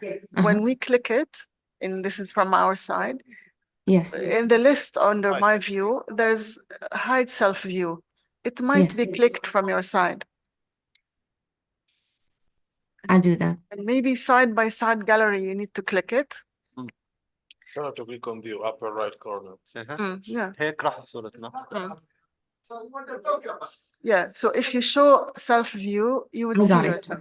I got it. You're Did right. Here we go. Can you see I can see yourself now? myself now. Yes. Okay, great. Thank you. Perfect. Perfect. Are you going to share Eh, your presentation? Yes. I have a presentation. Let me try to share it. In case later after the meeting, you want to include it on the event page, you can send it Yes. by email after the meeting. I'll send it to you. Very good. Very good. I will, I think you have to stop sharing for me to start sharing, right? Here we go.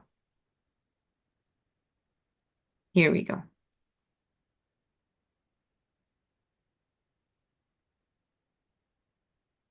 I think we can see it now. Yes, we can see you and the Excellent. presentation both. Excellent. Excellent. Very good. Okay. We'll wait for It's them good. to come back from It's good they coffee. took coffee break so that we Yes. can do the testing. Exactly. And the sound is good. The sound is very good. Great. Great. No worries. Thanks a lot. Thanks a lot, Sarah. I'll wait for them to come back and I'll just stop the video for a couple of seconds. But Sure, I'm here. you're welcome. Thank Okay. you. Thanks.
Are we ready?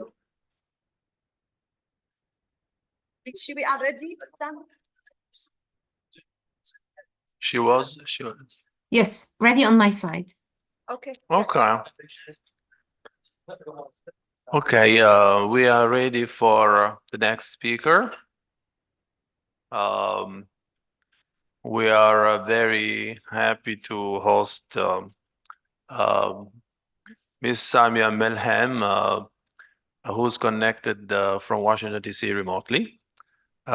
She's a lead policy officer in Transport ICT global practice from the World Bank. Welcome, Ms. Samia. Thank The you. floor is yours. Please go ahead. Thank you. Thank you very much. And salam alaikum, marhaba, masal khair for everyone. I'm Samia Melhem. I'm sorry I'm not with you today in Amman. I am watching this beautiful conference room and many familiar faces of colleagues. And I want to first thank ESCWA, particularly Nibal and Federico, for inviting me to be part of it. And my deep apologies for not being able to be with you at this point in time. So with COVID, we've learned that we can continue life and work remotely. So I hope you will. I hope we will be able to discuss and enjoy, even if remotely, my presentation on accelerating digitalization and leveraging AI, artificial intelligence, for better service delivery. This presentation reflects a new avenue the World Bank is taking on digital. It's called the Global Challenge Program. We have a new president, Mr. Ajay Banga, and he really believes in digital.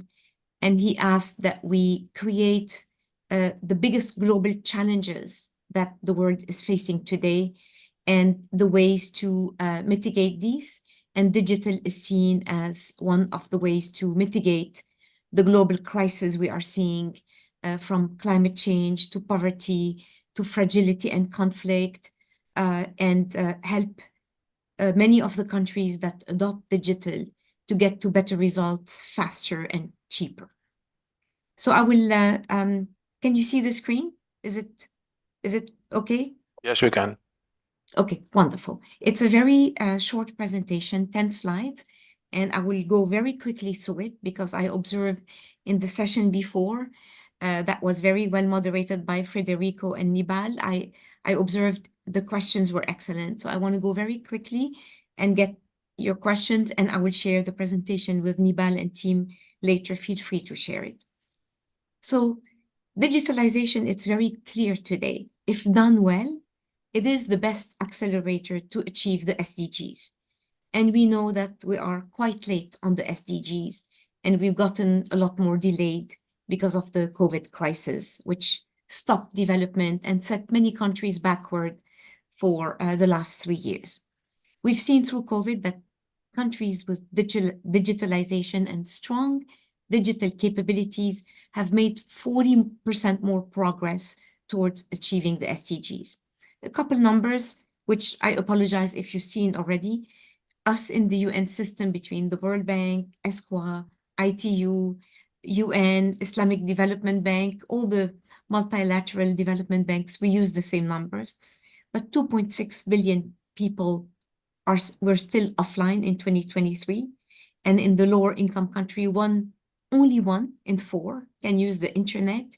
And that's usually at a lower quality and a much more expensive price than in the higher income countries. 3.3 billion people live in countries without official forms of digital identification. And again, in the session before, we've heard from the European speakers how important digital ID is to access digital service, of which digital payment, for example, for social protection, for government subsidies, etc. 428 billion in investments are needed. 428 billion is huge to achieve the minimal quality universal broadband by 2030. Just to give you an idea, us now at the World Bank, our global portfolio is around 3 billion, less than 1% of the 428 billion needed.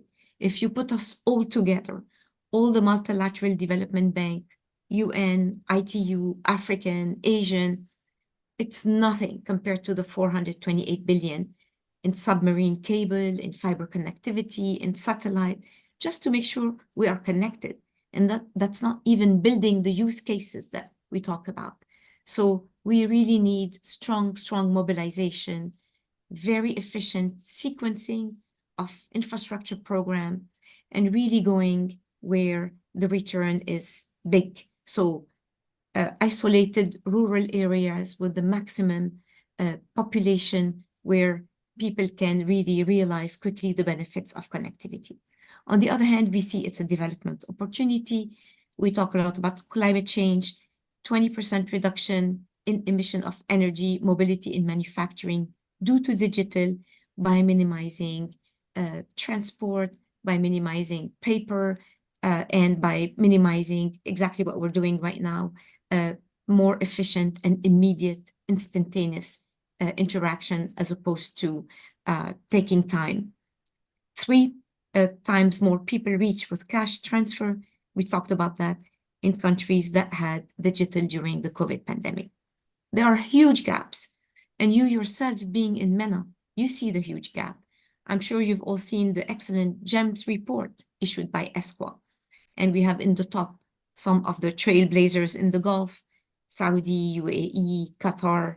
They're the ones that are performing very well, but also in MENA we have the Yemens, we have the Palestine, we have the Syria, the Lebanon, the Libya, the countries really in dire conflict, and in conflict for many, many years. It hasn't started today. And these decades of conflicts definitely are hampering any progress and taking the focus away from digitization to basic humanitarian needs. So the money is going to address basic needs, but not an investment in the digital public infrastructure that was discussed earlier on. And certainly not investing in digital skills, which are so needed to sustain and maintain all these investments.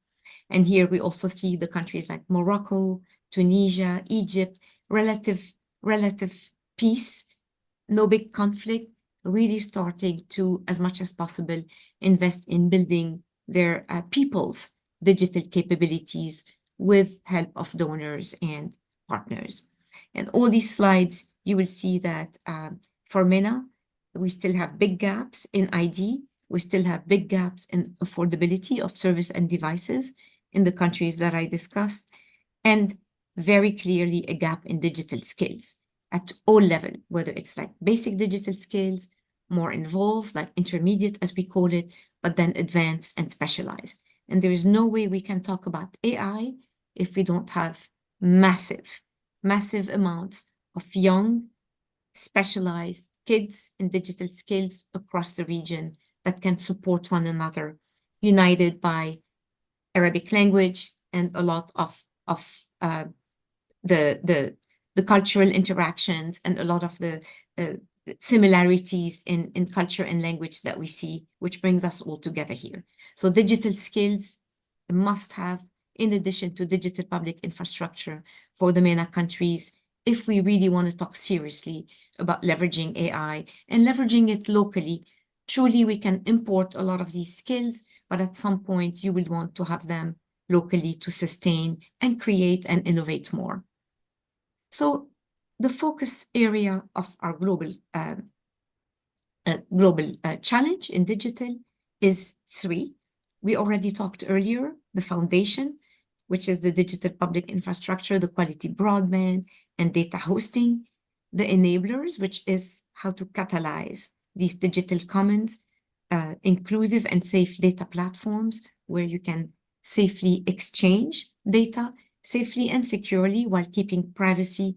But again, there's no way to talk about AI if we don't have data, good data that can be exchanged, that can be verified, and that can be compared, because that's what AI does. It takes multiple data sets of entities that seemingly have nothing to do with one another, but starts to compare them and find patterns and create algorithms to completely and continuously correlate one to the other. So we need inclusive and safe data platforms, including digital ID, including data integration. And then at the higher level, we need to have high impact digital services. We call them digital services. Some people call them use cases, but we also need them at scale, whether it's, we talked a bit earlier, whether it's e-justice, the case of Qatar, procurement of government services, whether it's e-health or e-education, these are needed. And the problem I see a lot in my work, many of you know me, and Rwanda was mentioned, for example. I've worked for 20 years on Rwanda. The problem we see with these digital services is donors come in, there is a minister that is a big champion, big investments happen, and then 3-4 years later, the minister has changed, the government has changed, and there's no more money. So that application that got started, that highway that was built, has a beginning, but never gets to the end. And that's the thing that Rwanda has done that is amazing, that for the last 20 years or more, they've had a plan, there was strong leadership behind it, and that plan is unraveling. I'm seeing the same thing, and it's very good news in the Arab world. I've been working on Saudi Arabia for the last 4 or 5 years. There's definitely a plan. There's definitely a vision. Qatar, same thing. UAE. These are, to me, the emerging Korea, the emerging Singapores, the current Estonias of the Arab world. These countries that have a vision and that sustain it, because we know very well it's not going to be done in 3 or 4 years. It's going to need 10, 20, 30 years to get to the result we want. And of course, having a lot more financing and experts help accelerate it, but not all MENA countries are at that level.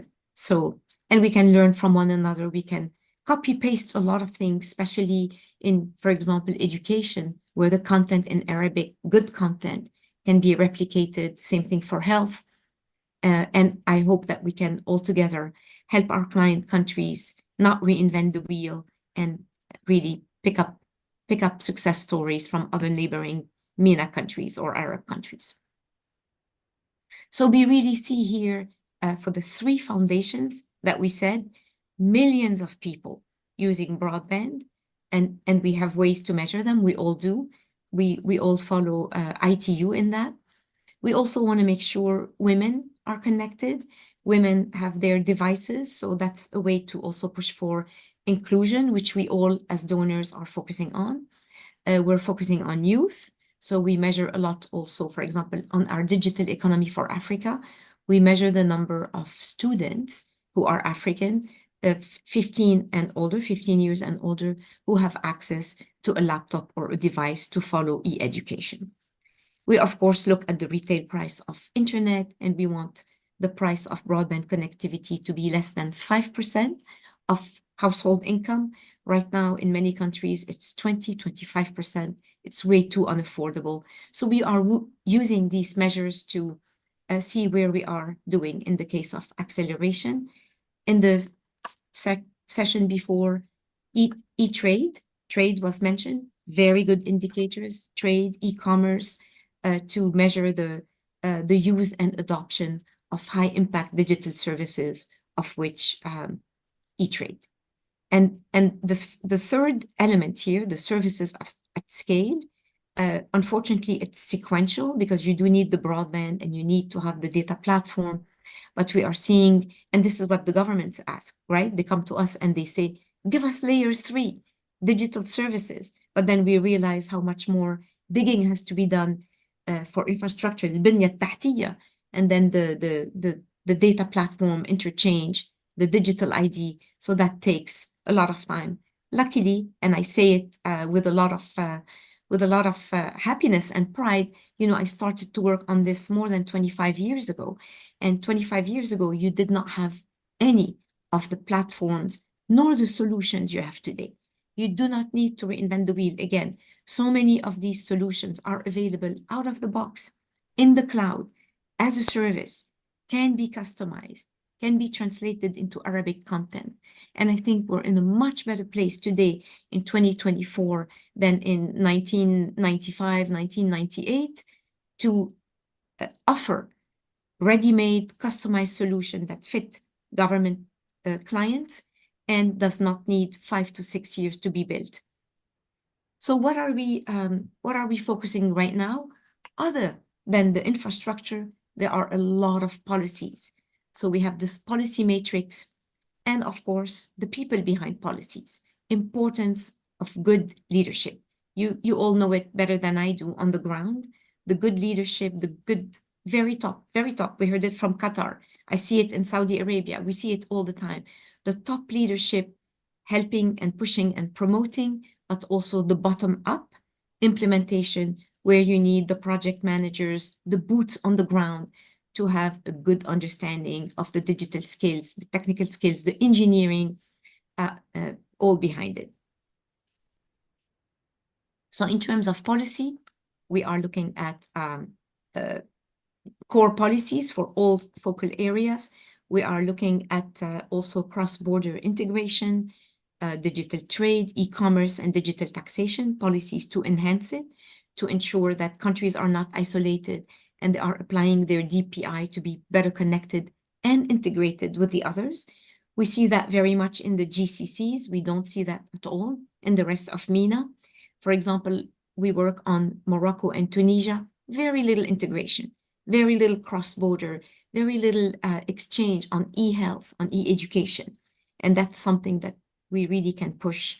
It's a win-win really for the whole sub-region to have these regional integration. Lowering barriers for entry for private sector, obviously helping the telecom and the digital economy regulator promote competition, bring in more players. This is so important. We seem to always have the same actors, and there's so many more that could come in the region, invest, and provide more services and more competition, which always helps. Of course, supporting connectivity through reforming the universal service funds. That's very important for basic foundational connectivity, but also for data hosting and cloud. Allow cloud service providers to come in to provide better services, promote sustainability and resilience of cloud adoption, promoting green data centers, which is something we've started to do. And we're working, for example, with African Development Bank and Islamic Development Bank on green data center concept, how this can be done with co-investment by the World Bank and all the other partners. We see a big challenge, but also opportunity in data protection, cybersecurity, data sharing, digital ID, digital payments. We are the region in MENA where we have one of the highest gaps in cybersecurity experts. And that's a great opportunity for our youth to really support them, get the right cybersecurity skills, the accreditation, the credential. That is costly. And that could be something that we all help finance, because we have a huge need for that. And without secure and safe cyber environment, I think people's trust will not be there. Government trust will not be there. The last thing you want to do is build an amazing infrastructure and platform and then be hacked by criminals. So that's something very important. And then I heard it in the session before, that user-centered approach. How are the solutions tailored to the user, tailored to the very old person, tailored to the very young youth, tailored to women, tailored to vulnerable people, tailored to refugees, which sadly and unfortunately we have a lot in our region. So really have the psychological element and the good design that makes the best use of all this investment in platform. And we said it before, you said it before, partnerships are key.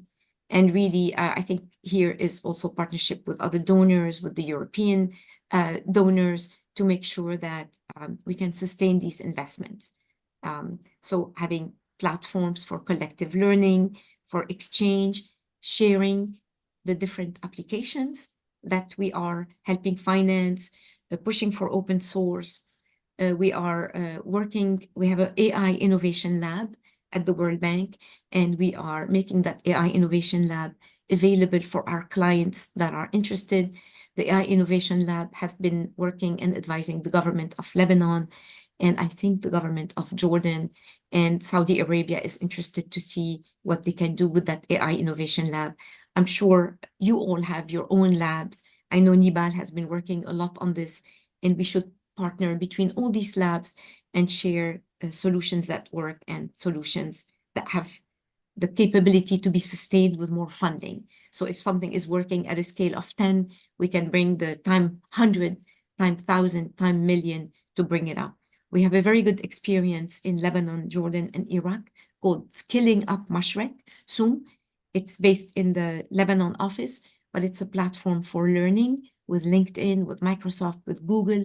We are training massively. We started with 5,000 young kids from these 3 countries, and we want to bring it to 50,000, 500,000, and even 500,000 is not enough when we know the scale of the jobs that are needed and the number of youth that we have that are in dire need of jobs. And that would be the best way to keep our youth, especially in countries with conflict, in the countries they're in, have them bring in salary in dollars, either through their employers or through gig platforms, because they have the skills to be hired and to be able to stay in their country while getting jobs that do not require them to be there in person. I give here the example of digital health. Digital health is the biggest user of AI. And why digital health? Because we all saw how important digital health was in the time of COVID. So when you look at the digital health ecosystem, this is something we created for the MENA region. We're doing a policy note on human development, and human development has health, education, and social protection in it. And these 3 sectors are the biggest users of the G2P. All of you digital government expert know, government to people. They are the most used for health, education, social protection. That whole life cycle of a person's from birth to end of life, going with education, going with health, going with registration in school, with health clinics. And you can see here with the ecosystem, all the vast and really untapped ways to use AI, whether it's from the beginning where you register your patient, where you have the point of care diagnostic, the patient platform with all the patient records, the telemedicine consultation. All these are transactions. These are all coded in the e-health system as transaction. They're linked to a particular person, to a particular geolocation, to a particular doctor or hospital or institute. And then we go up at the meso level from the individual patient and the doctor or health provider that treated him or her to the meso system, which is the patient data management, the interoperable data platform, all the medical staff registry, the electronic health records for patients, the e-learning tool for health, and then going up at the highest level, which is really the macro level, the laws, the legislation, the policymaker, the government organization, ministries of health and ministries of ICTs, telecom providers, telecom authority, mobile health providers, the World Health Organization, you can name it, the UNICEF, everything from recording a child's birth to recording a cause of death, that whole macro system. When you imagine all that amount of data, all these 3 layers, the different transactions that go within the 3 layers, as I said, linked to the patient, linked to the provider, linked to the country, linked to the MIS system used, imagine the incredible opportunities to use AI for preventive cases for health, for preventing epidemics, for preventing the spread of a disease. And no country has captured that better than Japan. Japan right now has one of the most sophisticated AI use for e-health, sponsored by the government in partnership with private sector. And they are really getting very advanced in how much they can go to be preventively helping patients see what's coming and get the right medication and get the right treatment ahead of time to prevent the outbreak of a disease or the outbreak of symptoms in a particular patient with particular symptoms. We have here several stages to take that through. And again, this doesn't happen overnight. It takes years and years. I have a very good example of this through the eSaha program in Saudi Arabia, which is a partnership between the Ministry of Health and the Digital Government Authority. An amazing program where telemedicine and telehealth is prioritized, and the amazing savings by not bringing patients to the hospital, but doing the remote diagnostic, everything, even the X-ray analysis, even the interpretation of by the oncologist of X-rays and MRIs and everything related to chronic disease or other like cancer is amazing. But that needs to be built. That needs investments in infrastructure, in equipment, especially in health equipment for the remote diagnosis, and huge investments in reforming the hearts and minds of the health providers, the nurses, the doctors that are now seeing a lot of the patients virtually, not in person, that have to accept and embrace that new mode of operation, and for the patient himself or herself accepting that a lot of the care will be through a screen.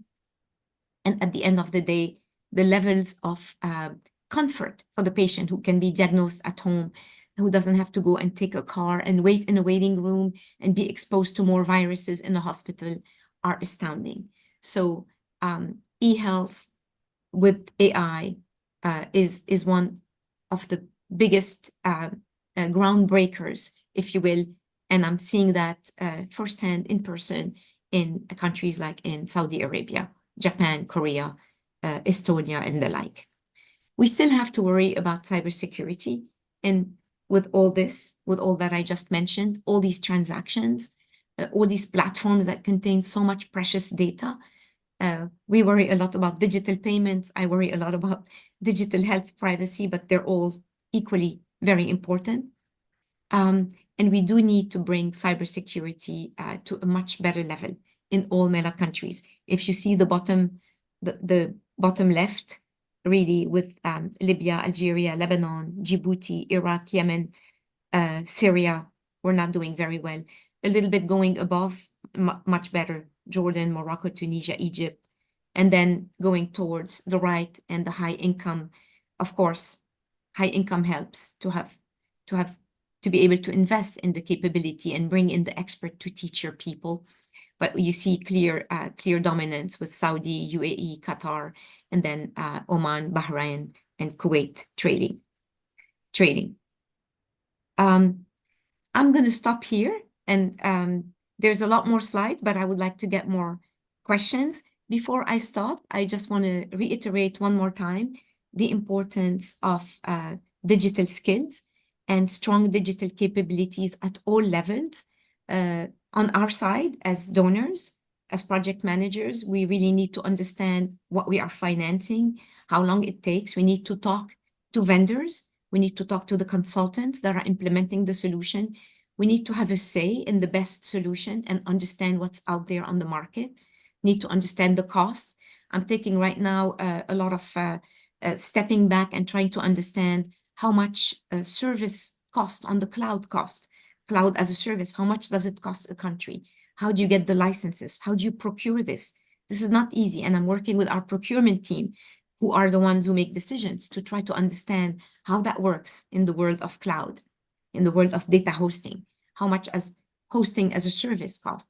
But we also need to make sure that in the programs, I'm talking for the World Bank, that we're investing in, we are training competent people to be able to maintain and to maintain it on the long term. So we are going now from training dozens of people or hundreds of people to training thousands of people. And I want to repeat again that if we want to accelerate digital at scale, we're no longer looking at a couple hundred or a couple thousand by countries. We're looking at tens and hundreds of thousands. Like, for example, populous countries, if we're looking at their youth, we want to really reach a lot of the youth. And the only way to reach training for thousands and 100,000 of people is through e-learning. We cannot build enough schools. We cannot have the infrastructure to do that. So having, again, we go back, having reliable high-speed, affordable broadband is key to all these acceleration, is key to us trying to reach the SDGs in the next 6 years, and is key to also leveraging AI to be smarter in how we provide services for government. So I talked a little bit about health, and I want to say most of the uses I've seen in AI today in government, trade, that was said before, e-commerce, security, a lot around cross-border. You want to know who's coming, who's leaving, a lot of that, but also more and more education and using AI to identify the best tools that teachers can use, using AI to help the teachers understand better their students, because AI gives each student a profile and can tell the teacher ahead of time, be careful, the student has problem, I'm just saying, with Arabic grammar. Help him or her with Arabic grammar or with math at this level. So AI can be a very, very powerful tool to use both health and education. And I want to stop here and hear more of your questions. Thank you very much. And over back to you, Nibal and Federico. I want to thank you very much, Samia. Thank you for your contribution, and thank you for being with us. It's really an honor for us that to have you in this meeting, although of the difference of time and of difference, especially with Amman. We are even not in Beirut. Then thank you very much. And I would like really to see if there is any question around the table like that.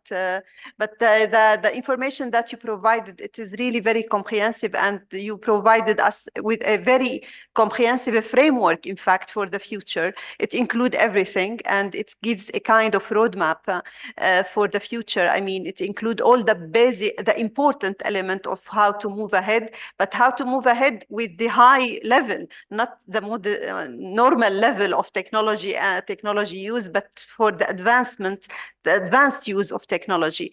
I think in many of the presentation there is a stress on the combination between AI and data, and this is really very important. I believe many experts mentioned that. I believe we have really to draw the attention of our leader to the importance of data and the quality data that is needed to take advantage of AI. Maybe it is not well mentioned till now. We have to stress it more and more as we are mentioning. I think we are a promoter of good practices. You are doing it at a very global level, but also you are doing it at a regional level because we know that you are very active. But I believe in this around the table, we have experts. We have all to work it together to promote this idea that you spoke about. Thank you very much. But I want to see if there is any question. Any question? Yes, from Saudi Arabia. تفضل. Thank you for the speaker, especially when she throw the question related to the education. I came from the background of education in the online accessibility compliance. And yes, I really hate the expression of quick win. It doesn't work in the education field. That's the problem. And most of the practices now focuses on quick wins, which is the really enemy of the education. So in order to develop a good AI intervention, especially for the special population, which is my field, the special education, we need to have a big data, really huge data from the behavioral aspect to prevent and to percept the most common best solutions and the behaviors that we can future avoidance. So yes, I agree that education are really in need to apply the AI, especially when the education now in the curve of changing the direction, not just to educate, but supervise. And the teachers need to be having a lot of training in this kind of technology era. That's my comment. Thank you so much. Okay, thank you very much for the comments. And any other question? Yeah, Mr. Fadi. Hello, Samia. Fadi Salim here. Was real pleasure listening to your presentation. You mentioned the large refugee population in the Arab region as a key area of intervention for digital transformation and capacity building. And in that sense, and the World Bank is active in post-conflict areas around the world. But for our region, what are the priorities for the refugee communities for building capacity and ensuring that they're not left behind in the major digital transformation waves that are coming, especially that they might have less access to basic education, let alone the advanced skills that are needed for the future? Okay, Samia, can you comment, answer, please? Yes, absolutely, absolutely. And hello, Fadi. So nice to see you, and congratulations on the diversification index that was launched at the World Government Summit. I think it's going to make a big difference. This is a tough question, and unfortunately, as you said, the only thing we've been doing so far is education, health, social protection. We are expanding a bit more our bootcamp programs for youth. I mentioned this SUM program, Skilling Up Mashreq. A proportion of the indicators is somebody who is a refugee. So we are trying to equally involve, as part of the SUM program, nationals and people that are refugees, mostly young Syrians in refugee camps. We are also pushing a lot, and the gentleman from Saudi would also appreciate that. And I really liked his point.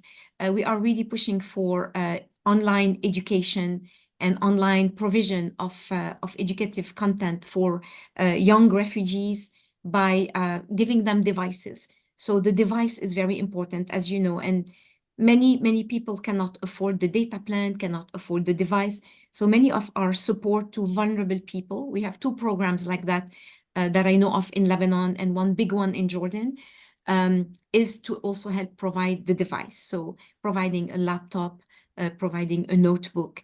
We also are doing a lot on teacher training. And you would all, as you said earlier, for the gentleman in Saudi, there's no quick win. And the biggest champions of e-learning, but also the biggest enemies of e-learning are sometimes the teachers. So we want to gain the teachers' hearts and mind and make sure they are comfortable with digital, they know how to use it, they see the benefit for them because it saves them time. It's easier to have their lecture online. It's easier to have the student record online. And that's the first step if we ever want to have AI to profile students, to profile teachers, to profile content, because that's what AI will be doing first. We need to have everything digitized. So the teachers are key.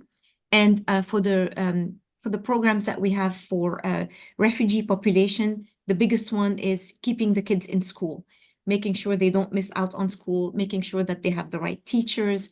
They go to regular schools like the young Lebanese, but they also have particular schools in the refugee camps to keep it closer to them, and also the provision of devices. Now, this is all, we all started as this temporary, but this is taking a lot of time. And there are studies that show, unfortunately, not only in the Middle East, but also in Africa, that a lot of the refugees are staying refugees for more than 10 years. So we are going to have to find better solutions that we have already. To educate, to sustain, to integrate. And this is a sensitive issue, obviously, for all governments. It's a sensitive issue. We are at the heart of it. You are at the heart of it now in Amman, in Jordan. Unfortunately, our region is suffering tremendously with the Palestine, situation, the war, Syria, all this. So we're going to have to find better solutions. And I think on our side, the World Bank, we are really on a big mobilization effort. We just announced a 30 million grant for Palestine. It's nothing compared to the amount that is needed, but it's a beginning. And we are starting to bring as much as possible grant money, not loans, so that this can be used for quick deployment of makeshift schools, equipment, etc. The one thing that I find personally unacceptable is that we keep, or we shouldn't keep, building content. The content exists. We have very, very good content. It even exists for free. Like my daughter uses Khan Academy. It's open source. It exists in English, in French, and Arabic. So I would just urge us all donors to not reinvent content that is good, that exists already, but instead use our funding to amplify its distribution to the maximum amount of A, teachers, B, student, C, parents, because parents play a big part, and make sure that they can use that content, leverage it, and the kids can get the best results possible. I hope I answered your question, Fadi. Thank you very much, Samia. I don't see any question. I believe we had very long day, then people are maybe, we had a lot of discussion. Thank you very much, Samia. It was a pleasure to have you. And we hope to see you next time with us in person, either in Beirut, Inshallah. in Jordan, or any place in the Arab region. We are always keen to collaborate with you and with the World Bank and with your colleague. You are doing a great job as well from your side. Thank you very much. Thank you very much, Niba. Thank you. Thank you. Thank you. With Take this, care. we conclude our session with the last and the speaker, I mean, was Ms. Samia Melhem. And I want to thank you all for being with us till this time today. It was very rich discussion. Thank you very much. And we hope to see you tomorrow at 9:30. Okay. Okay, inshallah. Thank you all.